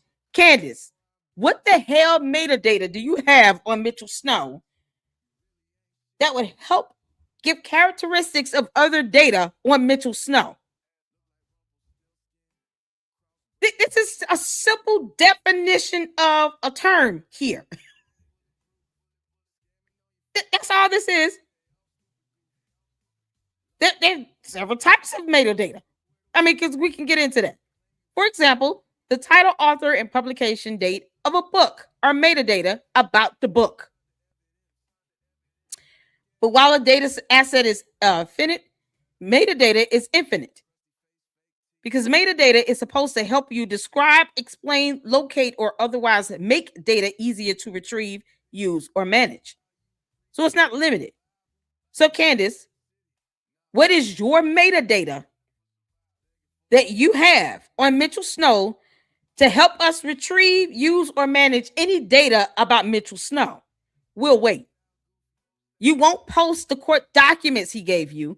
You won't post the 18-minute video footage that he claims that he recorded and gave you. You won't even give us simple data. So what metadata do you have on his ass? Because we're all waiting for that. You don't want us to debunk your dumb ass on something that you could just be giving to us. But then when people point out the data that we get on him, then you get upset about that. And now it's an attack on you when you're not competent enough to look up the definitions of simple terms.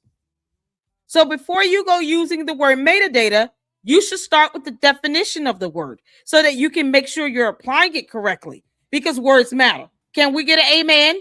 Amen in the chat. Amen. She has no metadata.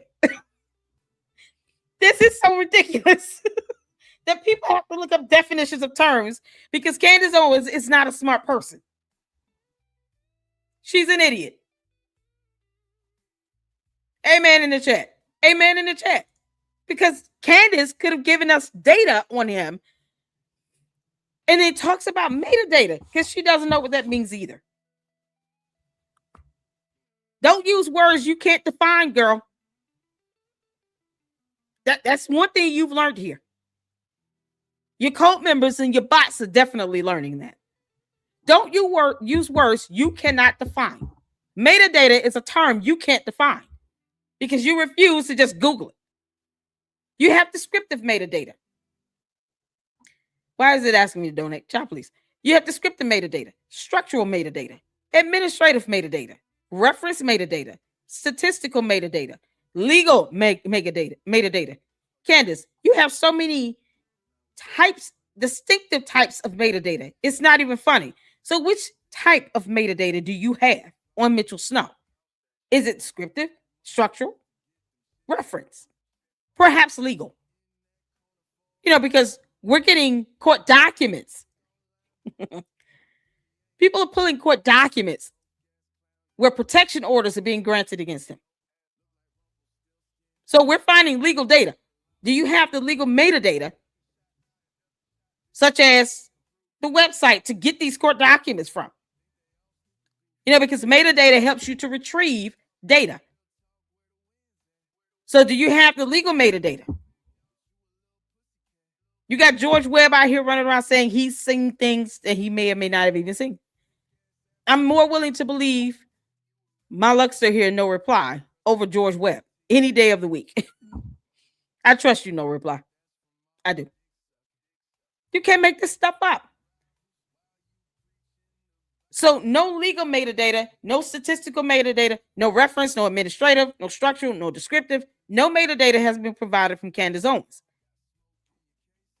But yet no one is supposed to fact check her either, because this is what fact checking does.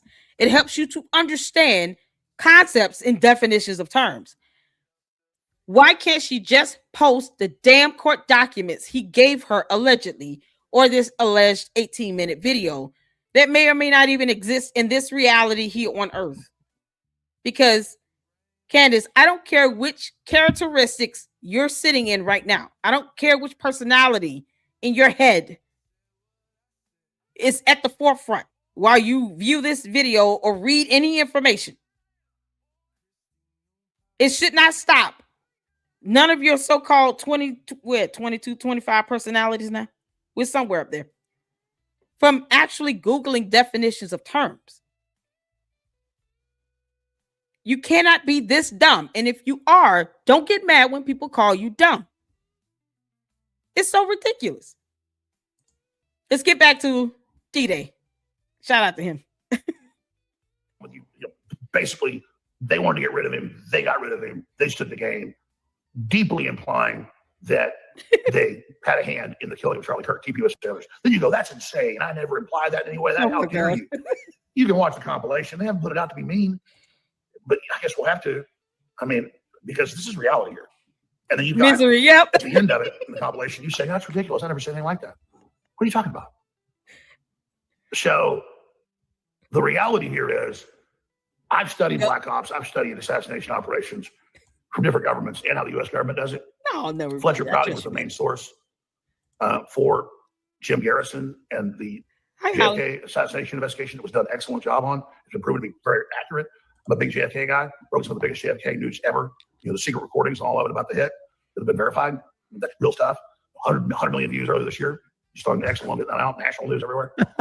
I just say that because I've interviewed basically all the assassination experts. Most of them are dead now. But Fletcher Prouty was the head of Black Op regime change political assassinations in the U.S. government. It's so hard to keep up with. There were only 2 other colonels who even did any of that work. He talks so choppy. And he wrote books about it, explaining how it all worked. But the week before they killed Kennedy, they literally sent him literally to the Arctic on another mission, so he couldn't be there watching what happened. But of course, he still figured it out right when it went on.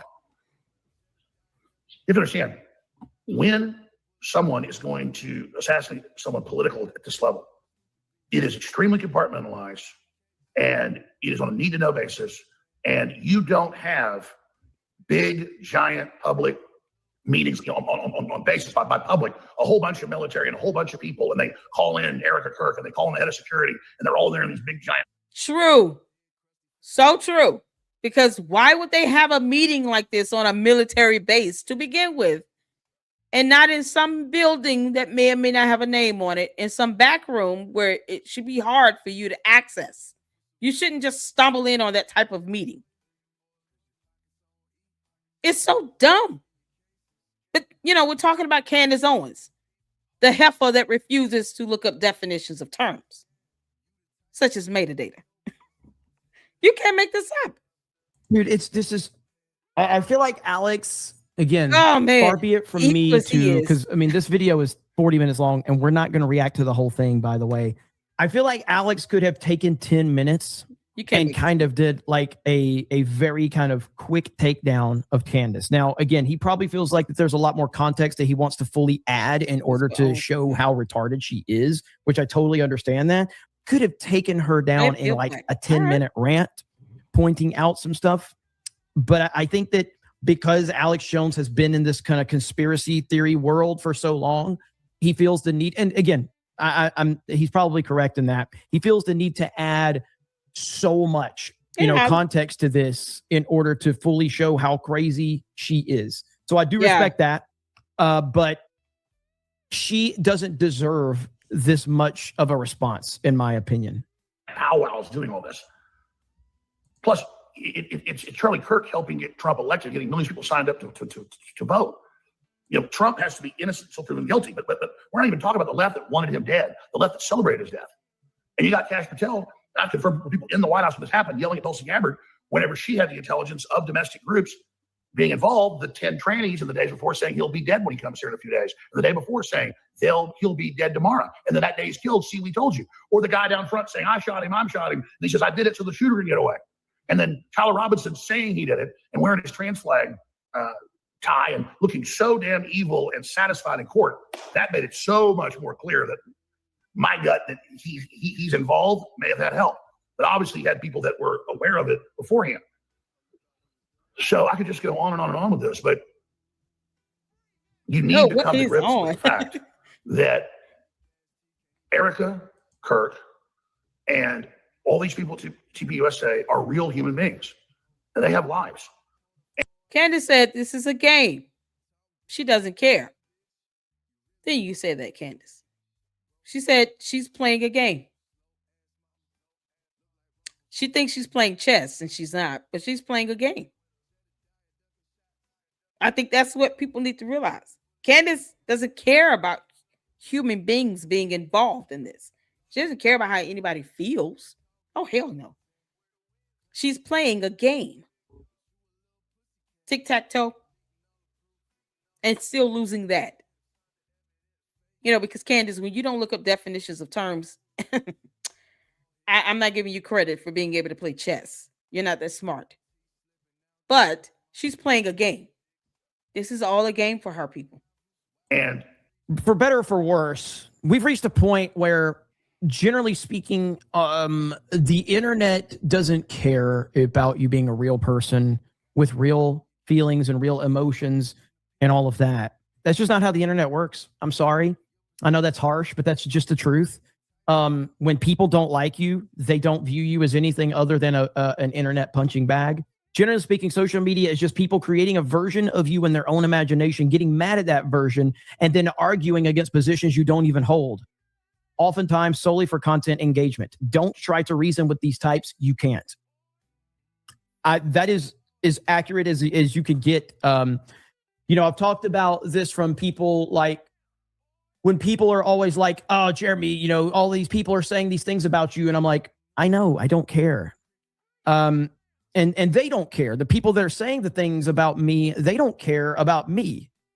They only care about the version of me that they have created, because in their mind, I am to them, and I'm not saying I am by any stretch of the imagination. I'm saying to the people that hate me and all this, in those people's mind, they are to me what Brie Larson was to me when I would criticize Brie Larson every day and make videos, when I would call out Kathleen Kennedy or Ryan Johnson or Bob Iger, or Naughty Dog and Neil Druckmann.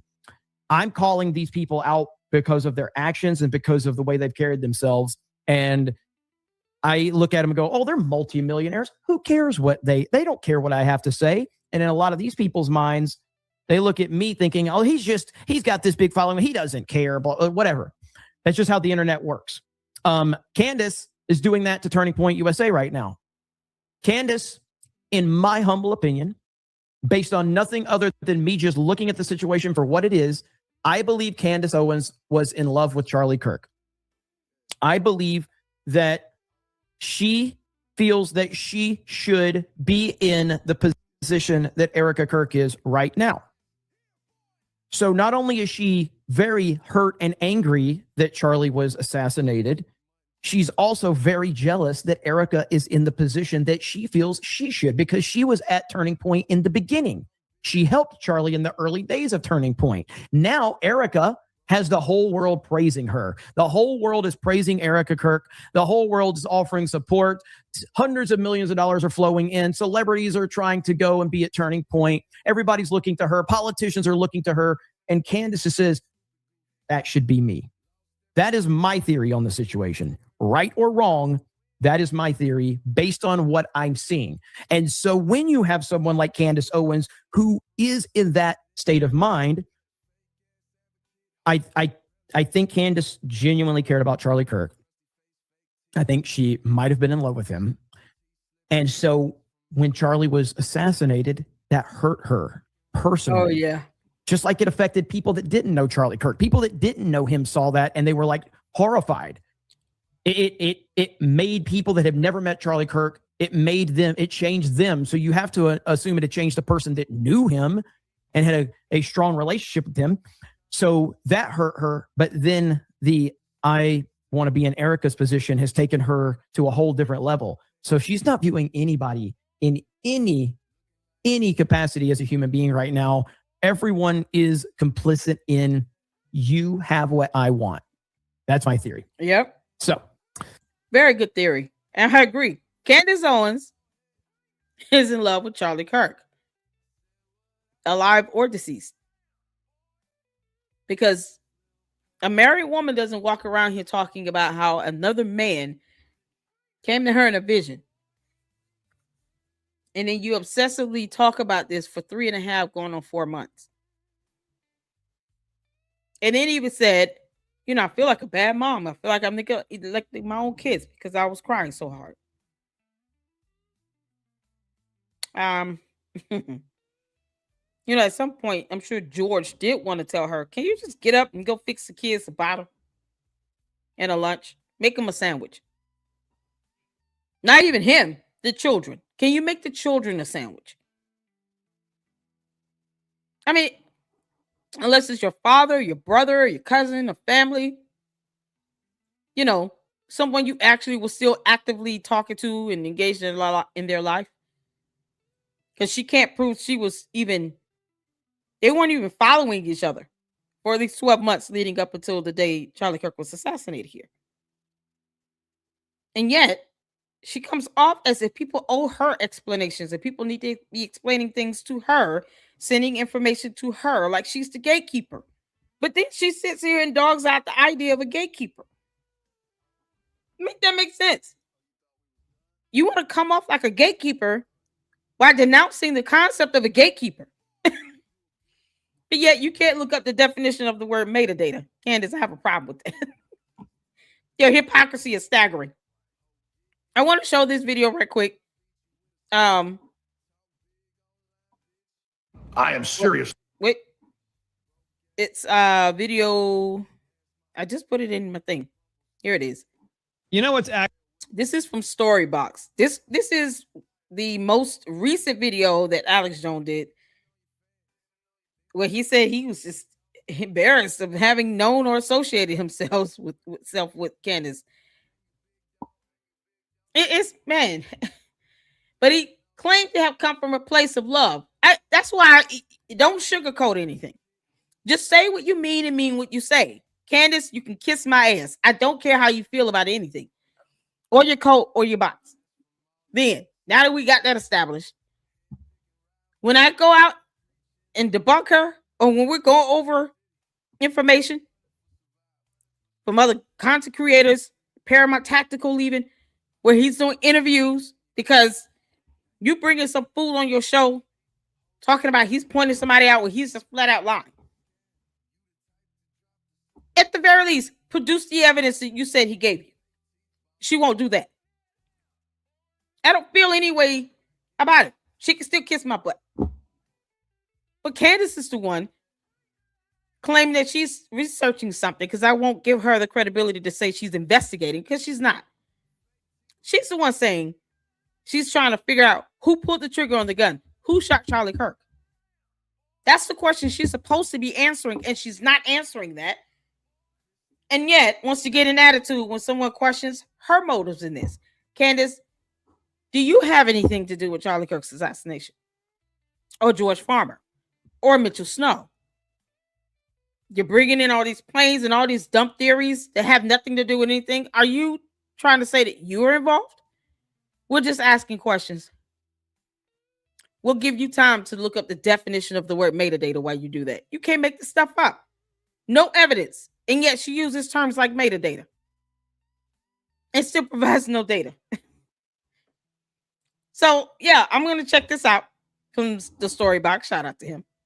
And I just love his accent. Yeah, he just tells it like it is, and I can appreciate that. So make sure you guys check out Storybox YouTube channel.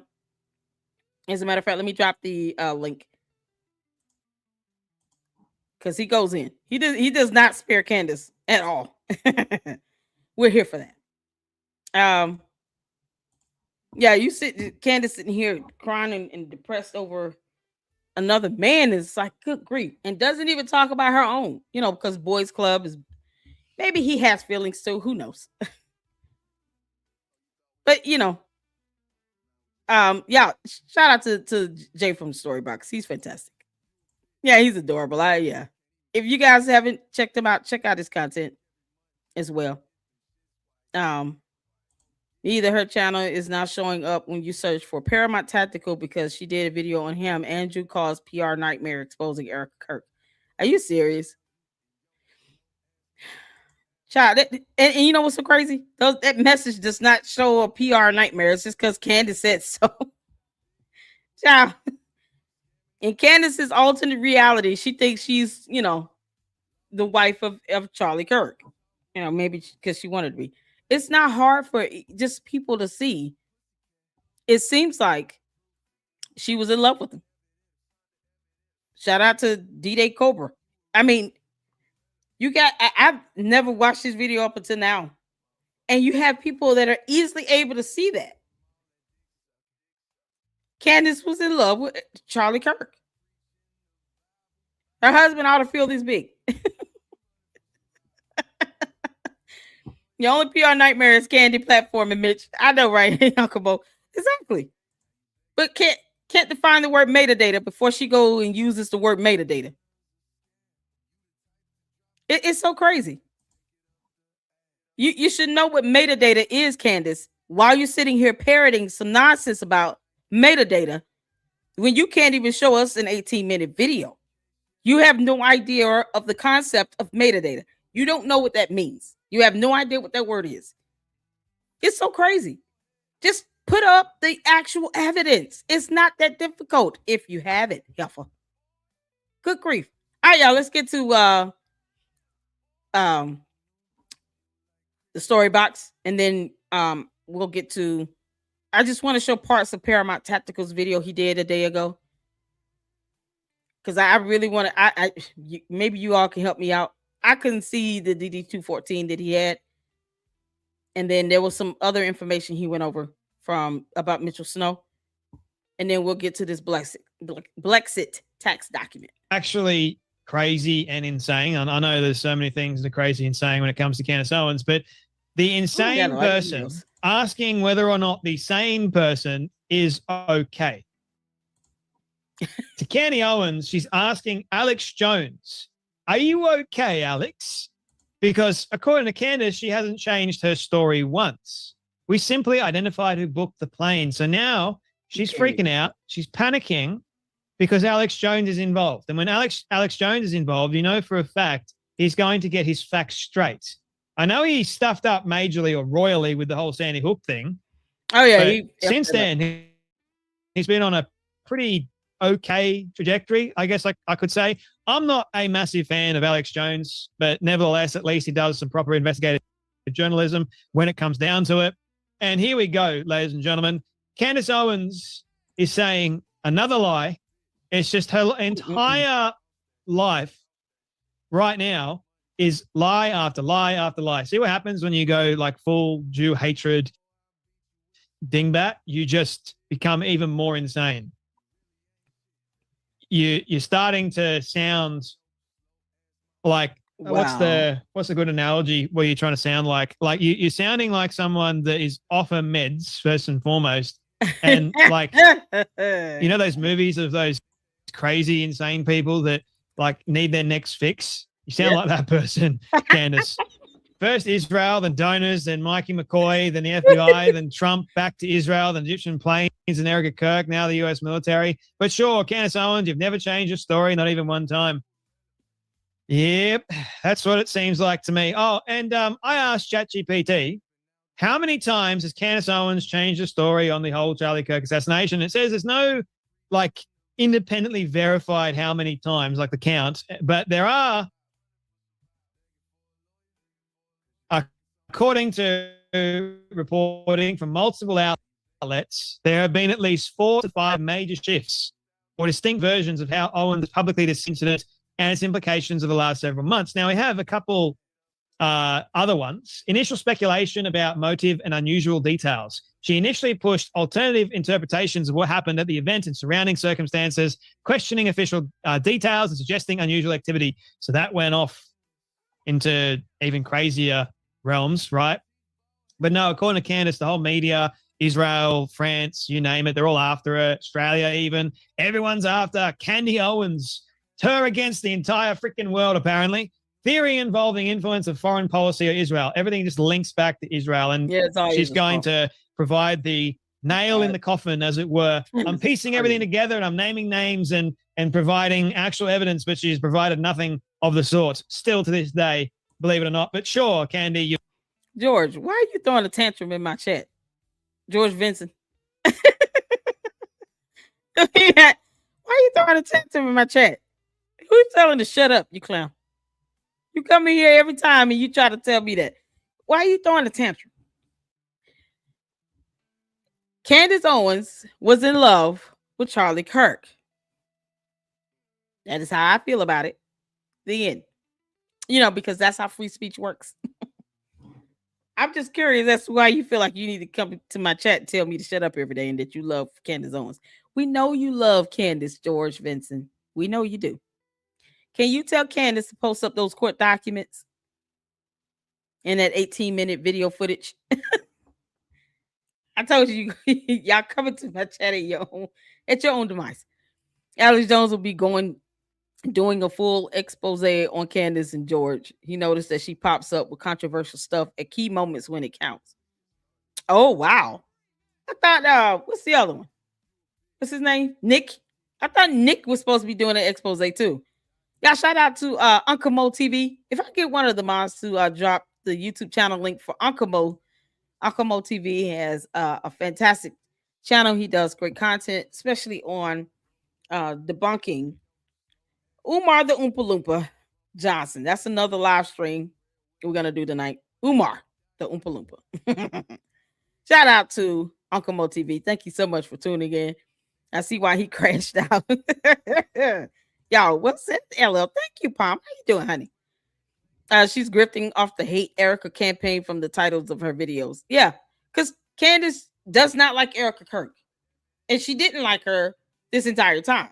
It's like she just wanted the opportunity to be able to express how she truly feels to someone else. And then she got the perfect idiot to come on her show that was willing to sit here and grift and lie like hell, knowing darn well he doesn't care about anything going on with TPUSA. I'm not going to sit here and say I saw someone on base and I don't even know anything about him on a military base. I didn't take a photo. I didn't do a video or anything. No evidence. That's a dumb lie to tell.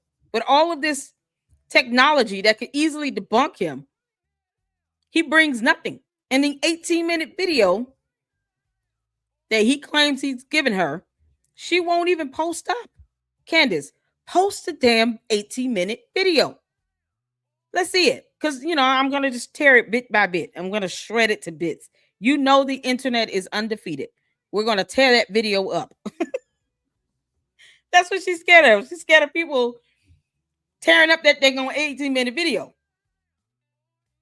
And then she's trying to distract with this Andrew COVID thing. And Andrew COVID's not stun you, girl. And he doesn't owe you a thing. Alex Jones is not going in on her. You can't make this up. She was in love with Charlie Kirk. Candace Owens was in love with Charlie Kirk. And he didn't want her. Thank you so much, S-Files. There you go. You guys, make sure you go check out Uncle Mo TV and give him some support. He has a fantastic following over there as well. And he's going to keep his foot on, Umar's neck. Another con artist. Umar the Oompa Loompa Johnson and Candace Owens might as well be together. Maybe those two should hook up. You can't make this. They're like one and the same. We're just looking at a female and male versions of each other. One is an alien. The other is an Oompa Loompa. They're both con artists. Candace, you sounded like a fraud, girl. You can't make this stuff up. All right, let's get back to it. It's just, oh man, it's so easy to see that she was. You never change your story, not even once. This also includes initial alternative interpretation of events, shift in foreign politics-based explanation, federal conspiracy allegations, reaction and altered stance after meeting with the widow, new witness-based narrative additions. Note, none of these theories have been supported by credible evidence. An official investigation, law enforcement, prosecutors have identified a lone suspect, Tyler Robinson. Man, you have even ChatGPT coming out and saying, well, we already knew. You're lying, woman. You're a lying lunatic. And even Alex Jones, far out. Credit where credit is due. He had this to say about the whole situation after he recorded yet another video. And Candace was not happy about it. She goes, I've never changed my story once, Alex. We simply identified who booked the plane. Are you okay? The gall of this woman. I think Alex Jones is more than okay, woman. Are you okay? All right, it's Friday night. I'm driving home, shooting this quick report. I'm going to go back in the office in the morning with the crew and shoot a report with all the documents and things that Candace Owens is now saying. And obviously display it, but you can go to her X account and read it. So I said 2 weeks ago, I don't know if she's being misled or if she's got some type of psychosis or whether she's just an evil person. But I've said on air in the last week or so, and I said on my show today, I said if she comes out with a news story to cover the last Huga story that fell apart, we know she's bad news. So notice she said with the Egyptian planes, and that fell apart, that she's going to publish all the details soon on the website. Yeah, I'm going to hold my breath. But with Fort Huachuca, this source, famous con man who's been totally exposed, fake name, Mitch Snow, that it was LTP USA Security, Congressman Ahmadai, and then once he came on a show, and Erica Kirk was there too, 99% sure. And then she said on the air, this is no doubt the U.S. military, was involved in this killing. And she says, I never said that. Put the video today of her saying it. Now she put out about 2 hours ago a post on X, a tweet, where she says, everyone's panicking. Everybody's scared. Another post hours before that, Alex Jones and all these other groups are scared after I brought up this plane. So the planes are back. Never said anything about a plane with like the undersecretary of defense on a border mission, going to all these border bases, and on the 8th flying into Fort Huachuca. So now it's all, who was on that plane? Who? So now it's a plane, not her expert that she thinks is totally credible, Mitch Snow, specifically saying all these people he saw when he just bumbles into this secure skiff area without an ID card. I mean, how stupid do you think we are, Candace? You keep changing the subject in a shell game, a bait and switch. No one ever said anything about a plane. You were Mitch at Fort Huachuca. And so now it's like some announcement from the Army. They're doing this border tour, going to all these facilities. That's what those people do. And then you're like, and Mitch said it was this task force that was down there, and this is what the task force is. That is the task force down there on the border. I mean, it is just wild. And now all the new stuff coming out on Mitch and his real name and his whole history and his background. I mean, this is crazy. Absolutely crazy. And then Laura Loomer joins in, who was a guest on my show like 5 weeks ago about a Pentagon attempted coup against Hegseth that was confirmed.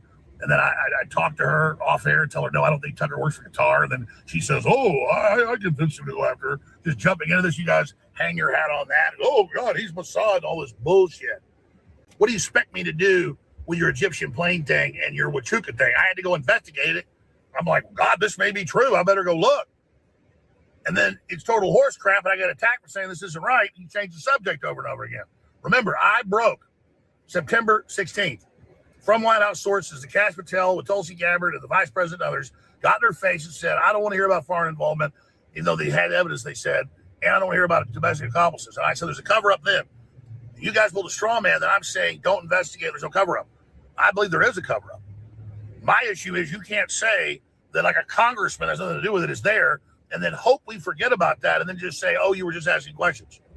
No, we have the clips of you saying, this implicates the military. I can't see how they're not involved in this killing now. Just total craziness. And then it discredits the whole investigation. So this is just next level. So the fact that you didn't back off on the Mitch thing, you're still defending him and raising him $140,000. As far as I'm concerned, then you're just flat out evil. Flat out evil. And I do have to start asking, who are you working for? Is it Keir Starmer and the Brits trying to discredit Trump? We know they're launching all these domestic attacks, and Obama moved a shop over there to undermine the country. Is it the EU? I'm not going to say it's Qatar. I don't think that's it. Or you just, and like all your minions just constantly attack TPUSA, attack Trump. And the left all loves you now. You're boosted on YouTube. Everybody else is censored. You work for the Daily Wire Mossad operation. And that's really working for Mossad. That's who ran that, funded that Zionist. I never worked for those people. So, this is just absolutely crazy. And so I'm really ashamed of that I was ever associated with you. And I'm just wondering what new crap you're going to pull up next. So I love it. Ben Shapiro, Mark Levin, and you. It's all just, a constellation of disinformation. I've never put out stuff that I thought wasn't true. I've never sat there and done stuff like this. And I've been accused of stuff I never did. And then I sit there and I watch all this crap go on, When you first got on the Daily Wire, you wanted me on your show, you apologized for not standing up for when I got censored and the rest of it, whatever. That's because it was fashionable to do that back then. And, as far as I'm concerned, you're just all part of the Podesta plan to undermine this country and create balkanization. But you think we're stupid. We're not stupid. It's about the people you and your fake source said were there and all you were sure of it and all the rest of it. Now you want to make it about a plane with an officer flying into a military base for border stuff? or for the undersecretary, some officers. Unbelievable. And I guess when you get their names, you'll say that, they did it. But suddenly Mitchell, no, it's them. That's them. 99%. Unbelievable. But the truth is, a lot of your followers are just in a cult. And so they don't want information. They don't want truth. It's like a whole bunch of your guys said, people I've interviewed before. I played the clips today. Cults are cults. Cults don't read. They don't understand definitions of terms or concepts. Their comprehension is off. They're tapped into some alternate reality. And their leader is a narcissist and a pathological liar who's playing games. Like, there's a good 8 points right there as to why no one should believe a cult. The only thing you should be doing is trying to figure out, like, okay, what's their who's their leader? Because it starts with the top. They're not even following the principles or teachings of whatever the cult believes in. Oftentimes, this cult of personality is about one particular individual, and they just fall in love with that personality of that person, of that cult leader. And you have the cult leader that believes that they have this infinite power and wisdom, and that they believe to be the smartest person in the room.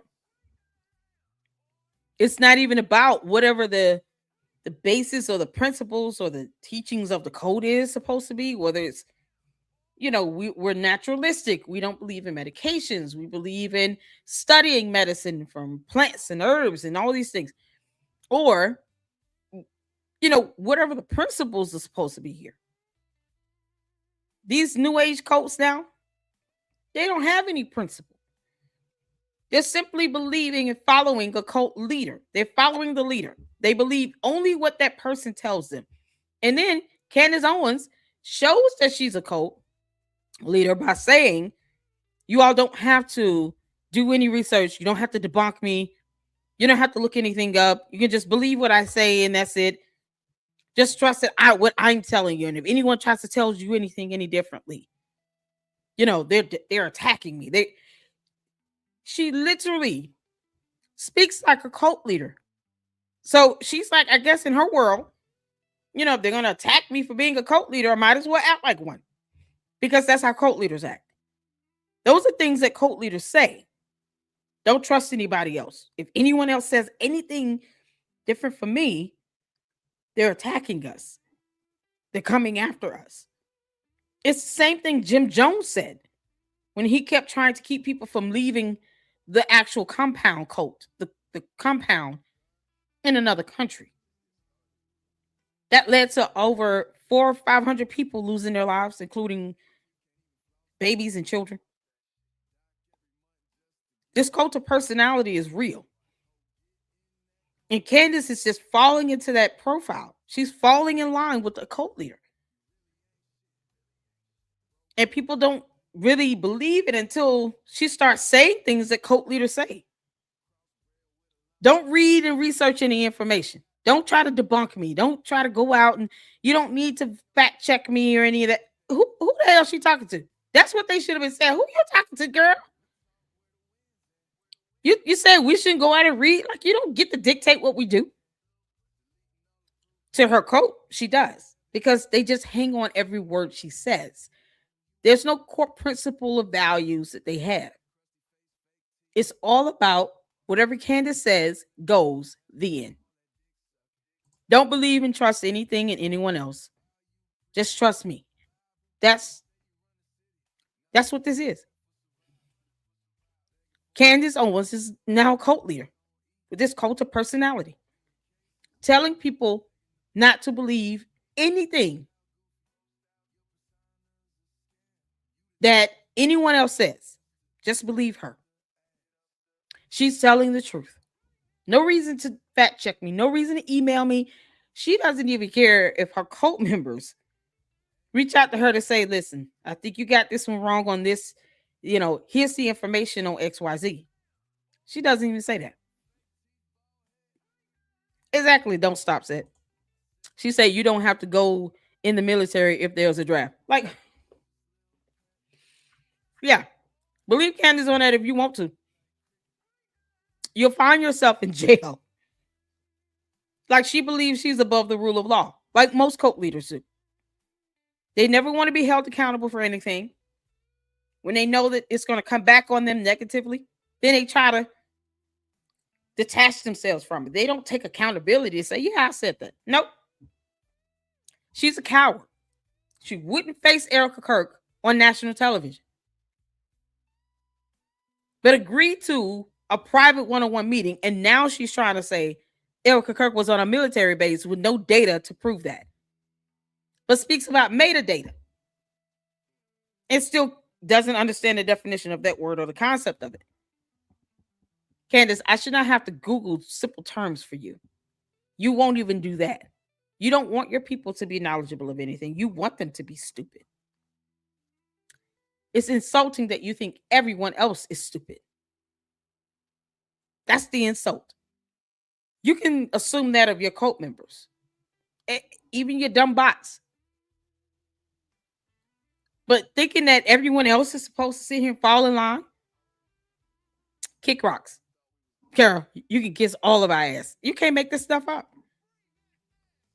So she's definitely now she's a full-blown cult leader. Full-blown. And she wants people who won't question her. She wants people who will just trust whatever she says and goes with it. She doesn't owe them accountability because they will never hold her accountable because they won't even look things up now. They're not going to look up definitions of terms. They're not going to do that. Too much like right. It's so crazy. All right, let's get back to it. We don't care if she's wrong. We don't care. Alex, you understand that? We just want to get TPUSA. If I see the evidence TPUSA was involved in killing Kirk, I'll go there instantly. Haven't seen it. Don't buy into it. And don't buy into any of your bullshit. But I'm watching it all. So is the rest of the world. So you want an audience? You got one. I've actually lost count how many times Candace Owens has changed the story. Even just on one subject, right? The Egyptian planes. She'll change things around that. Make no apologies when she gets things wrong and she gets totally exposed about that. For a Shuka story, change the narrative again. Now that's gotten even worse. It's imploding in her face. And now she wants to say that we're the crazy ones. Typical gaslighter. You know, we're the crazy ones. Alex Jones is like, you change your story for like the 5th time now. And you're either in some sort of psychosis. Watch out how she reacts to this. Or you are evil. She's evil. That's what he says at the end of the video. She's evil. Like, no duh. I've been saying it now for goodness knows how long. A long time. Months, as it would seem. She's evil. And she is trying to bring as many people along for the ride as she possibly can. Yep. That's quite evident. And now that Alex, a heavyweight in this industry, is coming out and exposing her, she can't stand it. So now she wants to act like she's the victim and blame Alex and say that Alex is now the crazy one. Not the one that started the whole thing, but the one that is exposing all of the rot, all of the lies. She wants to come after him and say, no, you're the one that's changing the story, Alex. You're not doing proper investigating. I'm doing the proper investigating. I had the right guest on. You had no one that was the right guest on, Alex. You're well, Candace cult members come over here and say the same thing. They say that to any and everybody that does a video on her. If we don't owe her worship and idolization. We don't owe her that. She's not God. We don't owe her crap. Candace is a clown playing a game, a very dangerous game. We owe her nothing. I keep telling her dumb cult members this. And bots are bots. We owe her nothing. We don't owe her fealty or loyalty. We don't owe her anything. No one does. And now it's to the point where her so-called friends don't even want to correct her. because then the dumb cult members who don't read the Bible want to sit here and say, oh, now you're judging her. They don't read the Bible. Is Candace even a Christian at this point? I highly doubt it. Candace doesn't come off like she's a Christian anymore. In the wrong. I haven't changed my story. Are you okay, Alex? I think Alex is perfectly fine. I think he's on fire at the moment, to be honest. And that's saying something. I think he's he knows. He knows what's up. He smelt the rat. He smelt the bull crap. And he's coming after you. He's coming after you big time, woman. And you are just going, oh dear.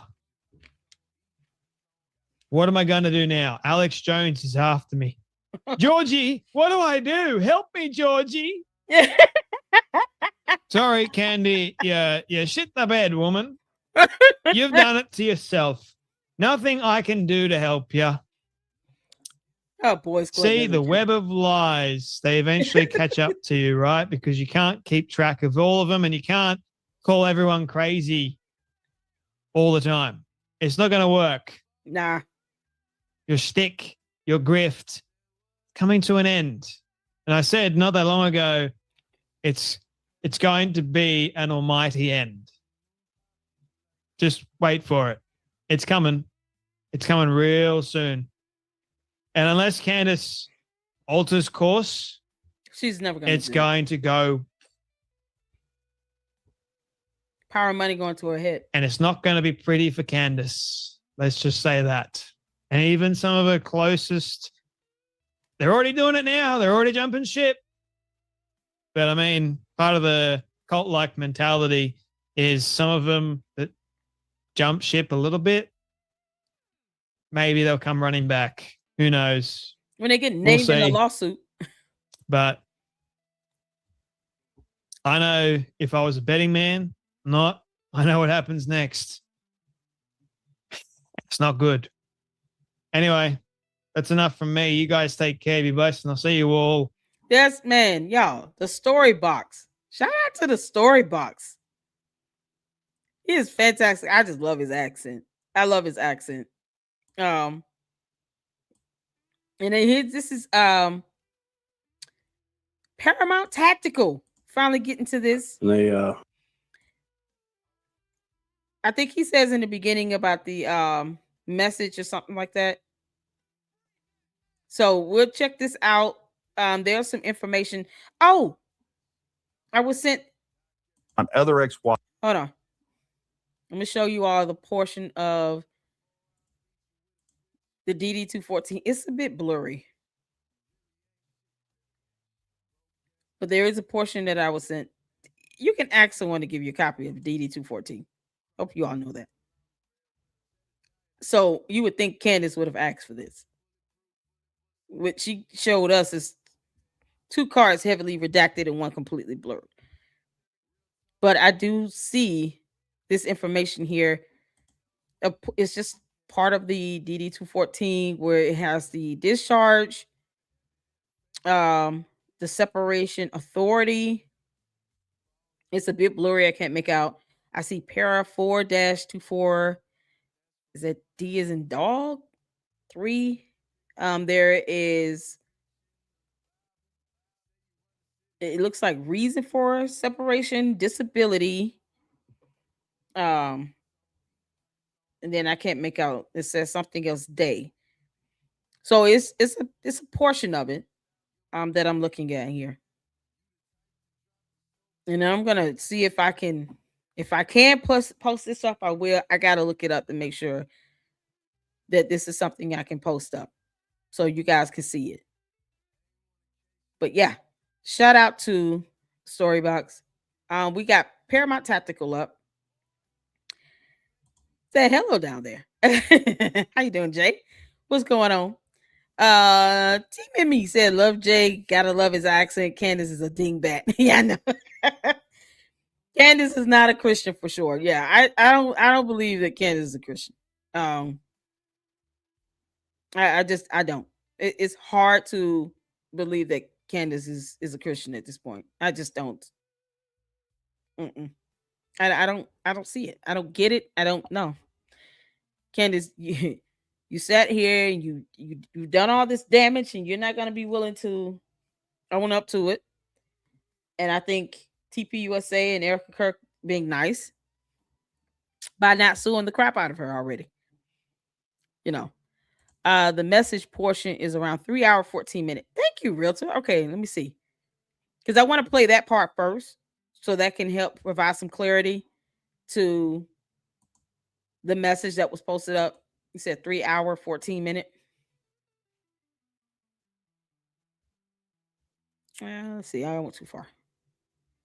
He goes over some documents here as well.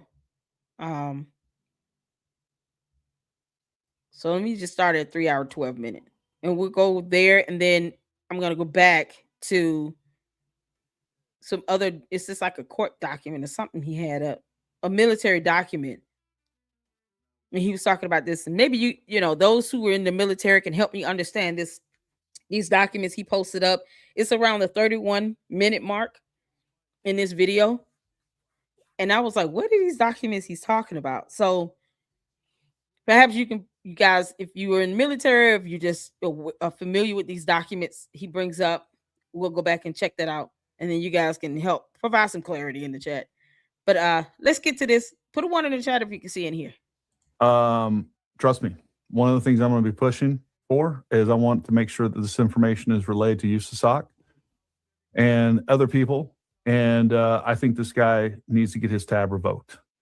I don't know what it takes, but this should be enough. This guy is a stain upon the regiment. He's a stain on every single person that's ever worn that green hat. And there's enough documentation. There's enough court cases. This guy needs to have even that removed from him. And my God, if Candace gives him $140,000 while doing nothing for his victims, utterly disgusting. Former spouse, etc. As I want to move forward here, as we get into actual text messages and emails and admissions, as we move forward here we go. This is where they start. Okay, so this is where it gets insane. As you're going to see, this is after Mitch had abused and punched Candace in the face, and you're going to see it. All right, so all this stuff is really heavy, obviously. I mean, again, I don't know, man. Talking to Gretchen, talking to some of the other women involved, talking to his kids, like, I almost have a hard time listening to this. Here's what I'm going to do real quick. I want to share with you what I just got. I think it's really important, which is exculpatory and proves that Erica wasn't there. Prior to this, I sent Andrew Colvett a message. I was like, hey, do you have any proof that Erica was not at Fort Huachuca on the 9th? And this is what I just received. This gets a little complicated. Let me remove this for a moment. And let me remove this. I want to show you these text messages I just got. And you guys will see this. I think it's a nice quick break from this. All right. Hopefully, just so you guys can see what's going on, just so I can see what's going on here, because that screen's small for me. But oh boy. I asked him, hey, do you have proof of this? He says, but it's worth saying Erica wasn't in some fort in Tucson. The internet's gone insane. She woke up next to Charlie on the 9th, went to the office with Charlie all day, woke him up from a nap before a fox hit, went to dinner with Charlie. Literally, people are lunatics. And then the next one, I will show you guys. Oh, that fox one, hit. the continuation of this.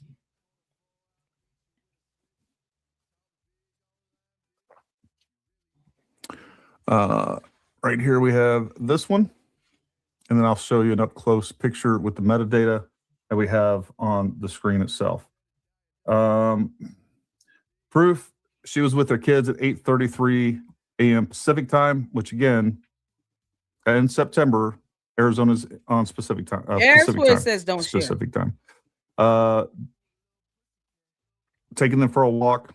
Apparently, I wasn't supposed to share that. But anyways, point being is that's 8:33 a.m. It shows the date on that. More than likely, he didn't want this to be shared because of the kids in the photo as well. That would make sense. That would be the only reason why I could see him saying don't share that, because of the photo with the children. That makes sense to me. But because all the other stuff is not really, it certainly does not put her on base at all. And Candace has not provided any evidence that she was on base. Neither did that fool on her show. The only reason why I could see him saying don't share this is because of the photo with the babies in it. These are minor children.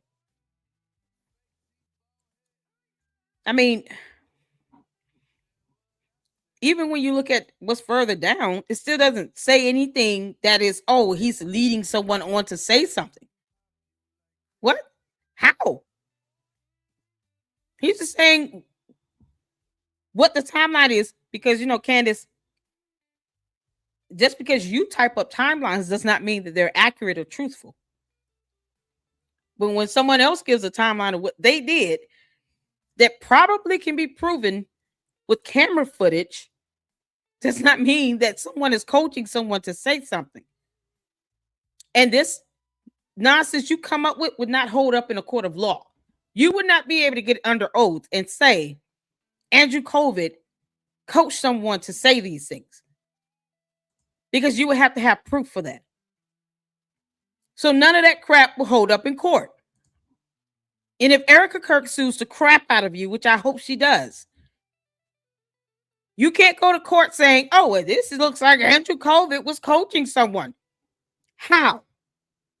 It would be the dumbest thing you've said in court if you say that these messages indicate Andrew COVID, to whom, aside from him saying this was sent to him, you don't see Andrew COVID's photo, his name, his profile, his number, nothing that indicates he sent this.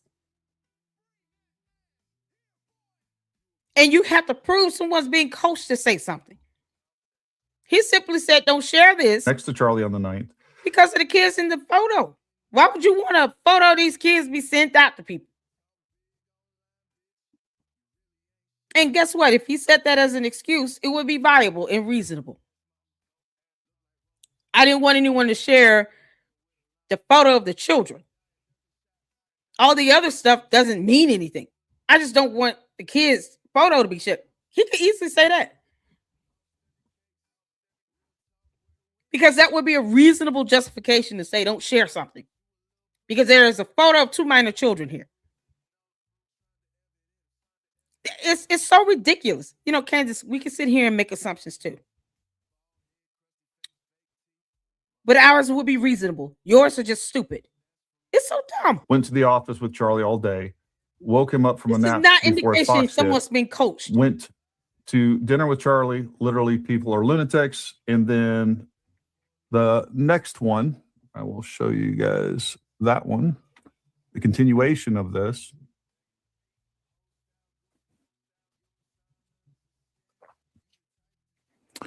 Right here we have this one, and then I'll show you an up close picture with the metadata that we have on the screen itself.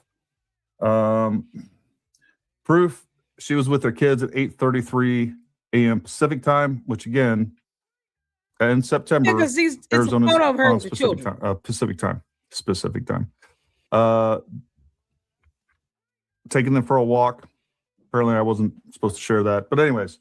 Yeah, point being share the photo. Is God. That's 8:33 a.m. It shows the date on that. Sorry, Andrew, I screwed that up, man. I was trying to run a pop. I mean, honestly, if he didn't want any of this shared, he would have started with that. Don't share any of this I'm about to send you. I think this is just strictly for that photo because of the two children. That's not an indication someone's being coached on saying something. Candace is a moron. You can't make this up. That's it. You Candace. If you don't laugh, you get a headache. I promise you. Candace, you are so clueless.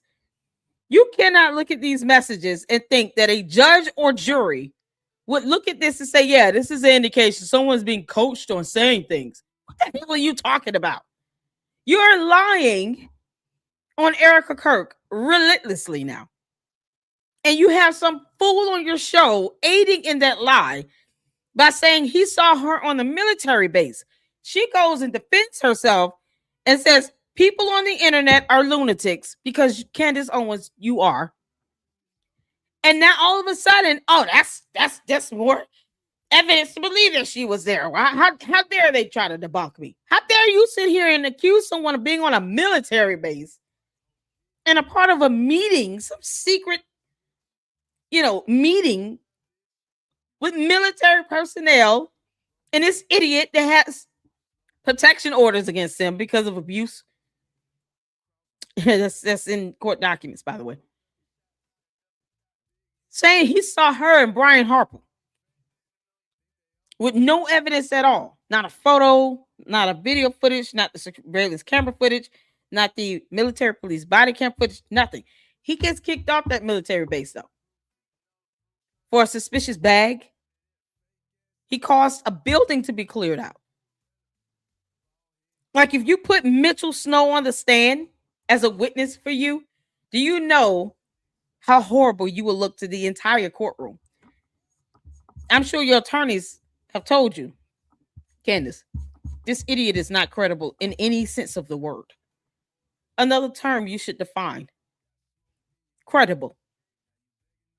Words matter here. We love dictionary.com. Candace Owens has no idea what credible means, the concept, the definition. She doesn't care.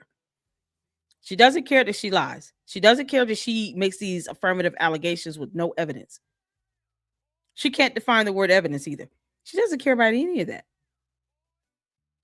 But the moment Erica Kirk has to defend herself, or Andrew Colvin says something, saying here where she was with the kids. Plus, there's nowhere she can go without a camera picking her up. I'm sure when she went out to take the kids for a walk, she probably got picked up on some cameras with her neighbor's home. Maybe they have DoorDash, like the Ring cameras or security cameras installed. I believe Erica Kirk probably lives in a neighborhood where everyone pretty much has a home security camera footage. So she would be picked up on several security camera footages that have time and date stamps, because you can't go anywhere without being captured on a camera. Candace, you're still clueless.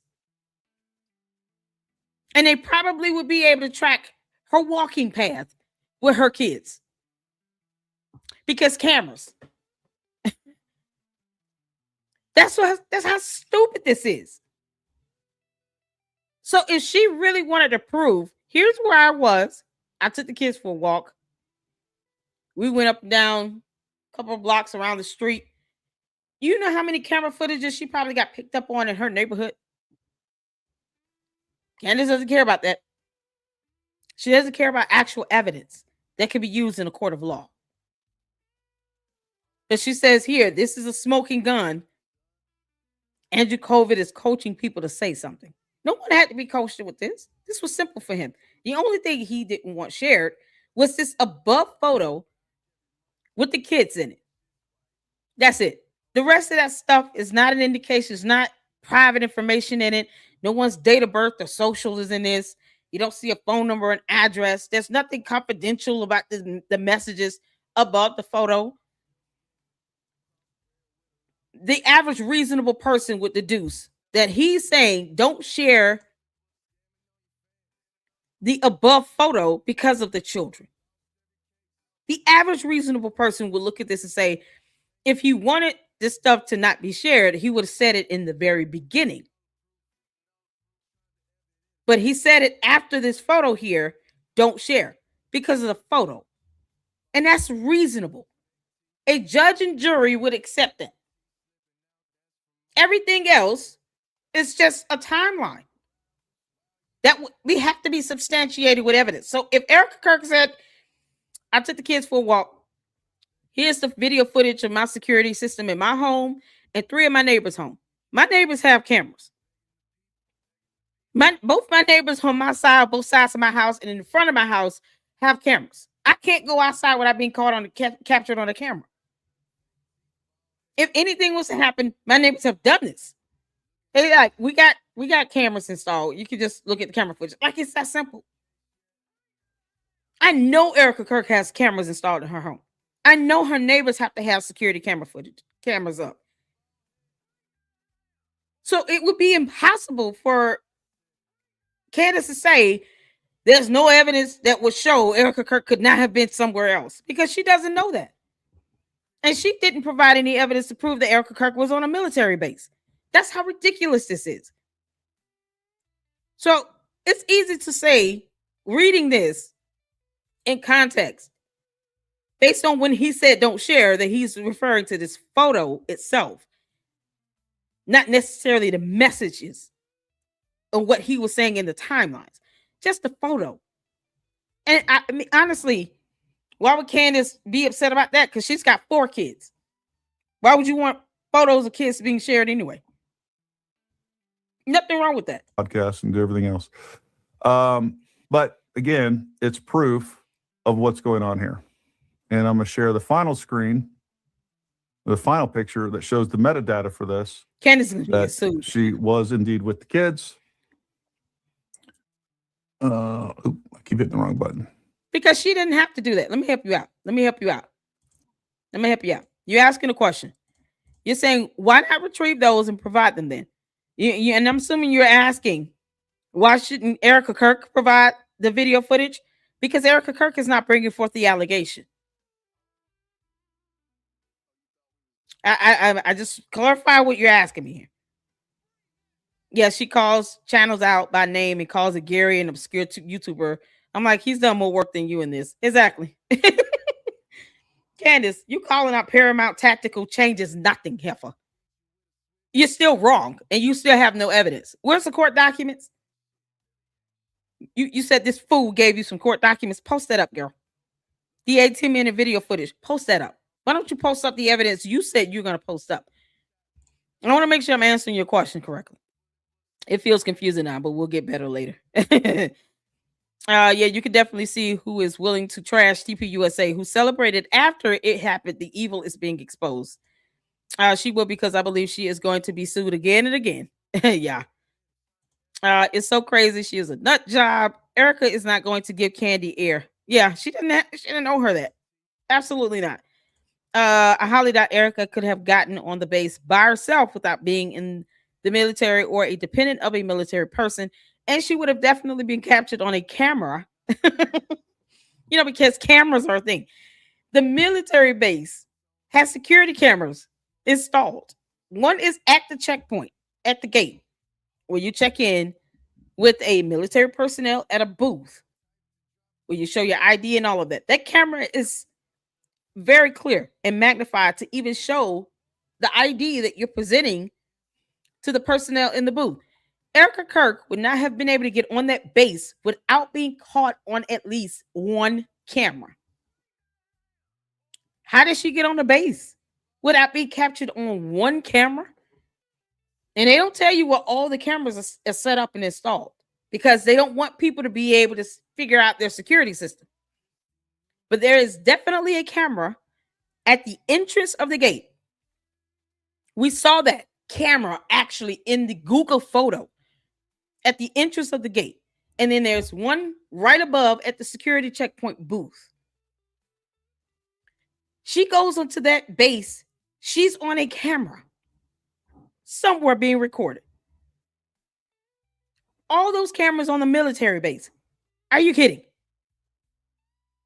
So if he's saying he saw Erica Kirk on a military base, she should have been in a camera somewhere on that base. We don't care if Erica Kirk knows about a fort. Why is that fort important? Because Candace says so. We don't care. No one cares about the fort. That fort was not important prior to Candace bringing it up. We don't give a damn about Fort Huachuca. Unless someone at Fort Huachuca was identified at UVU at the time Charlie Kirk was shot, and that person can be pinpointed to being at UVU, and they had a gun in their hand and they pulled the trigger, we don't care about Fort Huachuca. It is absolutely irrelevant. It's fluff. We don't give a damn. We don't give a damn. So why is Candace bringing this up? Fluff. It's irrelevant. It's irrelevant. Candace is sitting here bringing forth allegations that mean nothing to no one. Stupid. So unless she has evidence, or this fool Mitch Snow has evidence, we don't care. She's not telling us who pulled the trigger on the gun either. Not getting us any closer to that. It's ridiculous. Good Lord. Let's see. And that would hurt her so bad. She lives on attention. She was happy for trend on X for 3 days due to the French assassination. Yeah. On this fake assassination, she couldn't even prove evidence with that. Candace, why didn't you file a formal complaint to the FBI again? And who is this high-ranking FBI official you sent that text message to? You know, because you say these things and you don't provide any evidence on that. Simple evidence. A text message.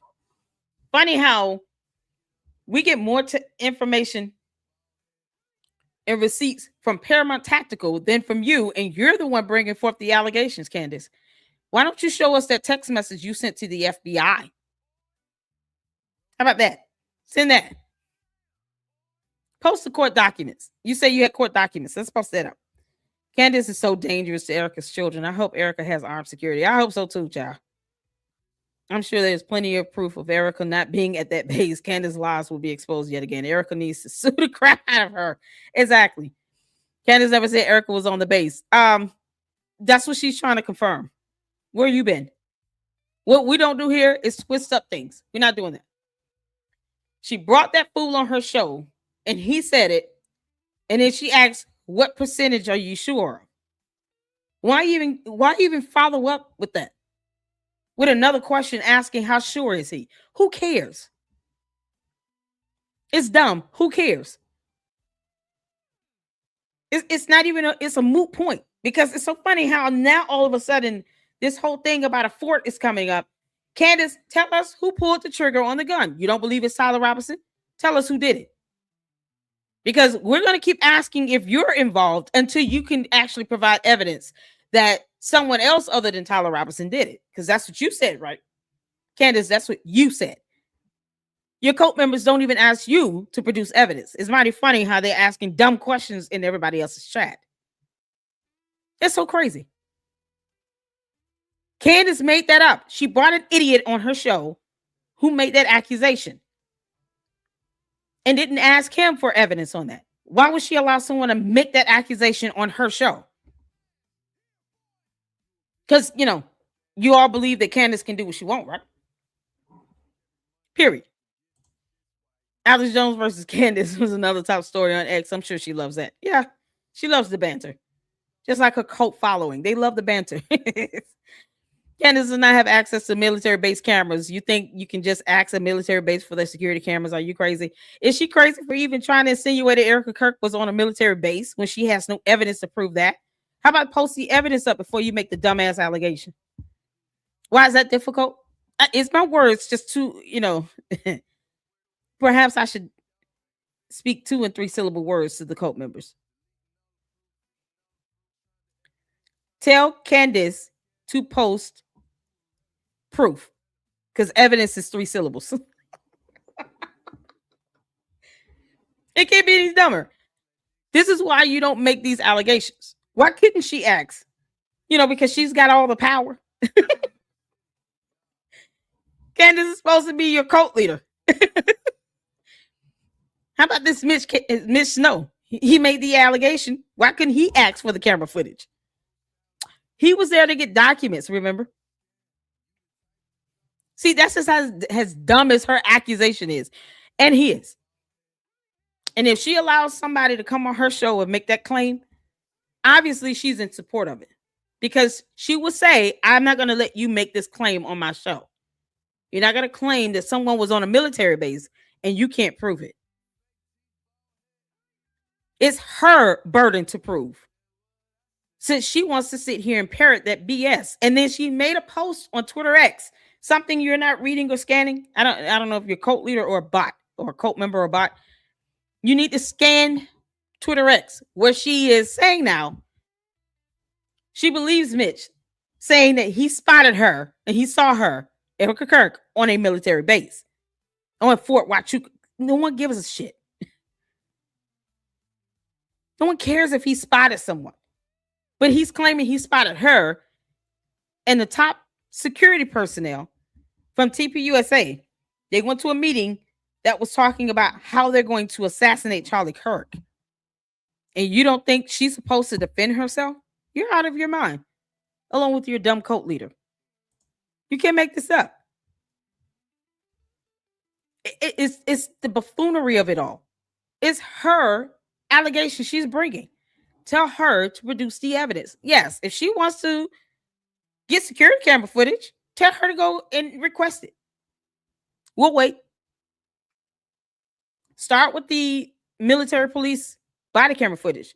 Do a foyer for it. Tell her to get it.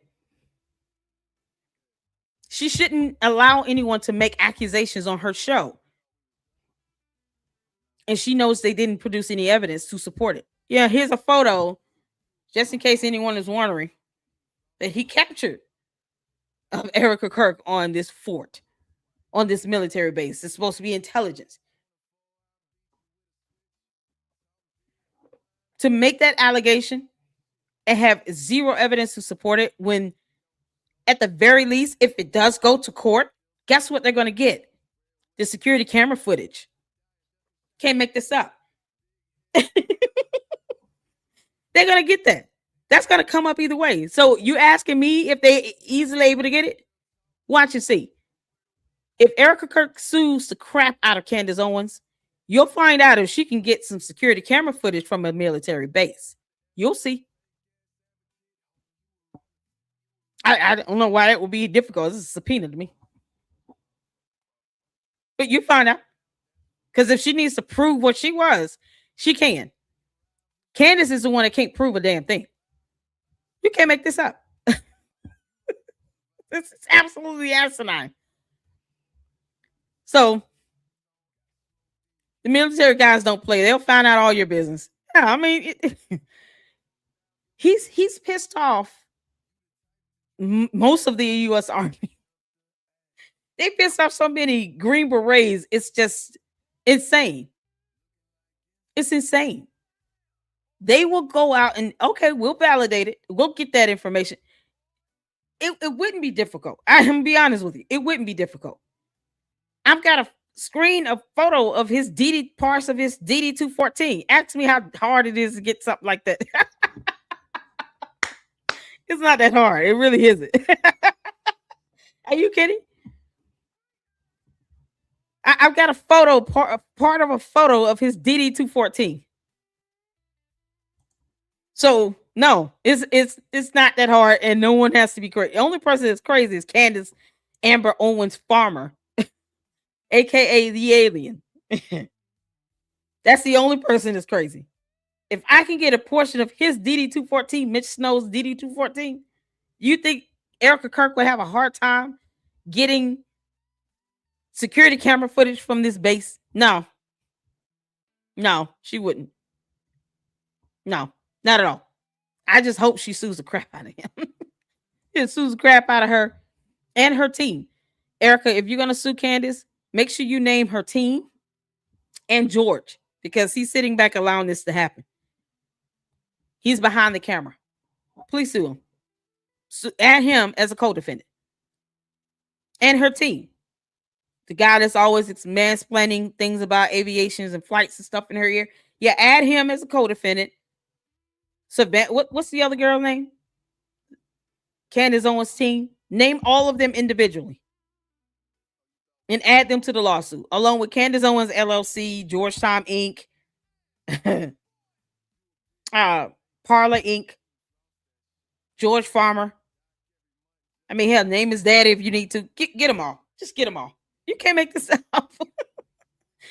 If Erica tells me to stop, I will. 2, if Erica tells me to stop lying, I will. 3, if Erica asks me to stop in person, I will. Hard to take her seriously. Exactly. 99%. All right, y'all, let's get back to it. I told the cult members, you come in here at your own risk. Let me go back. Come in here at your own risk. Okay, so let's get to this portion here where he brings up, I don't know if this was an award he was referring to or what, but I want to hear this again. And then you guys can help me understand what he's talking about or what he's showing. Today, he goes on this wild story of judges being paid off by his ex-wife, of, you know, multiple doctors saying that this child has been abused, both in the S way, physical abuse, and that this child has been starved. All right. And this kid's emaciated and all these other things. And the child is, as he says, on the spectrum, he's autistic. So there's a lot going on there. And again, as I'm watching this, I'm like, so man, resentful. you know, I think for sure, as you know, I'm playing this stuff in my head. I'm like, I know this guy, he's lying about that. He's lying about a lot of other things. But, you know, there's a part of me that's like, man, can this just all be made up nonsense? And, you know, maybe he's exaggerating some things because some other things are true. And again, after the phone conversation I had and the details that were relayed to me of the same exact type of tactics that he was using on other ex-wives, I was 100% convinced that all of this is just a lie. It is made up fantasy, and it's made to be such a big lie that it just boggles everybody's minds. And there again, you have an entire court history, criminal charges, protection orders, guns being taken, time and time again. And it's the exact same pattern with multiple people and other wives and girlfriends. All right. I was just given a new name today that I'm going to end up researching of a girlfriend that went through some of the exact same things that this person did. Now, just recapping a little bit. I'm building out this timeline, and it is it's hard to keep track of with everything going on. And there again, I'm finding new information and filling in new gaps of information every single day. Just so we're clear, he changed his name from Harry Myers to Mitch Snow in 2010 upon marrying Lene Snow in 2010. All right. That's why he changed his name from Harry Myers to Mitchell Snow. Not because he was ever in witness protection. And I have additional documents confirming that I will end up being released. And I'm kind of waiting to see, because again, Nate and I have been coordinating this entire thing and providing different points of research and information over the last week or so. And I want to see what information he provides tonight. So I'm not just doing things, and we're just not doing things in double. All right, his military service was 1/11/1989 through, he basically was in the military for 7 years, 6 months. His first wife, he married in 1990 through 94. All right, and what's important about this is that was the time that he's saying that he was actually down on the border, which I do think that he went down to the border and did some things. I don't think he was actually involved at all. And I have some additional, I'll share a document with you that corroborates that. But I don't think he was actually involved in some big drug bust or anything else. I think he went down there to help support Task Force South, Border Patrol operations, and that's what he did. All right. One of the other things that his first wife relayed to me, and this is an ongoing theme, was that he was actually on temporary TDY orders to Korea. All right. He was getting double BAH, and he was taking all the money out of their account. All right. So this poor lady actually had to go to the command structure and actually let them know, hey, I'm not getting any money. He's getting double BAH. We're not getting any money. She's not getting any support whatsoever. And just to pay the bills, she had to get command involved. And there again, we see time and time again, this guy hasn't given any child support. The only child support that these women have been paid has been through the state of Washington. So one of the things I want to put on the table right now is, if this fund that is now $140,000, a couple things need to happen. Either all of that money needs to be returned to the donors, or this money needs to go to his kids. That's what needs to happen. And if Candace had any integrity, what she would do is she would match those funds. And again, a lot more information is going to be coming out tonight on the Hall's channel and additional information. And I'll tell you, there's just going to have to be additional follow-up episodes on this, which is the information I'm receiving over the last couple of days. Then he remarried. So he divorced this one lady in 1990. Candace, are you going to add any money to this pot? You letting this fool raise his money? What was it? Give, Send, Go? Oh, God. Another social media fundraising website. Because that seems to be Candace's specialty, according to the tax documents on BLEXIT. She'll pay a social media fundraising company hundreds of thousands of dollars. We're going to go over that with the second LLC listed on the BLEXIT tax form. Optimize Consulting LLC is another social media fundraising company that was paid over $553,000 from BLEXIT. Candace, all you seem to do is want to crowdfund and raise money online. And you got your dumb cult members because they don't understand definitions of terms that sit here and allow you to do this. And she never gives any money to any organization or anything. Candace does not talk about her philanthropy at all. She's not putting any money into this. No, she's going to let her cult members continue to give their hard-earned money to this idiot that came on her show and still will not post up any court documents he gave her. You know, air quotes. Because Candace, we can do air quotes too.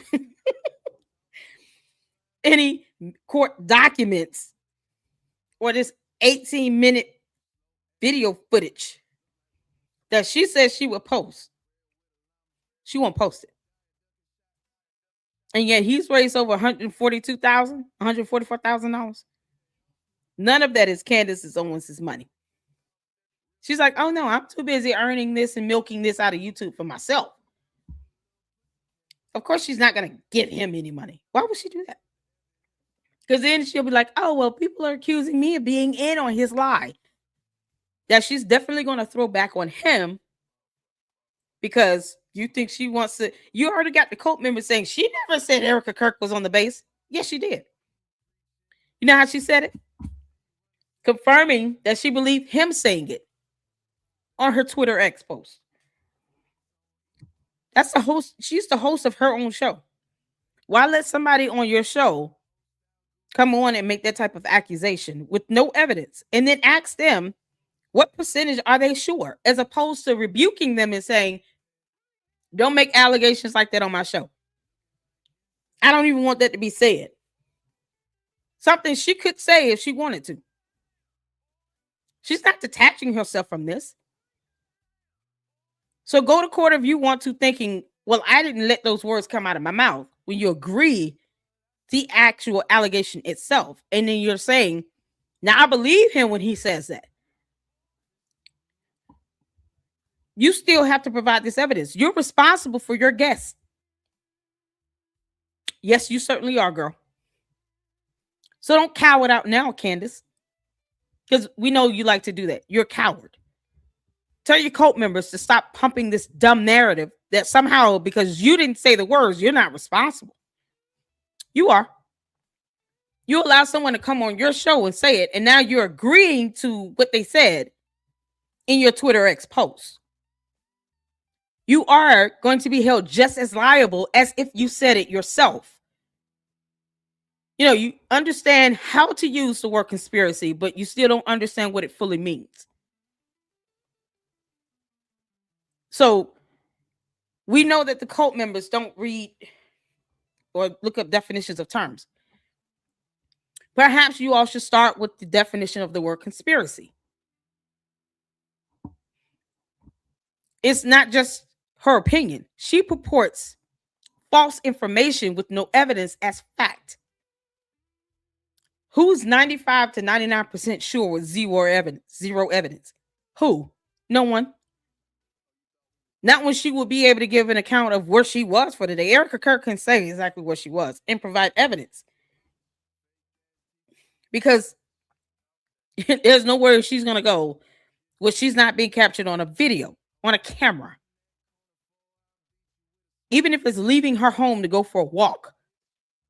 She's being captured on her security camera, her neighbors. If there are cameras in the street lights, she's going to be captured on the camera. GPS on her phone, any electronic devices. She'll be able to give those coordinates of where she was with specific date and time stamps, because that's how evidence works. The words didn't come from her mouth. So you guys, the cult members, don't know what definition of the word conspiracy means either. Yeah, okay. Let her learn the hard way. Candace doesn't give money to this. She doesn't care. She's a selfish prick that doesn't care about how any of this is affecting anybody. More death threats, more kidnapping threats towards, Erica Kirk and these kids. She don't care about that. She thinks that message was someone being persuaded of what to say from Andrew COVID. Just idiotic nonsense. She doesn't care. 1994, he remarried in 1995 to 1999. Yep. All right, this is over the period when he hurt his back. All right, he hurt his back, according to his ex-wife, while drinking. All right, this was not a service related, so he was hurt. All right, who knows how severely, but he didn't break all of his bones or anything like that. And we know, because I have his DD-214 here, is that he was released on a medical discharge. If everything that had happened, I don't try to he's claiming, her coat. And somebody brought it up in the comments, even if he'd had a severe injury while still in the military and he broke 47 bones, couldn't walk, had to relearn to walk, all of these things, he's claiming that his own ex-wives have said that's nothing like that ever happened. Nothing like that was even close to the truth. So he was released, medical discharge. He was not medically retired. We just heard him claim that he was medically retired, and he was not. So we know that's a lie. And there's just so much more going on with this. But the other thing that I want to get to that I think is really important. Oh, let's talk about another thing. Let me pull this up real quick. When I was talking about the fact that he was definitely involved down on the border, but his story about he was integral in the huge drug bust, finding the tunnels and all those other things. There's good information here that doesn't corroborate that. So if we look what's going on here, and I wish I could zoom in here. All right, it says participated. I'm going to pull this up on my own because the screen's too far away for me to see this. All right, now this is an ARCOM recommendation or something along those lines, AAM or ARCOM. I think it's AAM, Army Achievement Medal. Instrumental in monitoring and implanting of the remote monitored battlefield sensor system in support of joint counter narcotics support in Arizona.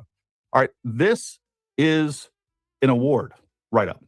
If he was involved in some big bust, that would be the first part of this. Not only did he assist in this operation, but it was critical in the finding of some big tunnel, some huge drug bust. That would be included in this.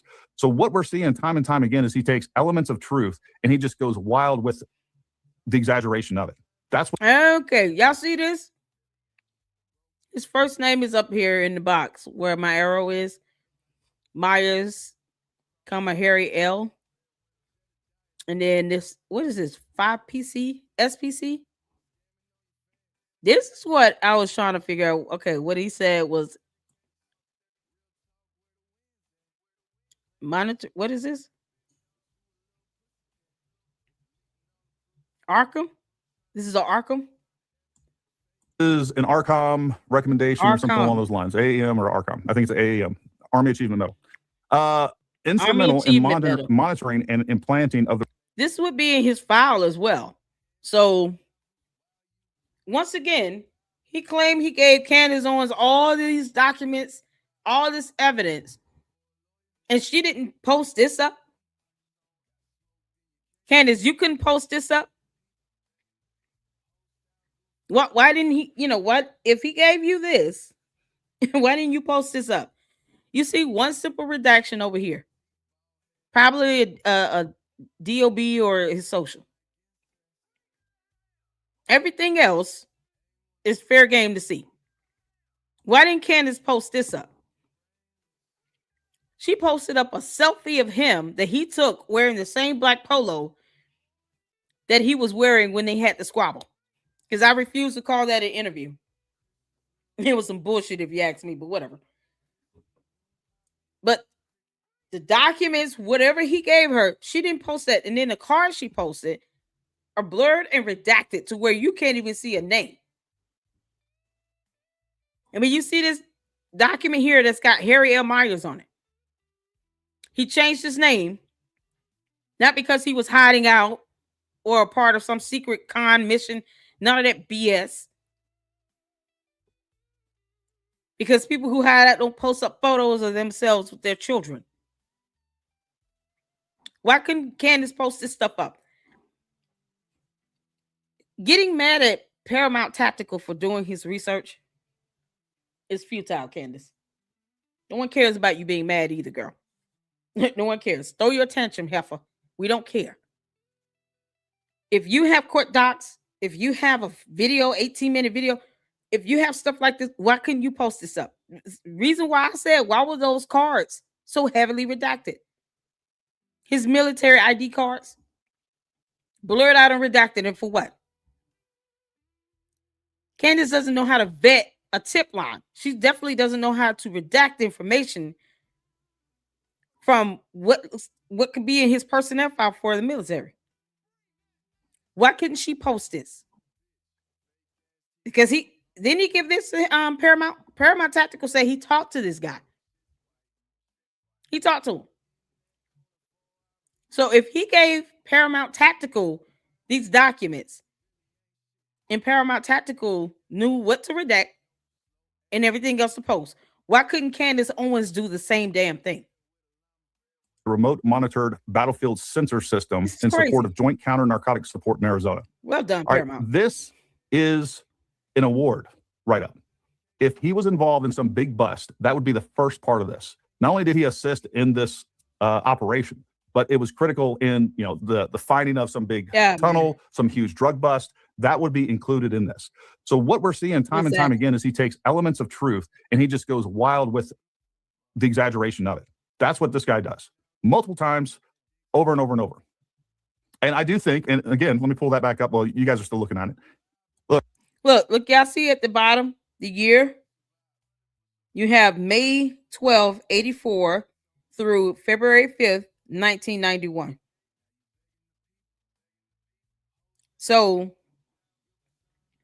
it will have all the basic information you need on here. Why couldn't she post this up? I just don't get it.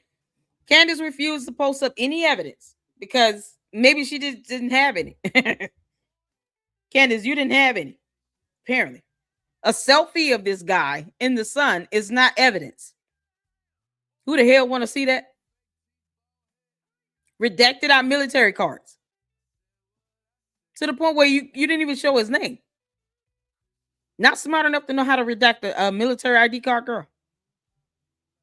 Paramount Tactical talks to the guy and gets all this documentation. I mean, no point in being mad at him. Just post up what he gave you. I think he was SF.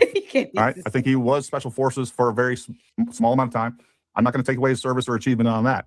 Even here, we see that he did complete SFAS, Special Forces Assessment Selection. His DD-214 does indicate that he was a Special Forces. He was a Green Beret. He's got his DD-214. Never did any combat deployments or anything like that. There wasn't a lot going on during that time. I'm not going to take any of that away. That seems to be confirmed. What I can tell you is that Nate did have conversations with people up at USASOC, and they said they've never seen anything. They have some weird things going on with his records, and they're trying to figure out what's going on with that. One of the suggestions, I don't know if this is true, is that he may have had his tab revoked. Don't know if that's true. Just telling you what's going on. But none of that doesn't matter. All right. There's so much going on here that proves that, number one, this guy lies repeatedly. He has a long track record of some of the craziest activities. I mean, just, being a dirtbag in multiple ways. Now, I do want to talk a little bit about the actual claims of what he talked about actually on Candace Owens, because I think that is really important here. What he claimed was that he walked into Joint Task Force South and he saw a bunch of colonels, 05s, 06s, 04s, which is exactly what you would see in any sort of task force. Joint Task Force Southern Border is a conventional military task force. So we have units from all over that are contributing to Border Patrol support operations. That's what they do. All right, this is not a special operations unit. It's not a special operations task force or anything else. I don't doubt that there's probably some special operations units and personnel attached to that, but it's a conventional operation. There's nothing crazy about that. Folks, it is illegal. We need to understand this. and why his entire story. Well, let's go back to what his story actually claims. The only thing that he claimed is he walked in there and he saw some sort of evidence of a meeting because there was a lot of high-ranking people there. He could have went in there at noon. He could have went in there at 3 p.m. and he would see a lot of high-ranking people in there, which is another weird thing to me, because if he was actually a Green Beret, and almost all of us have been to different task force operations, whether it's SODEF, CJS SODEF, or anything else, you know what's going on with that. And you're going to have a lot of different high-ranking officers and NCOs, by the way, that are going to be in and around that facility. I don't know why that struck him as odd to begin with. I don't know if it did, but it's easy to convey some of this information to somebody like Candace, who knows nothing about the military. And it's very clear to me that most of the public don't know anything about the military either. Because if you believe that... I remember Candace said herself, she's American ignorant.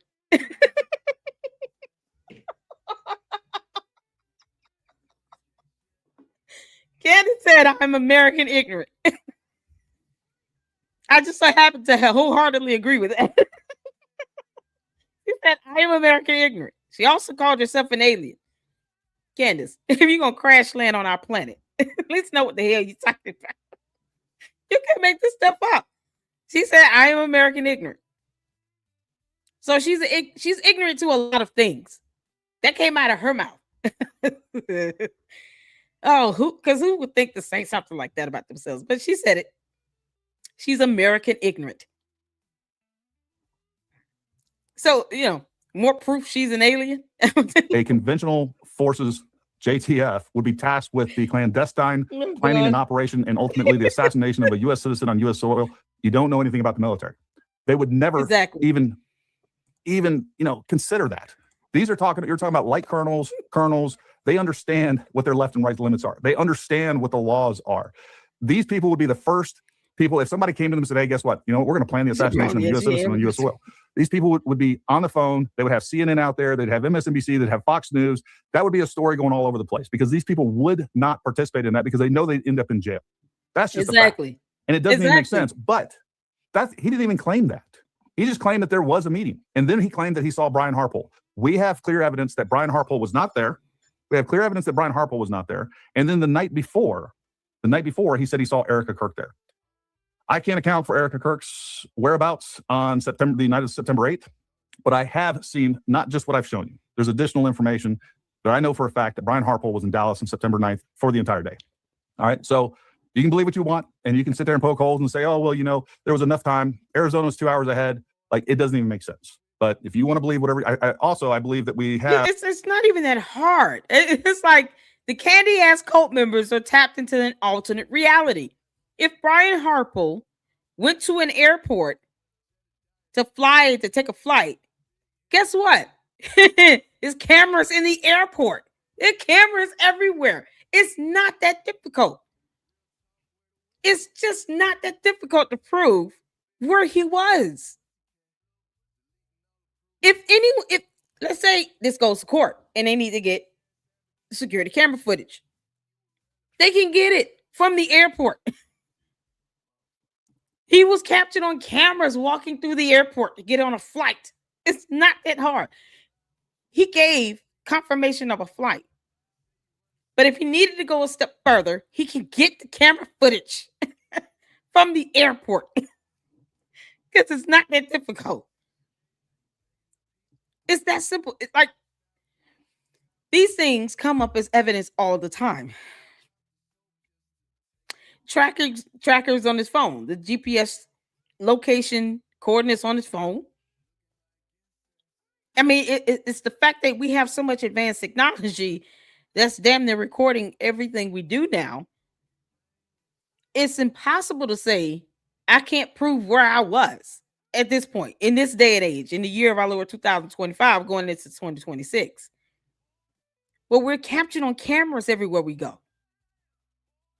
So because the dumbass cult members of Candace Owens want to forget advanced technology still exists, it's a thing here on Earth in this reality,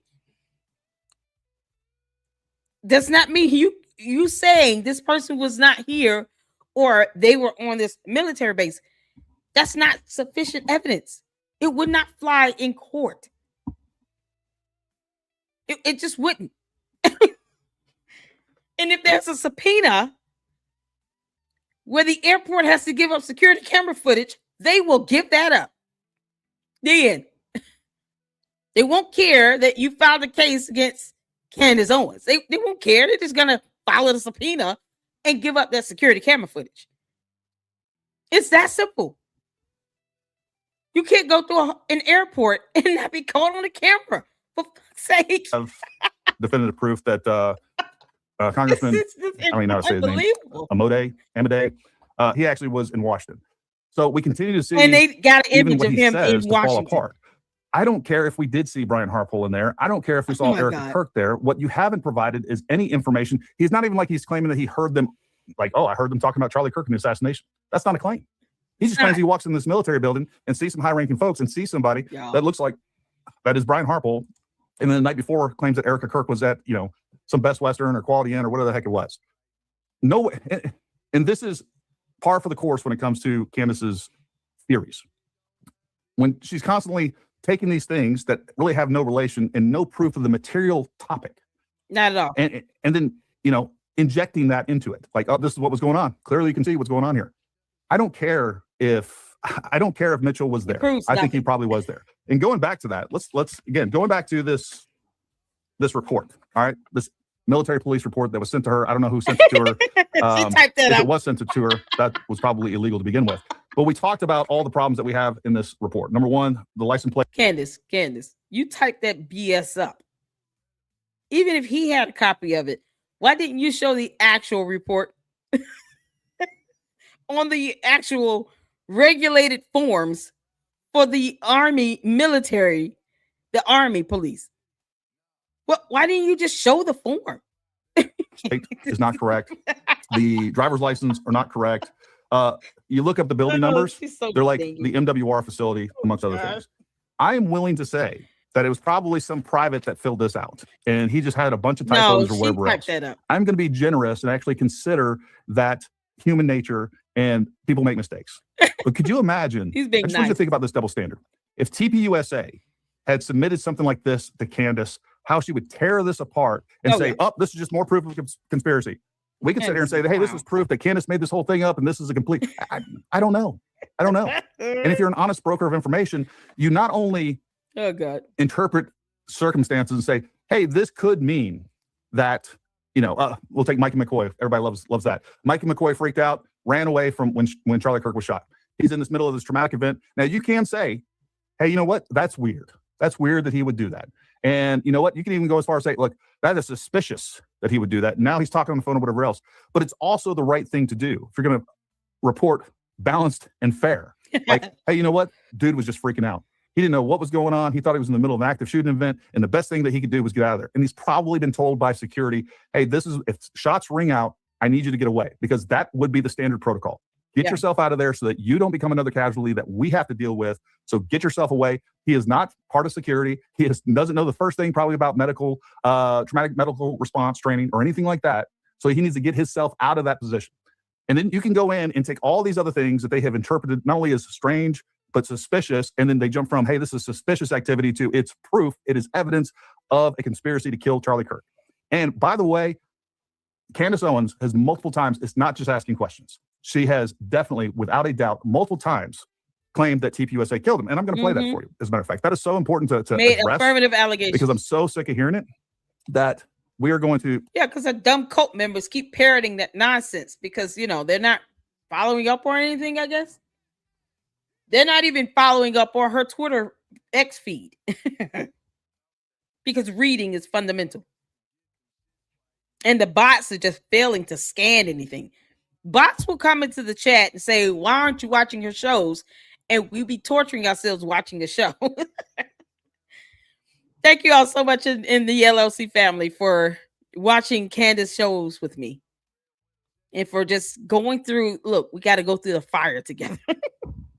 I can't watch her stuff by myself. So I want to thank all the Luxters, all the members, the mod supporters.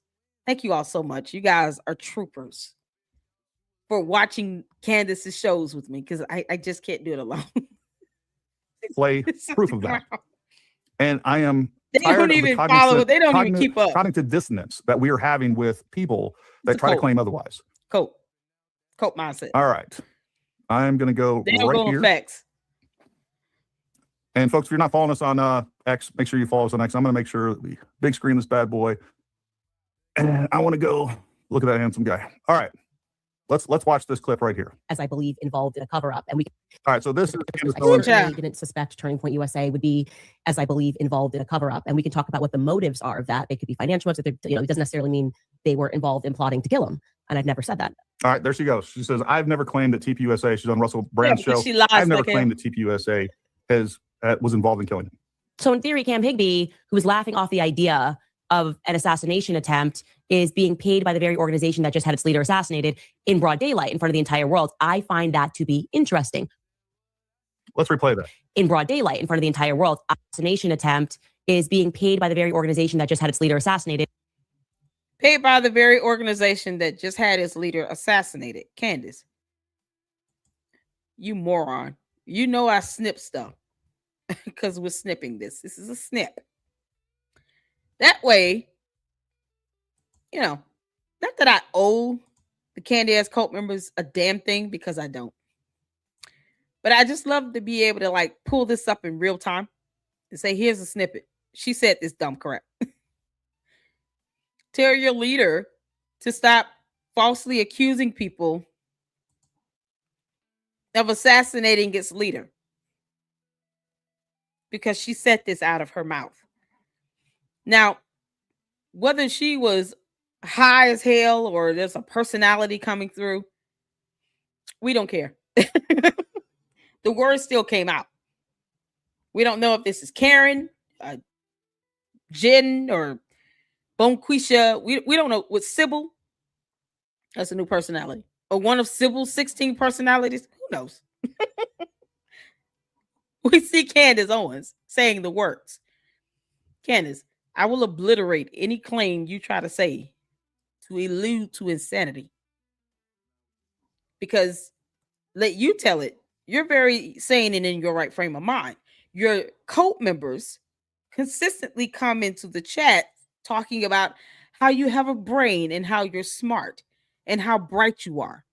They obliterate any defense you try to use to say that you're insane. So you go into court saying that there's some level of insanity. Your own cult members and your dumbass bots have already obliterated that defense. You can't claim insanity. Just like they confirm that you're doing this for clicks, views, likes, subs, and money, because they come into the chat confirming how much money you're making, likes you have, subs you have, and views you get. They've also obliterated any level of insanity claim, because they come in here saying how bright you are and how smart you are. You have a brain because, you're an alien, and how much more intelligent you are. They've already obliterated that for you. That's why you need to put your bots and your cult members in check. They debunk you every single time. Yeah, the cult members come in here saying, oh, she's so smart. She's so bright. Go to court if you want to, Felicia. Thank you. Thank you. Don't stop. Yeah, we forget about the Felicia personality. Bye, Felicia. Go to court if you want to, talking about an insanity defense. Please do it so I can show Erica all the comments from your dumbass cult members saying that you have a brain, you're very smart, you're very bright, and you can't go to court saying I'm pleading insanity. No. No, girl. No. Your cult members have already debunked you. You going in there talking about you pregnant. They've been debunked you already, saying she's not pregnant. Oh, okay, cool. When you enter my chat, you enter at your own peril. Then I always say that. So no, she claims she's smart. The cult members want to say she's smart. Fine. Don't go to court saying I'm pleading insanity. Nope. Your cult goes out of their way to say you're smart, you're bright, intelligent, you're sane, you're in your right mind. You're not crazy. They've already obliterated that for you. They've effed you up on that. So you can't make that claim in court. You can't go to court saying, "Oh, it's insanity. I'm out of my mind. I was not myself that day." Nope, because they've already said you're yourself. You are who you are. This is what happens when you have a cult that believe everything you say, and you have bots that are out here trying to paint you in a positive limelight. It destroys and obliterates all your defenses. You can't go to court saying you're insane. You can't go to court saying you're pregnant. You can't go to court saying you were on drugs or you were high or you were out of your mind that day. You can't say any of that. Your cult members and the bots have already destroyed that defense. All of them. And I have the comments to prove it. You can't make this up. Just like she destroyed her own defense about, the LLCs being registered in Delaware. So there's no libel tourism. You can't say that. You already said I have LLCs registered in the state of Delaware. Your cult members debunk you more than anything. That's what's so funny to me. And the bots, they go out and they, in the pursuit of them trying to defend her, no, they end up debunking her. Yeah, she has a lot more money than you, so she's doing this for money. She has a lot more subs than you, so she's doing this for subs. You're proving my point. You can't make this up. That is how ridiculous they are. That's how ridiculous they are. Yeah, Juju, they all faking gay. The cult members are faking gay, y'all. This is what Candace does. And she doesn't even think, she doesn't put two and two together because mathematics require you to think, girl. She can't put two and two together and realize my cult members are not helping me at all. They're not. The bots, they definitely don't. They just copy and paste everything you say. And that's it. They don't even get creative with it. You can't make this up. Oh, Katie, what's going on? Manipulation is a sin of witchcraft. She mesmerizes and hypnotizes her audience. Yeah. And what's so crazy is they're dumb enough to go along with this and they follow along with it. And then they copy and paste the same comments in everybody's videos in their comment sections. Comments that are still in my videos or that show up in my live streams and being recorded. Because they're so smart. No, don't stop. I always say this. I give this disclaimer to the candy ass cult members. I don't care how you feel or what you think. You enter my chat at your peril, at your own peril. The bots don't compute, so whatever. So when these comments come back up again, they can't get mad about it. You came into my chat at your own peril. It's crazy. They never think, let me not say something that will go against her. Let me not say something that would actually prove Lady Luck Club right. Yeah. You can't claim you're insane, girl. The judge is going to say, oh, these are all your people, your cult members are sitting here following you. They're confirming what you said. Okay, bye, Felicia. Bye, Felicia. Yeah, thank you for showing evidence of you parroting this. They're parroting your nonsense. Bye, Felicia. You're not insane. Because she's not. Her cult members remind us that she's so smart. And she's so bright. And she's so intelligent. She's more knowledgeable. She puts out facts and evidence. Girl, that insanity defense is going to be null and void. You won't be able to use that. Just so you know, Candace, you can't use that in insanity defense. It's not going to work. Your cult members have ensured that. In broad daylight in front of the entire world. I find that to be interesting. She forgot the question mark on that. Oh. So she is no longer asking questions. That is an accusation through and through. And anybody claiming otherwise, you are just being dishonest. You are just being dishonest. Oh, boy. So, stuff. And yes, I will. I'm going to pause it here. Y'all, shout out to Paramount Tactical because I want to get this information in with BLEXIT. We get to the tax stuff. Mm-hmm. Candace, we're not accountants either. We just know how to read. So if you guys see here, let's go to the top. BLEXIT Foundation, Inc. You guys see the EIN number here, 83-303-2236. This was the tax year 2022. But let me go back to the front page. So the last fiscal year tax filing they did was in 2023. They were acquired by TPUSA. I believe just because they were already negative 1.7 mil.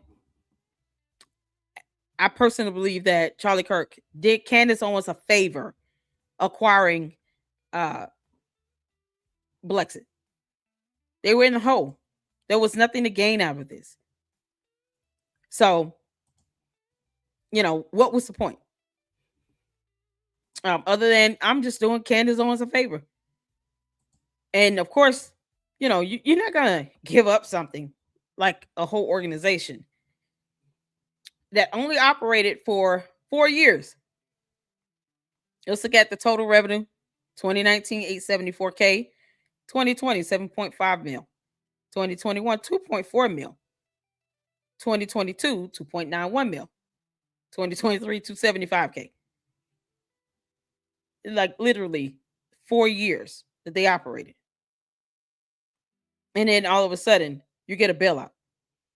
Because that's getting this, acquiring BLEXIT for Candace was like a bailout. She didn't walk away with nothing. No, she got some money. She put it in her pocket at the end of the day. You guys can see total assets here. These are the summary graphs for revenue, expenses, total assets, total liabilities. So let's take a look at 2022 tax year so that we can get to the Second Consulting LLC. And yes, I did try to find the tax documents again on this is ProPublica. I'll drop the link in the chat so you guys can always go behind me and look this stuff up. Because Candace just loves social media fundraising websites, don't you, Candace? You love these companies because I guess it's easier for her to be able to say, hey, yeah, we're paying these guys all this stupid money and for reasons. BLEXIT Foundation is a 501c3 nonprofit organization dedicated to the advancement of urban and minority communities by encouraging youth to seek and take advantage of opportunities in 21st century America. What opportunities again, Candace? Because I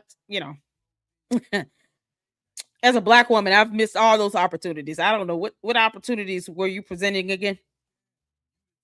Can't make this stuff up. You guys see here, Candace Owens, P.O. Box that went to Nashville, Tennessee, right here in the name and address of principal officer.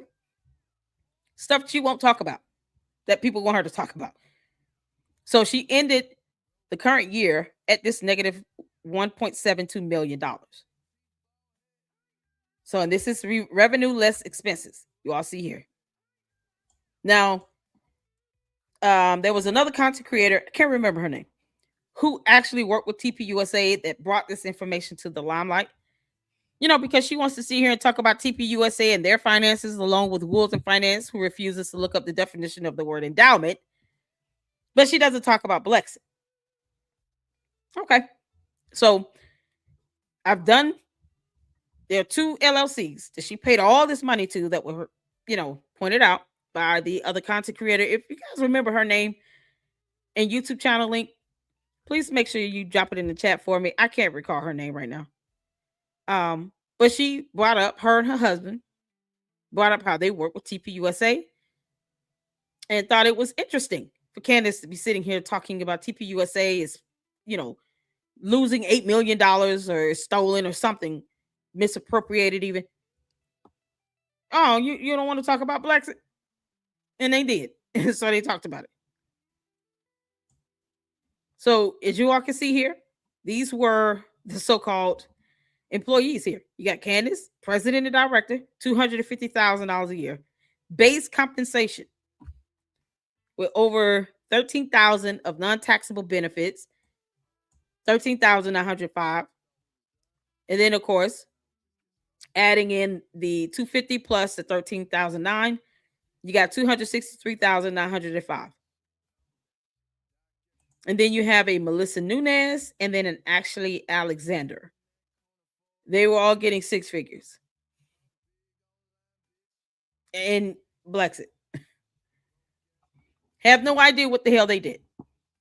But this is the type of money they were paying themselves. This is just 3 salaries right there.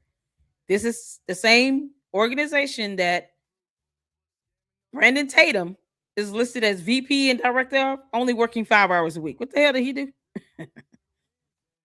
Yeah, mighty difficult to be an officer somewhere and be the VP and director of this organization at the same time. But, you know, for some reason, she felt like he needed to be included in this. So I'm trying to get to the employees here. Why is this blank? The section A is blank. Oh, here it is. There you go. Candace Owens, 30 hours a week. And somehow that was worthy of her getting $250,000. Y'all see that here? Reportable compensation from the organization. Brandon Tatum, vice president and director, 5 hours a week. Why? He got $36,000 a year for only working 5 hours a week. Average hours per week over here, 5 for somebody that was supposed to be an officer of the court at the same time. What do we do this at? And this is reportable compensation now. $36,000 a year. This is why he refuses to put her in check. Because she might bring up some history here and say, yeah, don't forget, I gave you all this extra money on the side that was not reported. Who knows? Who knows? Maybe she says that, maybe she doesn't. Candace, we're just asking questions. I mean, really, 5 hours a week.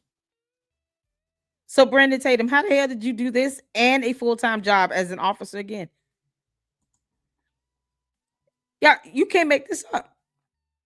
$250,000 a year from 30 hours a week of work. To do what again? The model is absolutely asinine. And then you have here Melissa Nunez, who was her COO, getting $160,000, $385 a year under reportable income. And Ashley Alexander getting $140,000 a year, $148,240 to be exact. And this is what was reported to the IRS. So when they did their taxes, they had to report these wages. This is unbelievable. So since Candace and Brandon Tatum was listed as officers, the highest compensated employees, if you guys can see that field here, were the COO and development director. But you had George Farmer listed as the treasurer. Candace, how much did you pay your damn husband to be the treasurer of BLEXIT? So he wasn't getting any money, but he's working 30 hours a week. He didn't get none out of this. So he was a volunteer. You can't make this up. He's also listed as an officer here. So he's getting nothing? He got nothing out of this? Candace. Somebody lying. George worked 30 hours a week. 30 hours a week, and he got $0.00. He can't make this up. He got no money out of this. Who does this? Who works for free? $0.00. Who works for free? I don't. Yeah, he worked 30 hours a week. Can you believe it? Oh, thank you for the $5 super job for 9. He does her merch currently. Does he now? Shout out to you. Thank you for the $5 super. So Brandon Tatum is still technically working for Candace. He does her merch. Candace, you can't. This is priceless. Candace, How much are you paying Brandon? I'm curious. Because I don't know how he claimed to be an officer of the court and he worked for your ass. And he won't denounce her for nothing. Like, I'm not even asking him to denounce her. Be honest with you. Is it too hard to just tell her, you making these accusations, you're wrong? You're wrong. You don't have any evidence. You're saying now Erica Kirk was spotted on a military base? You're conspiring to bring forth this type of allegation along with some idiot on your show. How much is he paying? She paying Brandon Tatum. I would love to see the tax filers for Candace Owens LLC. Because Candace, you could just post your tax documents up. You can't make this up. So he got a cool $36,000 from her. Whether this was per month or per year, you know, we would need receipts for that. But I highly doubt he was okay with just getting $36,000 a year for 5 hours a week. Like, no.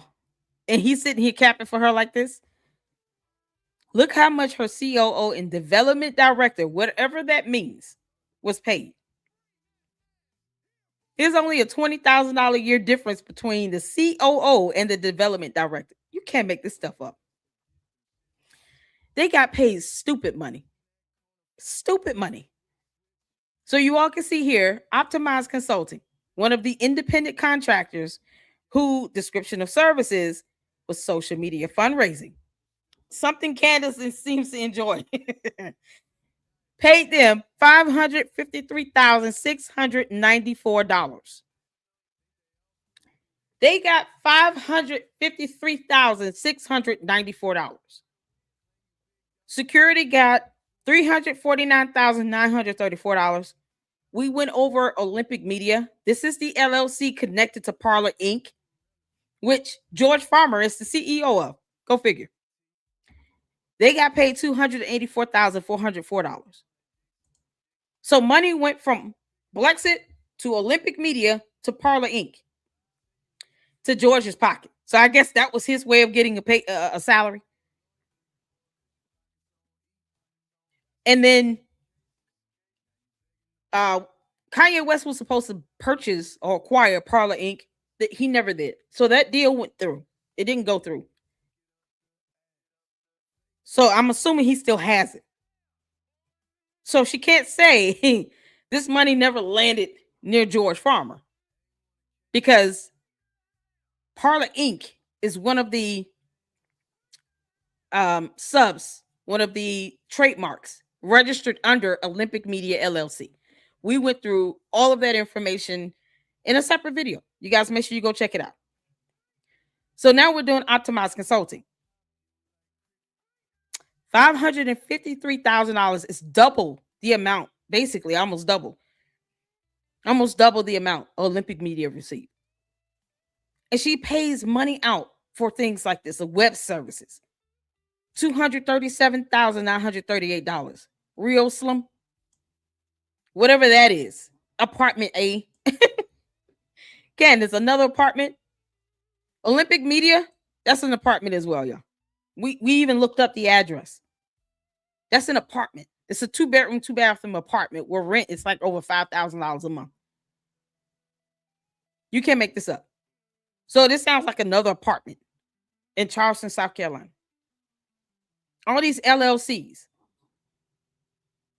Unheard of. Optimized Consulting. We're going to take a look at this LLC registration. They got $553,694 for social media fundraising.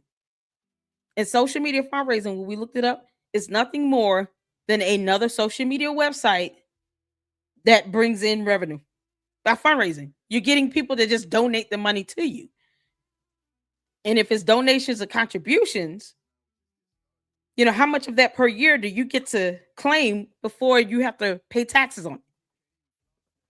Bunch of donations and contributions here. Mighty funny how Candace is somehow helping Mitchell Snow raise over $141,000 from another crowdfunding, fundraising social media platform. Candace will have a lot of experience with that. So let's get to the entity registration information. I'm just going to make sure, because I want you all to see. I looked up Optimized Consulting on ProPublica. Let me show you all. Yeah, no hits. So, nonprofits, people, I can look under that. Nothing. Y'all see filings. This is the other tab. But you see here, looks like the purpose of payment to Optimized Consulting LLC was to assist the organization. Like you see them named in it, but it's not their actual tax documents. So it's just giving me hits of where they come up in the information. It's National Taxpayers Union Foundation, like stuff like this. I'm gonna click on one because now I want to see what this is. Supplemental information regarding fundraising or gaming activities. Look at this. Yeah, they get paid. Look at this. So they get all these services they render. They get all this business that come in. $124,977. Gross receipts from activity. Amount paid, $44,938. Amount paid to organization or retained by $79,039. Like what they came up under the search is crazy. So they come up everywhere over here. But it's not their tax filings. It's where they're partnered with or they're providing some services and then they're listed in it. Man, this sucks. You can't make this up. They got paid $553,000 from BLEXIT. This Optimized Consulting. So I just want to make sure you all understand where we are right now.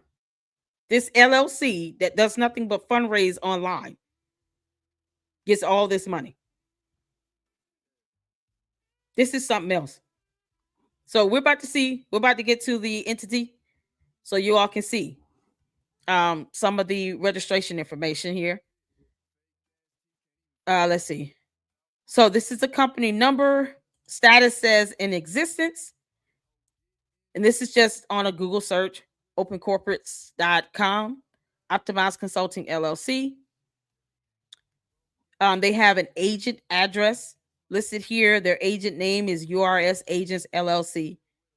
There's an alternative name, which I did Google and research to try to get the tax documents. Nothing. The registered address is the 10900 Research Boulevard, Suite 160C, Austin, Texas 78759.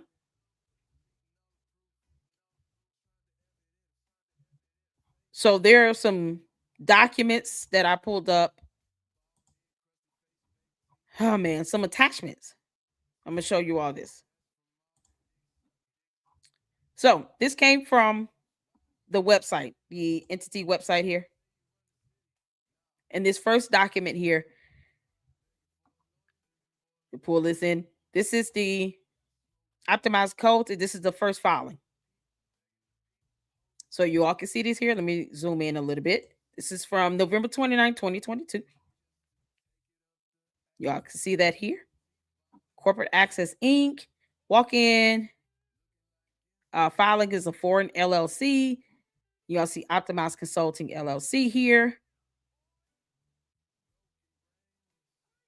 And this is the application for the LLC for the foreign LLC. This was done in the state of Florida. How do we get in Florida to Texas? I don't know. I can't understand. And you all see here, they got a 1601 Ashbury Drive, Austin, Texas address. Registered Agents, Inc. No name here. And then the office address for the registered agent was in St. Petersburg, Florida. And then there's a signature. So, Jesse Markle is one of the LLC officials. Let me pull up the website. I'm going to pull it on up. I'll start with this one. Should have started with this one. Here's the website. So you all can see the people that work here.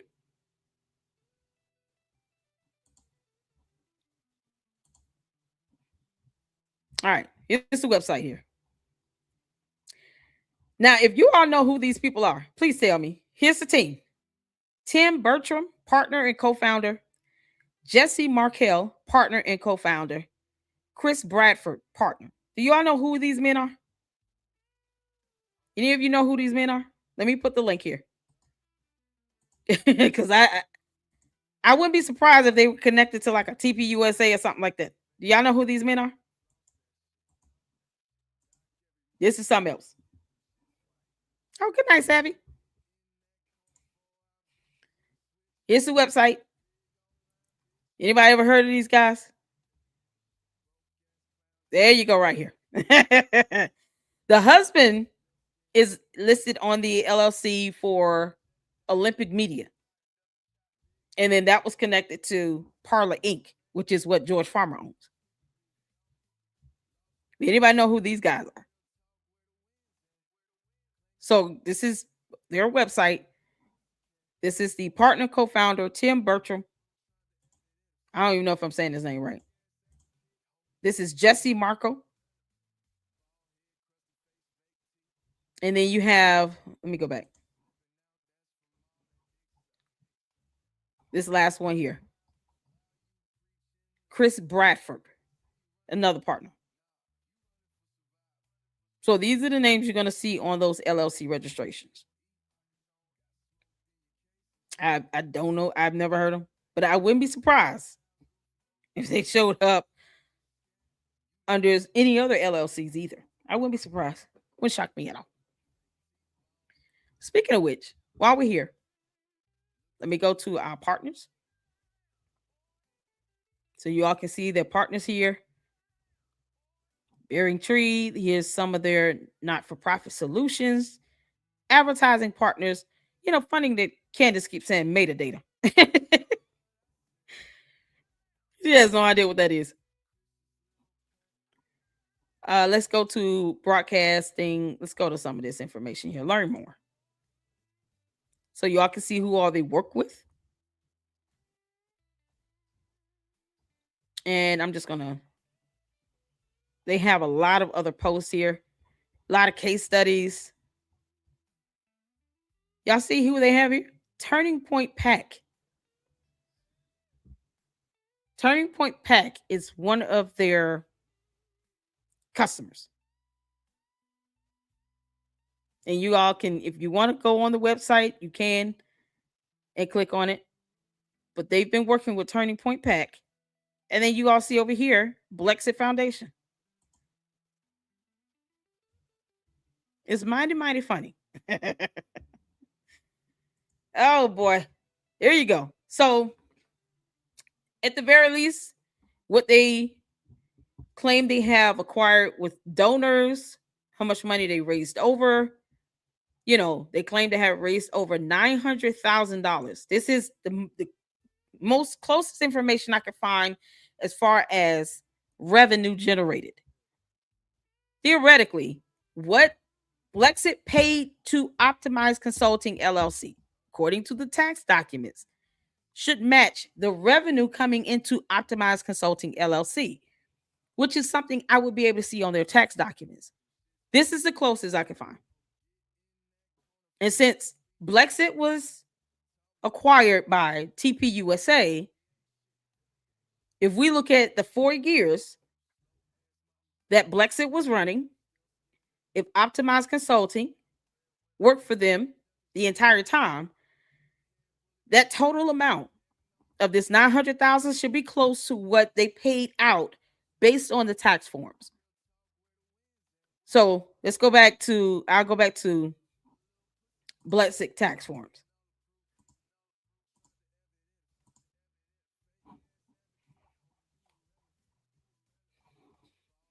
And we have to go year by year just to get the amount. So 2022, they got like $553,000 because they claim they raised over 900,000. I would expect whatever money they were paid should reflect whatever they reported on their taxes. We can't see that, which kind of sucks. But since they were a social media fundraising, their so-called fundraising efforts, they allege, amounted to 900,000 for BLEXIT. That's what they're alleging here. Optimized Consulting acquired 10,000 new donors, modernized the CRM using HubSpot, raised over 900,000, and established major donor cultivation systems within 12 months. Funds raised, the exact amount they have listed here, this is for BLEXIT, was $922,463.89. Over 19,113 total online donations. And then, of course, new donors with outwave estimated capacity of 500,000 plus. So this is what they're alleging based on their information here. That's a lot of money for just one of the two LLCs that was supposed to be doing a lot of the social media fundraising for them. And that's not including what people gave to BLEXIT. You know, just donating, not necessarily because of optimizing consulting. $922,463. That's a lot of money to help fundraise for BLEXIT. So let's go back. Let's see. How much did they pay total since day one? I don't expect much to be for this particular tax filing. This is for fiscal year ending May 2023. Hold on, let me go back. So I want to make sure I'm starting at the top. Okay, so this was the last one filed. Let me go to that one. Let's go down to see exactly what they paid out. They paid out a lot of money to these people.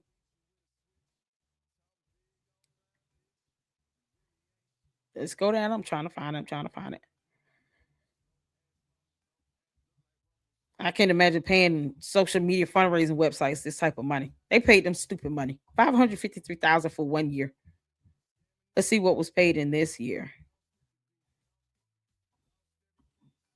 Okay, for this year, there's a gross of $206,952. I want to make sure I'm reading the right revenue amount.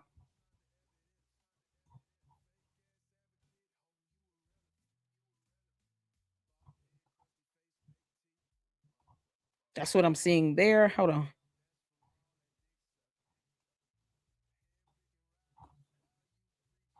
They have a balance sheet. This is crazy. All that revenue, all that money in salaries. God.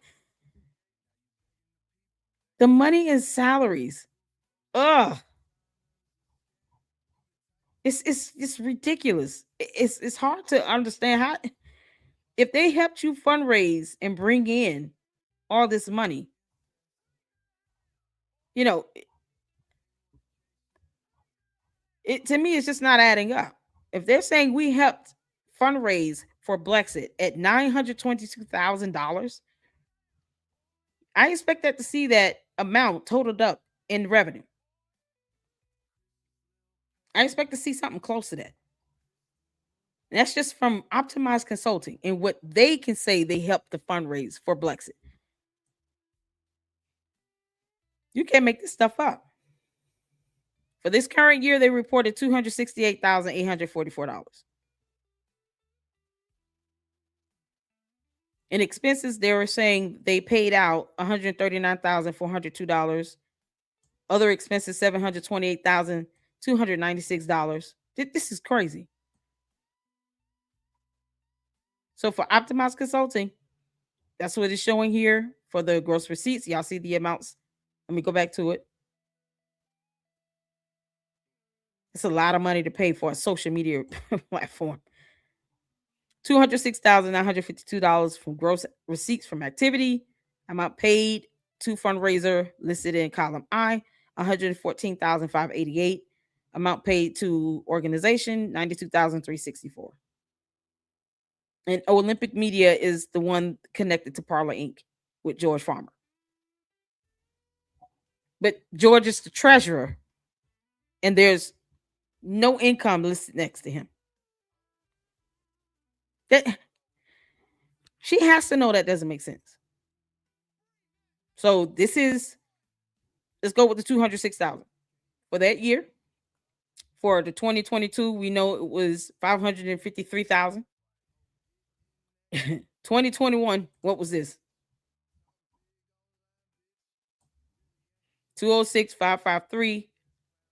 I'm just going straight to just trying to add up the years.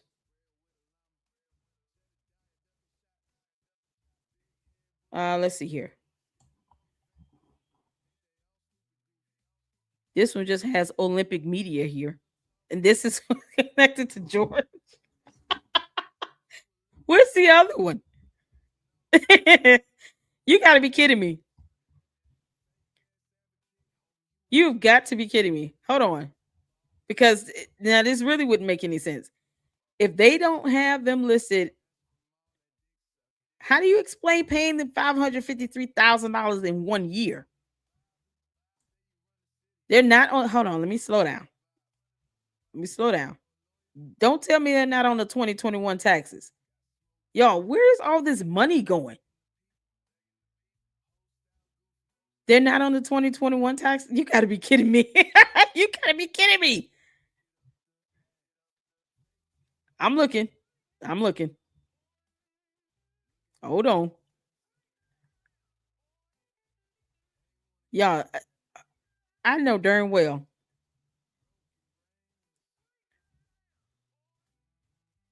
Hold on.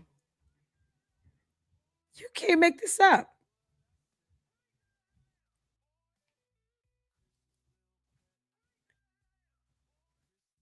Oh my good Lord. Hold on. Okay. Hold on. We're trying to find it. This is insane. They're not listed on here. So they didn't start paying them until 2022. I just see Olympic. Yeah, I don't see Optimized Consulting on here. How do you explain that type of money? They paid them in 1 year. Candace was still getting $250,000 a year. Y'all, they only paid them 2 years. They're only listed for 2 tax years on these documents. And they gave them $553,000 just for 1 year. They're not even on this tax return from 2021. This is tax year 2021. And they're not on here. Just the other Olympic Media LLC. Connected to Parlor Inc. This is the one connected to Parlor Inc. With that 2-bedroom, 2-bathroom apartment. In a high rise where the rent's like $5,000 a month. Oh, dear Lord. You can't make this up. Okay, let's go to the 2020 tax year. Holy crap. If they're not on 2021, I don't expect to see them on 2020.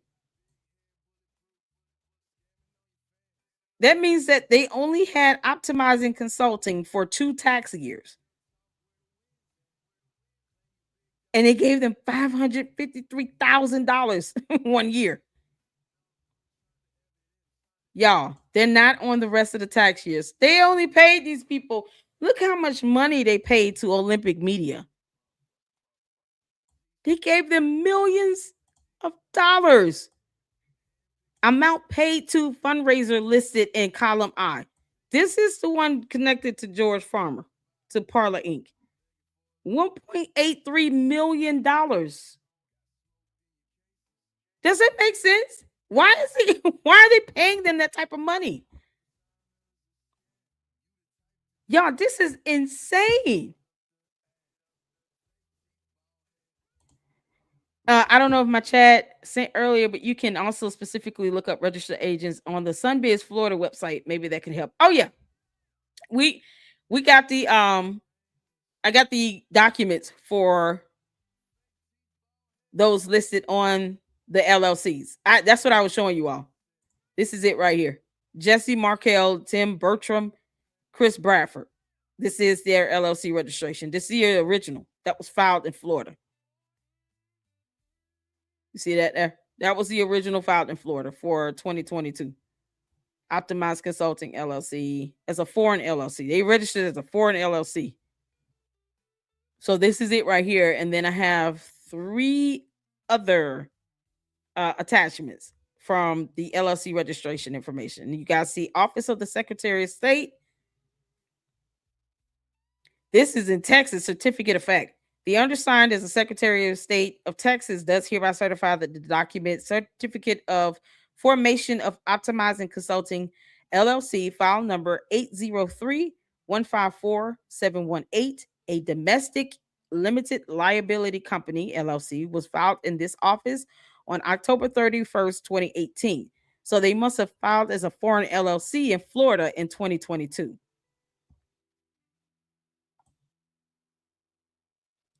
Yeah.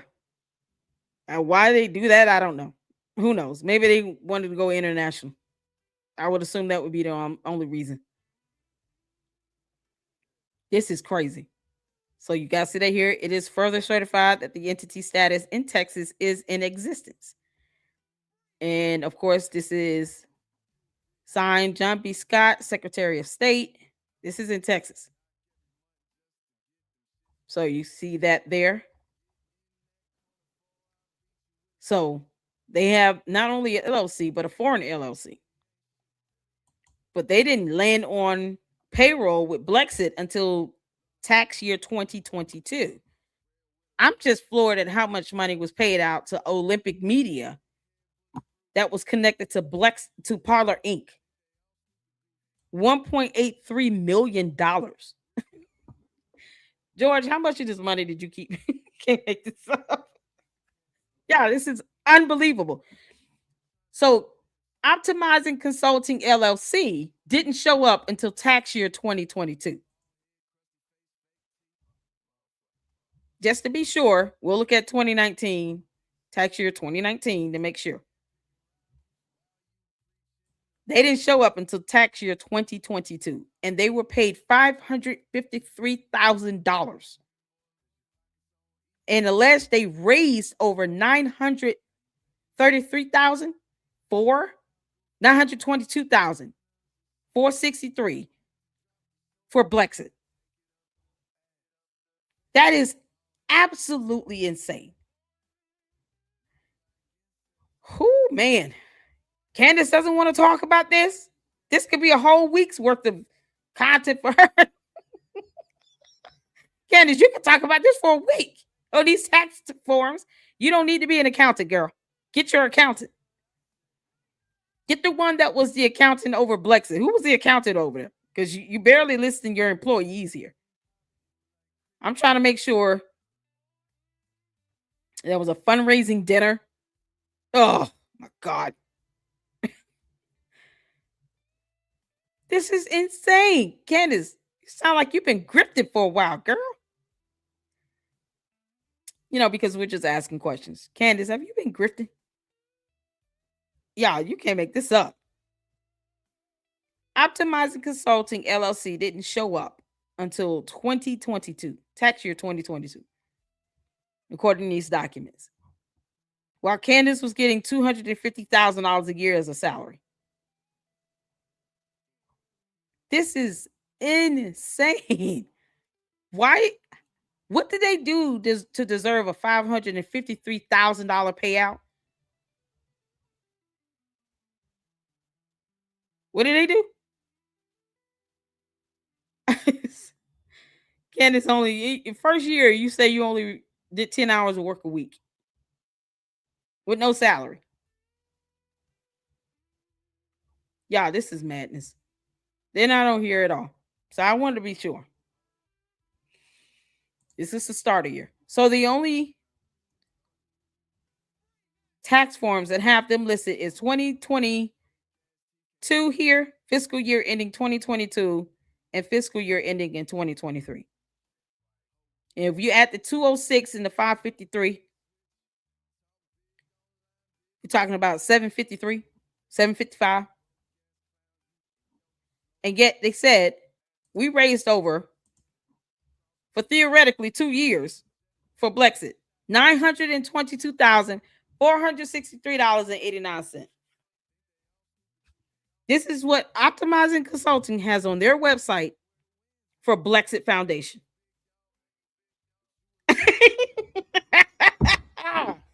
Candace, how much money did Optimizing Consulting help bring you in through BLEXIT? They're saying almost $1 million. And you gave them $553,000 in 1 year. This is absolute madness, y'all. This is madness. You can't make this stuff up. Kaylee, there you go. Thank you, Melinda. Kaylee Fontanilla. That is the young lady who brought this up on her channel. She also was on Twitter X. Kaylee Fontanilla. This is insane. Y'all, it is insane. And Candace wants to sit here and talk about TPUSA finances. Candace, you got a lot of explaining to do. This is nuts. This is insane. So they're claiming we raised $922,463.89 to BLEXIT. You have to assume that this is the entire time they were contracted with them, because there's not a year breakdown on this. Let me click on some things and see what happens. I'm not giving my email. What is this? They want my email address. No. Oh, good Lord. I'm not putting my email in there. I'm just not going to do it. So if you guys want to go to the website and download this case study, let me see. Yeah, you got to put your email address in here. I'm not doing that. Hell no. Feel free to do that. Let me give you all the link in case you all decide to want to do this. I'm not even giving them my channel name. This is crazy. All right. And they raised this type of money. And yet, according to the tax documents, they're only listed on 2 tax years, on 2 tax documents, where they got paid $206,000 and then $553,000. Y'all, this is madness. But they say, hey, we helped you all raise $1 million. How did this go? I'm curious. How did this go? Because how do you determine how much to bill someone when you're basically just helping them fundraise on social media? They're saying here, addressing the foundation's fragmented digital infrastructure, optimized consulting, streamlined platforms, centralized data, and revolutionized data utilization in marketing, boosting operational efficiency. You know, because all the things that Olympic media could not do, even though they were getting paid over $1 million. That's based on the 2021 tax year. You can't make this stuff up. So Olympic Media LLC and Optimizing Consulting LLC were both social media fundraising LLCs. One, Olympic Media LLC, is linked to George Farmer's Parlor Inc. Optimizing Consulting is what we're looking at here. They came in on tax year 2022 tax forms and was paid for 1 year $553,000. When we were seeing over $1 million payout to Olympic Media. And George is supposed to be a genius, right? He was supposed to be holding it down with BLEXIT. And yet, for some reason, they needed a second LLC to come in to do the same thing. That's essentially like a GoFundMe. Optimizing Consulting LLC and Olympic Media LLCs are no different than the social media platform that Candace is using to help this fool raise $144,000. Or like a GoFundMe. It's the same thing. They just make sure they bring it in and then they get, I guess, a percentage of it. So my question would be, how do you determine how much to pay them? For tax year 2022, you paid them $553,000. How did you come up with that? You gave Olympic Media over $284,000. How did we get here? Yeah, here's the amounts. Optimize Consulting. This is just amount paid too. $553,694. $284,404. How did they come up with these amounts? It's so just random. And they're claiming they helped funds raised $922,463.89.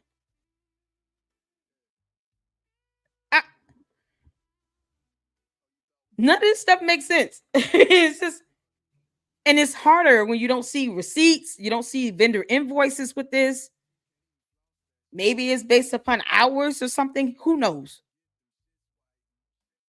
But the idea that you paid over $553,000 to essentially a GoFundMe platform, when BLEXIT seemed to be nothing more than just a social media website, claiming that they did all of this in communities, and then eventually was acquired when they were in the negative by TPUSA. And now she wants to say TPUSA is stealing money. Well, then maybe they should just sell BLEXIT. Candace, Charlie Kirk did you a favor,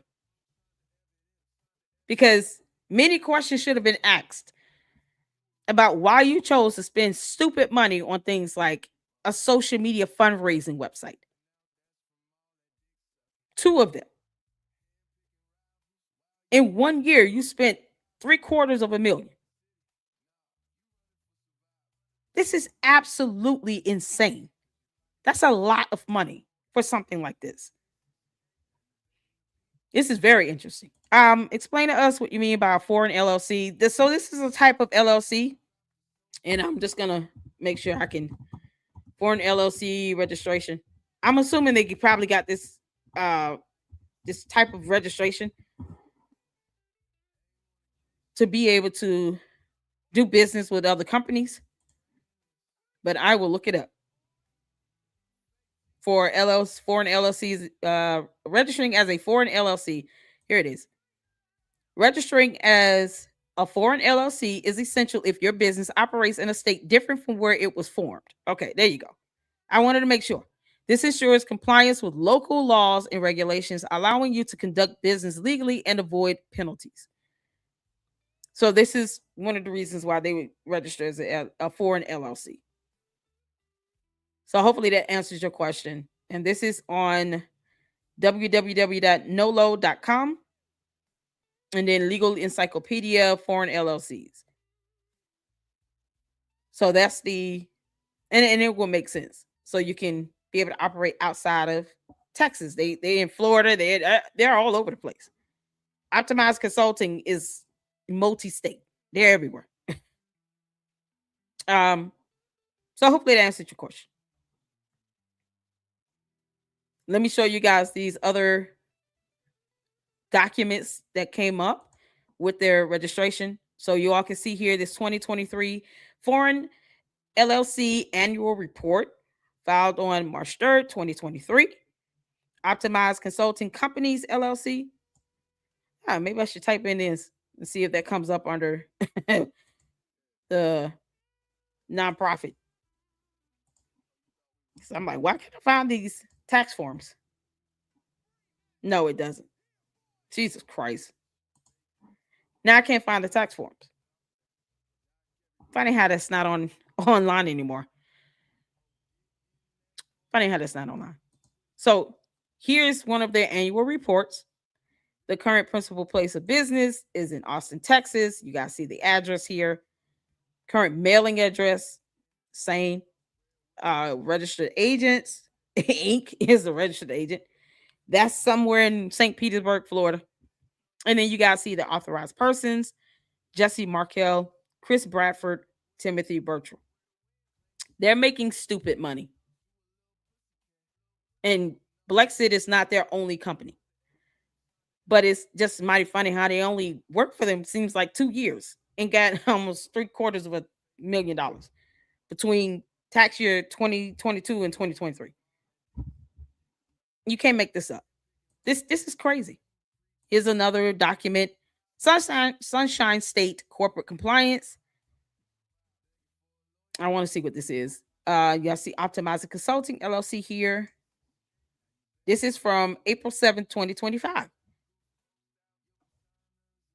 I'm trying to see exactly what this is. It's a copy of, it took $25 to pay for this.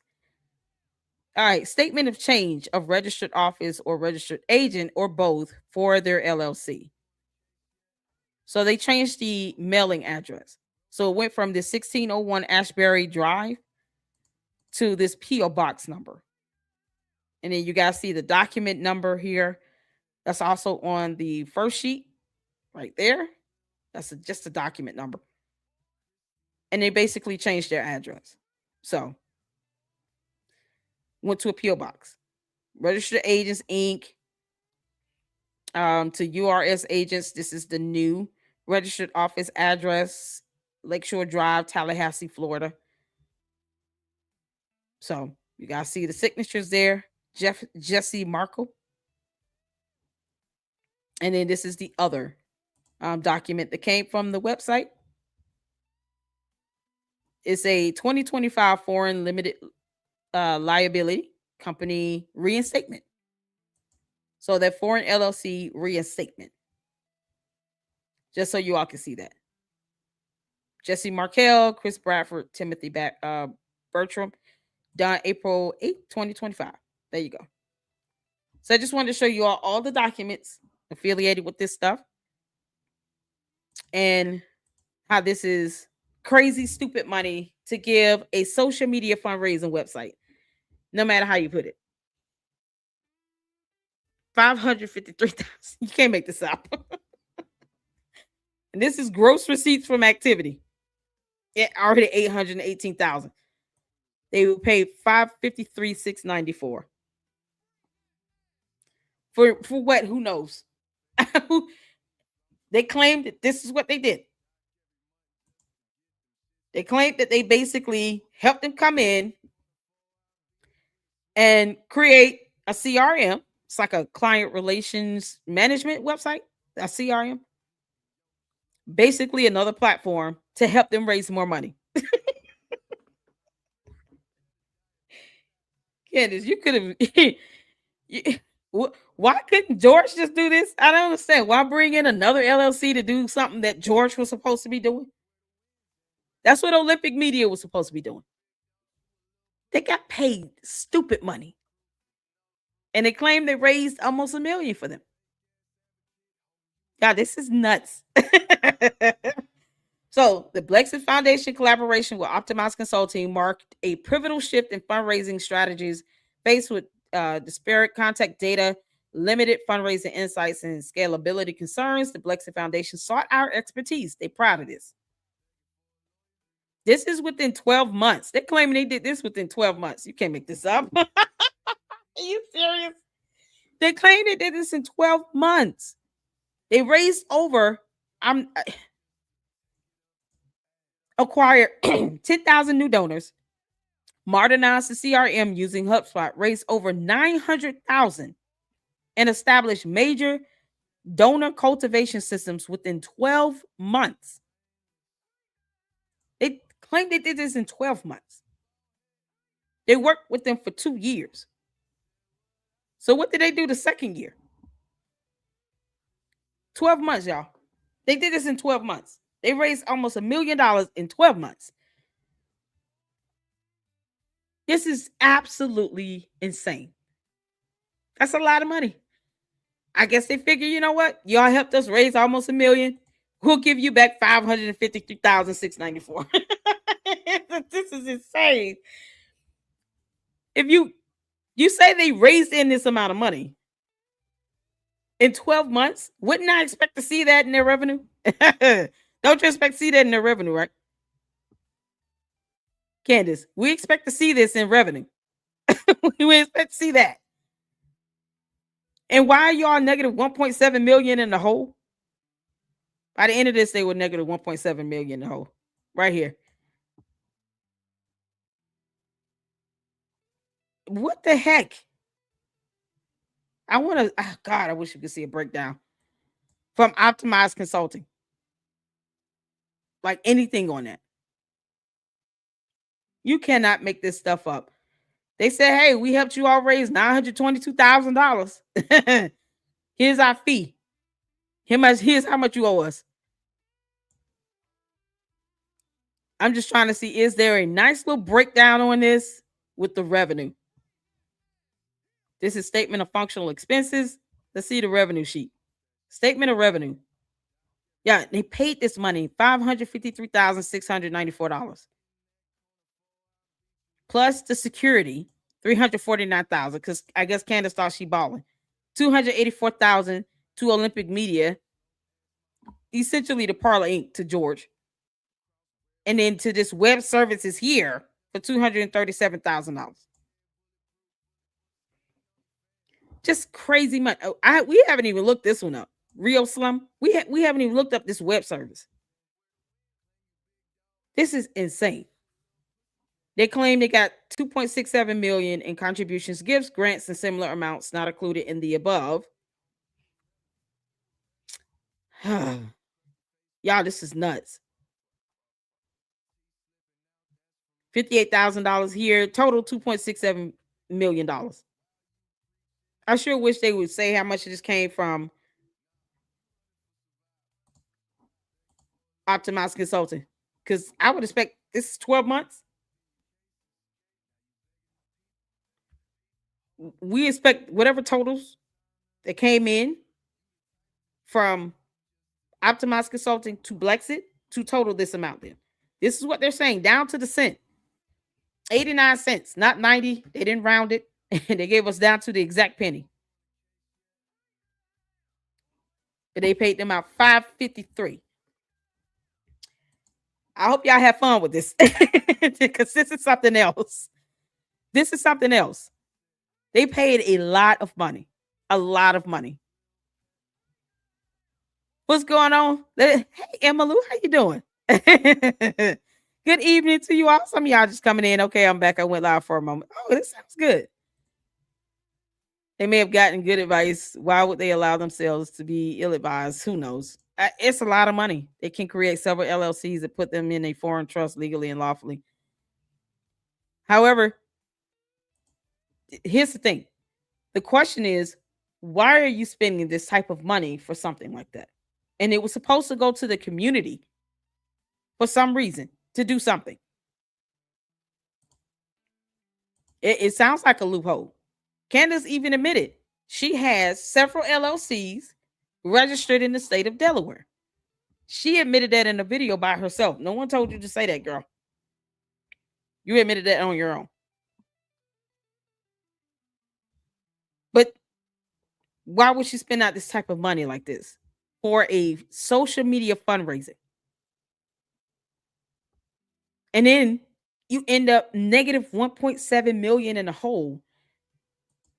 And TPUSA, they came in and they said, okay, cool. We'll just acquire it. As opposed to bailing it out and giving it money, they just acquired it. Got it off her hands. This is it. This is just one of the 2 LLCs they paid for social media fundraising. And they're saying this is how much we helped them raise. While BLEXIT turned around and paid them out this type of money. And it doesn't, how? Based on what? Hours worked? Productivity? What are the measures in place to say we're going to pay our X amount of dollars to you all? How did we end up at $553,000? How did we get there?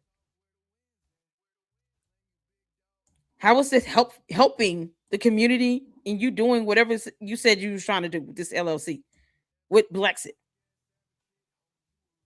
It's just ridiculous money. And this isn't just coming from me. I say take it from the young lady who actually worked with BLEXIT.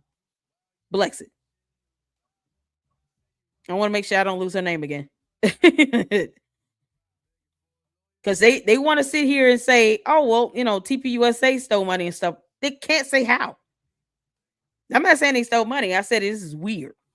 This is definitely weird. Definitely weird. That's a lot of money. A lot of money to pay someone. And it's the same thing. What's her name? Young lady. Oh, good Lord. It's the same thing she said in her video. And she worked with them. She said it's just an exorbitant amount of money being paid to security, exorbitant amount of money being paid out to these LLCs that, really didn't add up. Kaylee Fontanilla. She'll tell you herself. It just questionable money. I don't see why anyone would need to pay security that type of money for what, 3 or 4 staff? 2 of them are husband and wife. George claimed he worked 30 hours and no salary. And then we find out that an LLC is connected to Parlor Inc. And they were getting millions from BLEXIT in payments. And she's paying hundreds of thousands of dollars in security. But Brandon Tatum was a whole officer.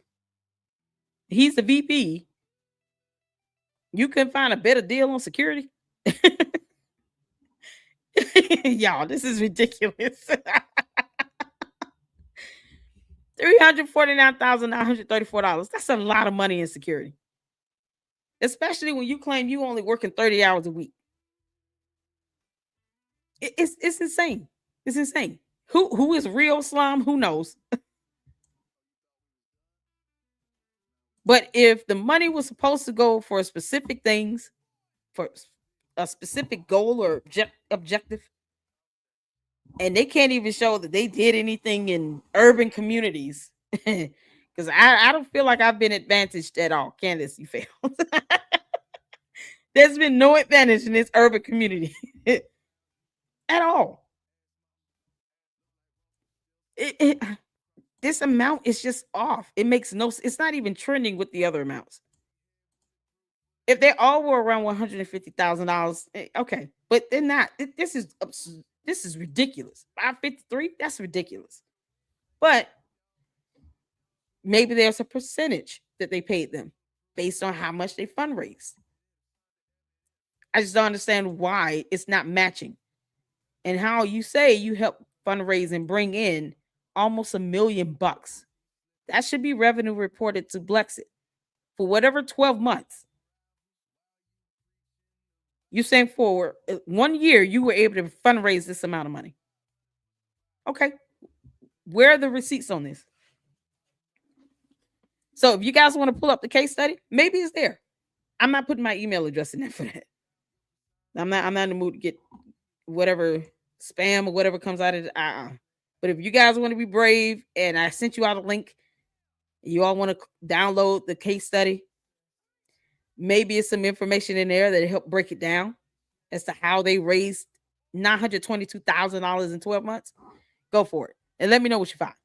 I'm not putting my email address in there. But this is insane. So that's all the information that I can gather up for Optimize Consulting LLC. This real slum one, it is what it is. And I told you all we would go over this information. So whether, to me, it's just the amounts is just absorbent. That's a lot of money to pay out for something so ridiculous as social media fundraising. That's just a lot of money. Security is a lot of money. And that's exactly what Kaylee said in her video. They paid a lot of money for things that, who pays for this much security? Who knows? Especially when everything's done mainly online. You're not even saying this went towards, some sort of ad blocker or anything like that on your software programs. Security. Was this for her directly? Or were they at some sort of organization headquarters where the security was staffed there? If you got people who work with BLEXIT saying that this was, they can't even understand how she spent this much money in this, and they worked with them, it's off. And question it. I just want Candace, if she responds to it, tell her to respond to this. Kaylee says she was using private planes. Probably. I can believe that. I know of one nonprofit that paid a member on the board of directors $7 million a year. It was a doctor on a cancer nonprofit. Wow. Hey, Sipa, how you doing? That's a lot of money. Jesus, on the board of directors. I think they can pay themselves as much as they want. She was paying herself $250,000. Yep, she was paying herself $250,000. Candace Owens was paying her salary herself a $250,000 base salary. Y'all see that here. And then, of course, $13,905 from just other compensation, which from 30 hours a week of work. That's a lot of money. $250,000. Should they be able to pay themselves just whatever amount of money? And this is from donations, from money that's being raised. She wants to question TPUSA finances. We get to question BLEXIT. Should they be able to do this? What kind of work is she doing to generate $250,000 of a salary? $250K. But her COO is at $160K and she's salaried. 40 hours a week. The development director, 40 hours a week. She's getting $140K. What the heck is Candace doing to get $250K? What is she doing? And she's not even full-time? What did she do to get $250K? And ended up negative $1.7 million in the hole. See, the point of this is not even to say something was illegal. It's look how you hemorrhaged money to end up in the hole by negative $1.7 million. That's just wasteful spending. If she would have cut back on how much she spent on security or these, social media fundraising websites, maybe she would not have been in the hole by negative $1.7 million. Why spend an absorbent amount of money on this stuff, on your salary, other salaries, when you can't even justify your salary at $250K? $553,000, over $500,000 just for one social media fundraising company.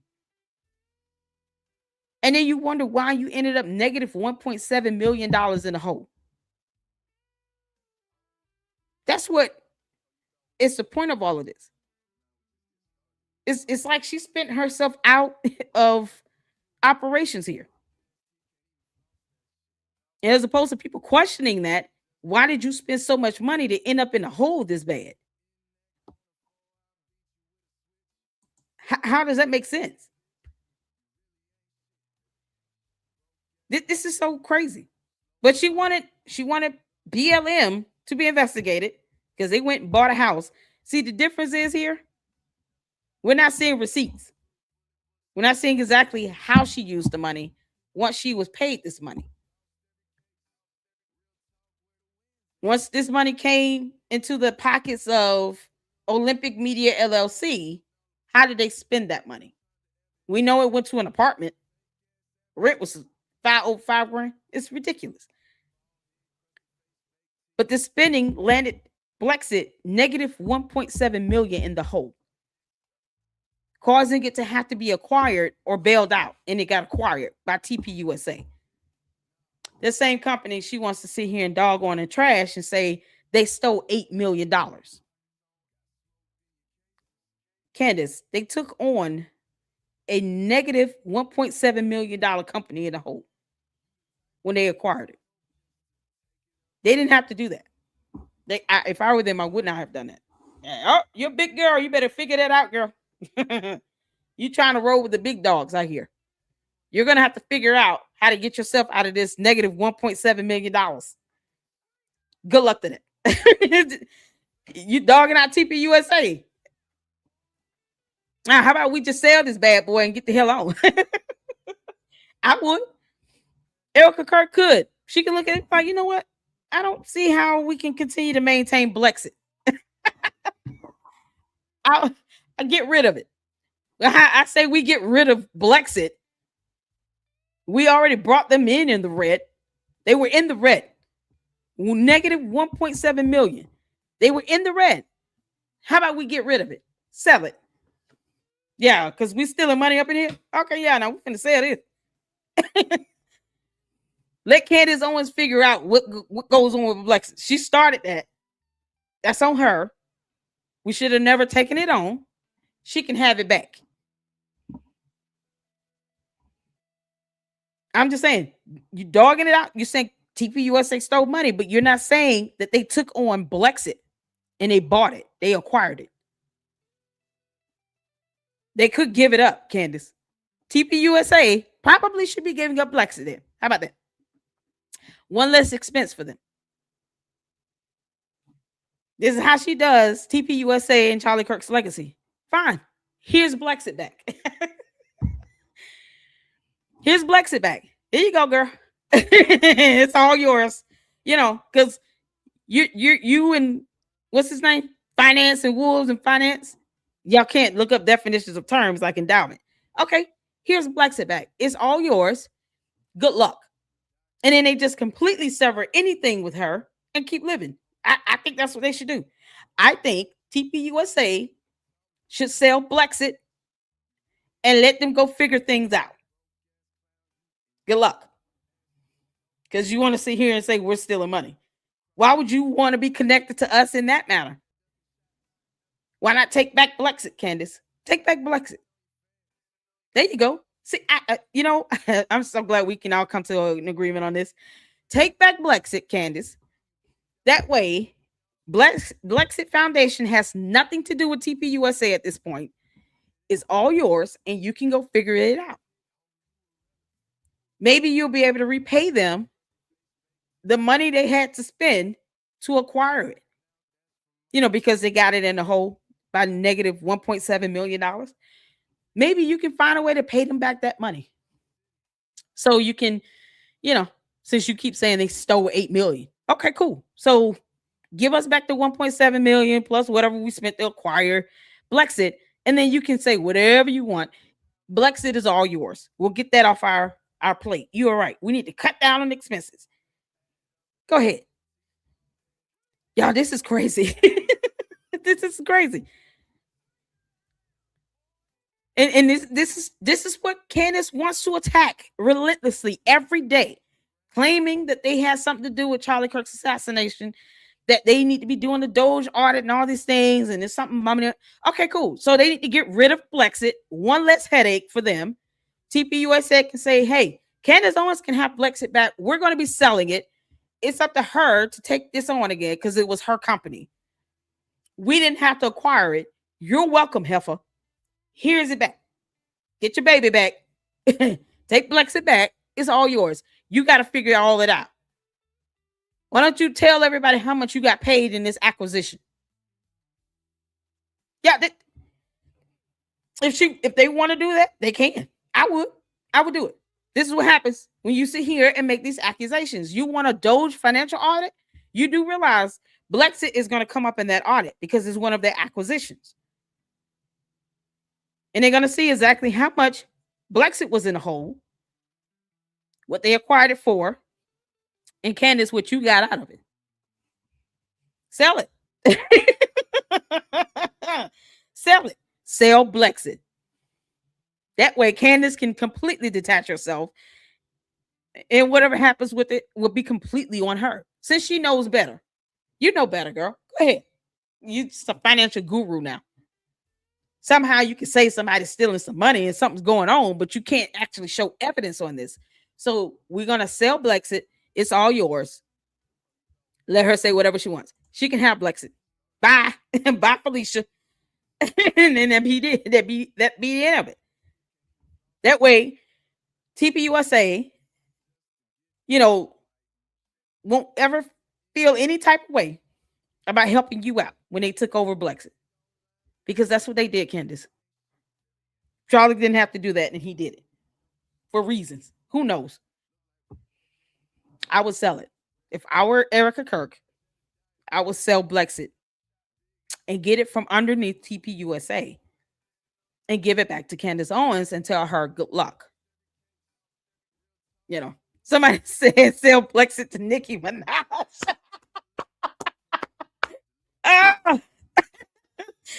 Oh my goodness. Yeah, that would be hilarious. Reach out. Nicki Minaj, do you want to buy BLEXIT? We're selling it. Yeah, you don't let us know because Candace can have it. Then she'd be mad walking around here. How dare they sell it? Yeah, how dare we have acquired it? Yeah, we did you a favor, girl. Bye, Felicia. You can have BLEXIT. It's all yours. We don't need that connection. They would be well within their right. Candace, is mighty funny. Mighty funny how you forget little things like that. They helped you out and they didn't have to do that. And now you want to crap all over them. Oh, okay. Candace is saying something. Sell BLEXIT. Erica Kirk, girl, you don't even have to be mean and nasty about it. Just say, the Lady Luck Club had a great idea and I prayed about it. And then I woke up the next day and said, yeah, I'm thinking about selling BLEXIT today. And then that's it. And sell BLEXIT. Just cut ties with it.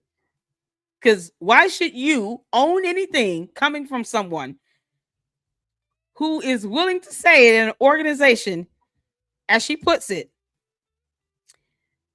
paid by the very organization that just had its leader assassinated? Why should you still have BLEXIT under your umbrella?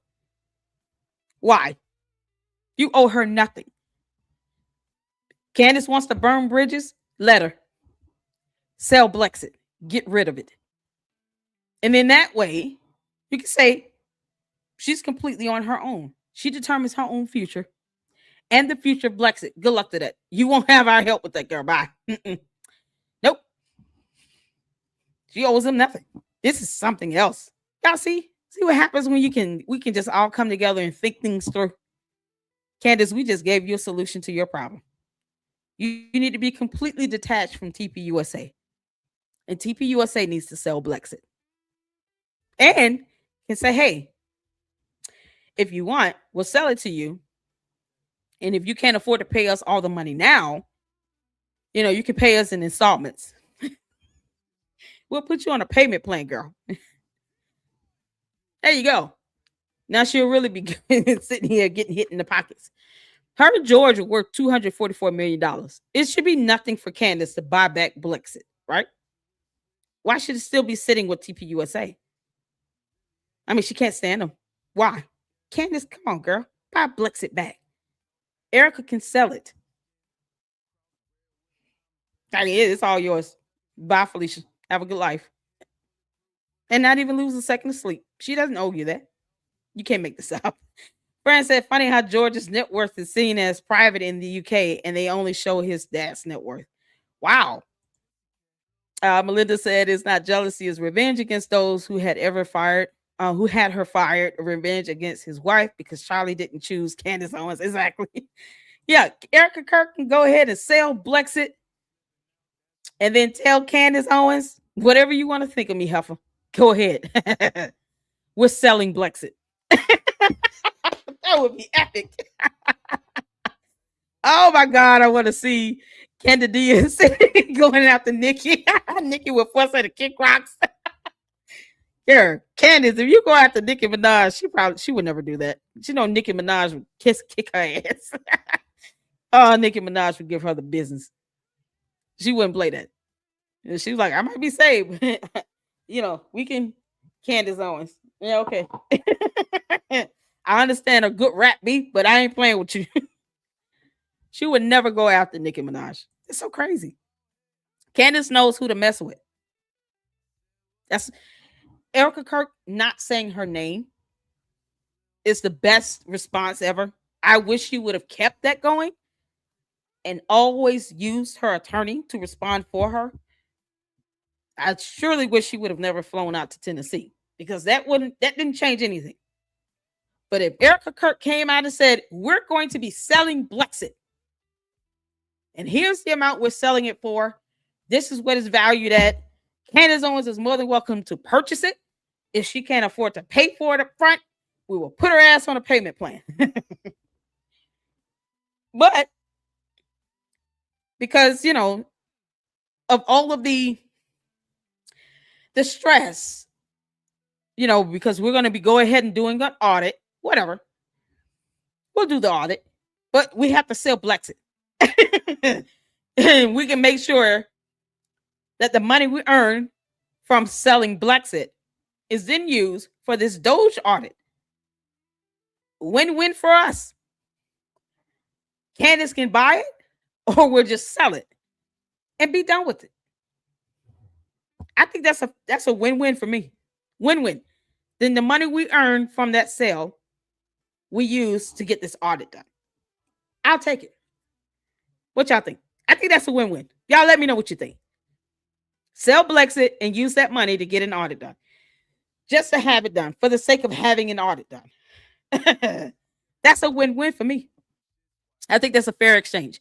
I think they sold BLEXIT and they use the money to get that Doge financial audit. Win-win. They lose nothing. That would be fantastic. Just get rid of BLEXIT first. Get rid of BLEXIT. I think Turning Point USA would definitely feel a lot more lighter and airier. All of them will be able to go home and feel very good. They're getting the audit. They sold BLEXIT. They got that headache off their lap. Candace can do whatever she wants to do with it. Goodbye. That would be fantastic. That's a fair trade for me. That's more than fair. More than generous. Erica Kirk probably wouldn't even mind getting that audit done if she could sell BLEXIT. Because, she doesn't owe Candace anything. Stephanie said it's definitely revenge against everyone she feels wronged her. Yeah. Candace calls out the elites like she isn't one. Her husband's father is a lord, which means Candace has to be addressed honorable. Candace Farmer, his family worth hundreds of millions. Exactly. Hey, Tom, how you doing? What's going on? I haven't seen you in a minute. Merry Christmas. Hope all is well with you. Sifa said, laughing, Nikki will run it better. She thanked everyone when she bragged about being #1 podcast. Yeah. Yep. Oh, they say we're selling BLEXIT. Oh my God. That would be epic. That would be epic. I'm gonna make sure I tweet that out in Twitter X. Yeah. Y'all, TPUSA should sell BLEXIT. One less thing on their plate. That would be awesome. Right? I think Nikki would use the money wisely. Nikki had big money. Yeah.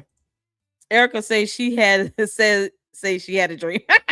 Oh yeah, Erica should say she had a dream. Sell it to Nikki for $1.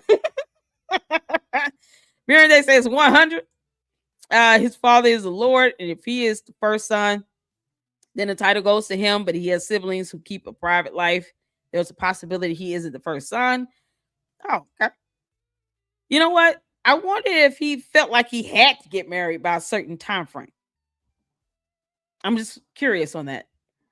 Like maybe if he wasn't married by a certain age or certain date, he wouldn't get a certain amount of money. I don't know. I'm just thinking out loud here. I wondered, did he 18 days to propose to someone, and he could have married any other woman on earth that wanted to marry him, and he got Candace in 18 days with no romance?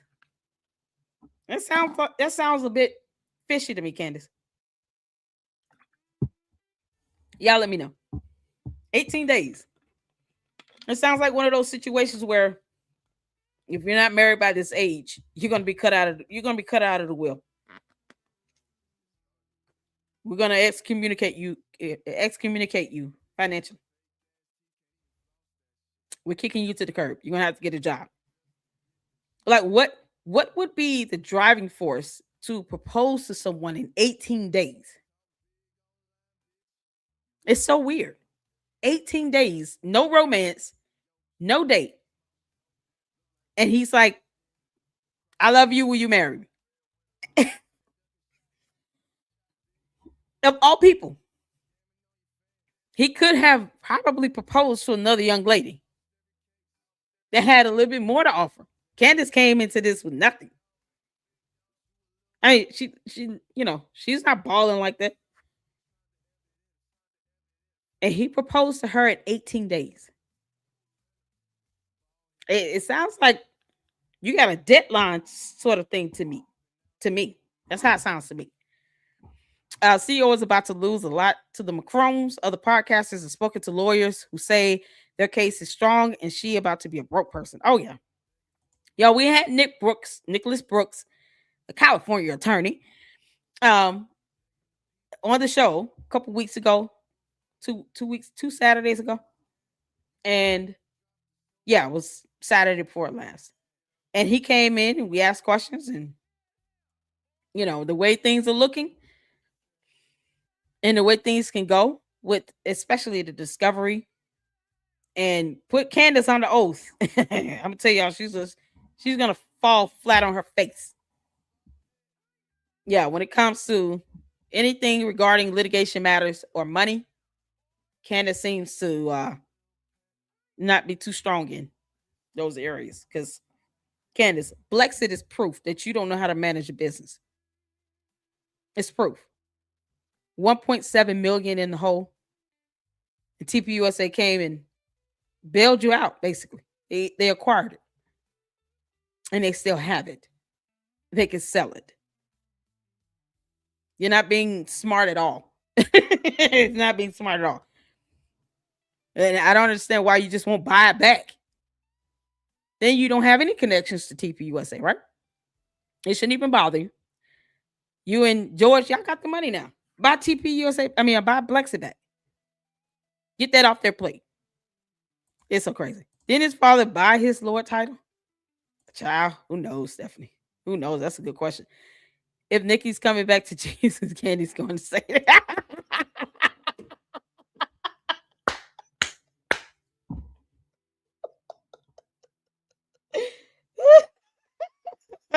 Don't stop.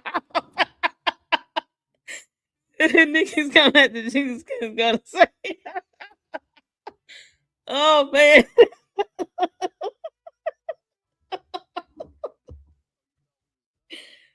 That's funny. That's good. Oh, Lord. Oh, this is funny. This is funny. Good one.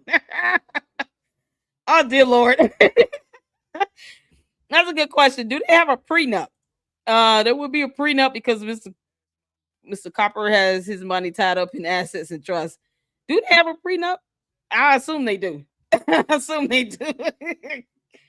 Good God.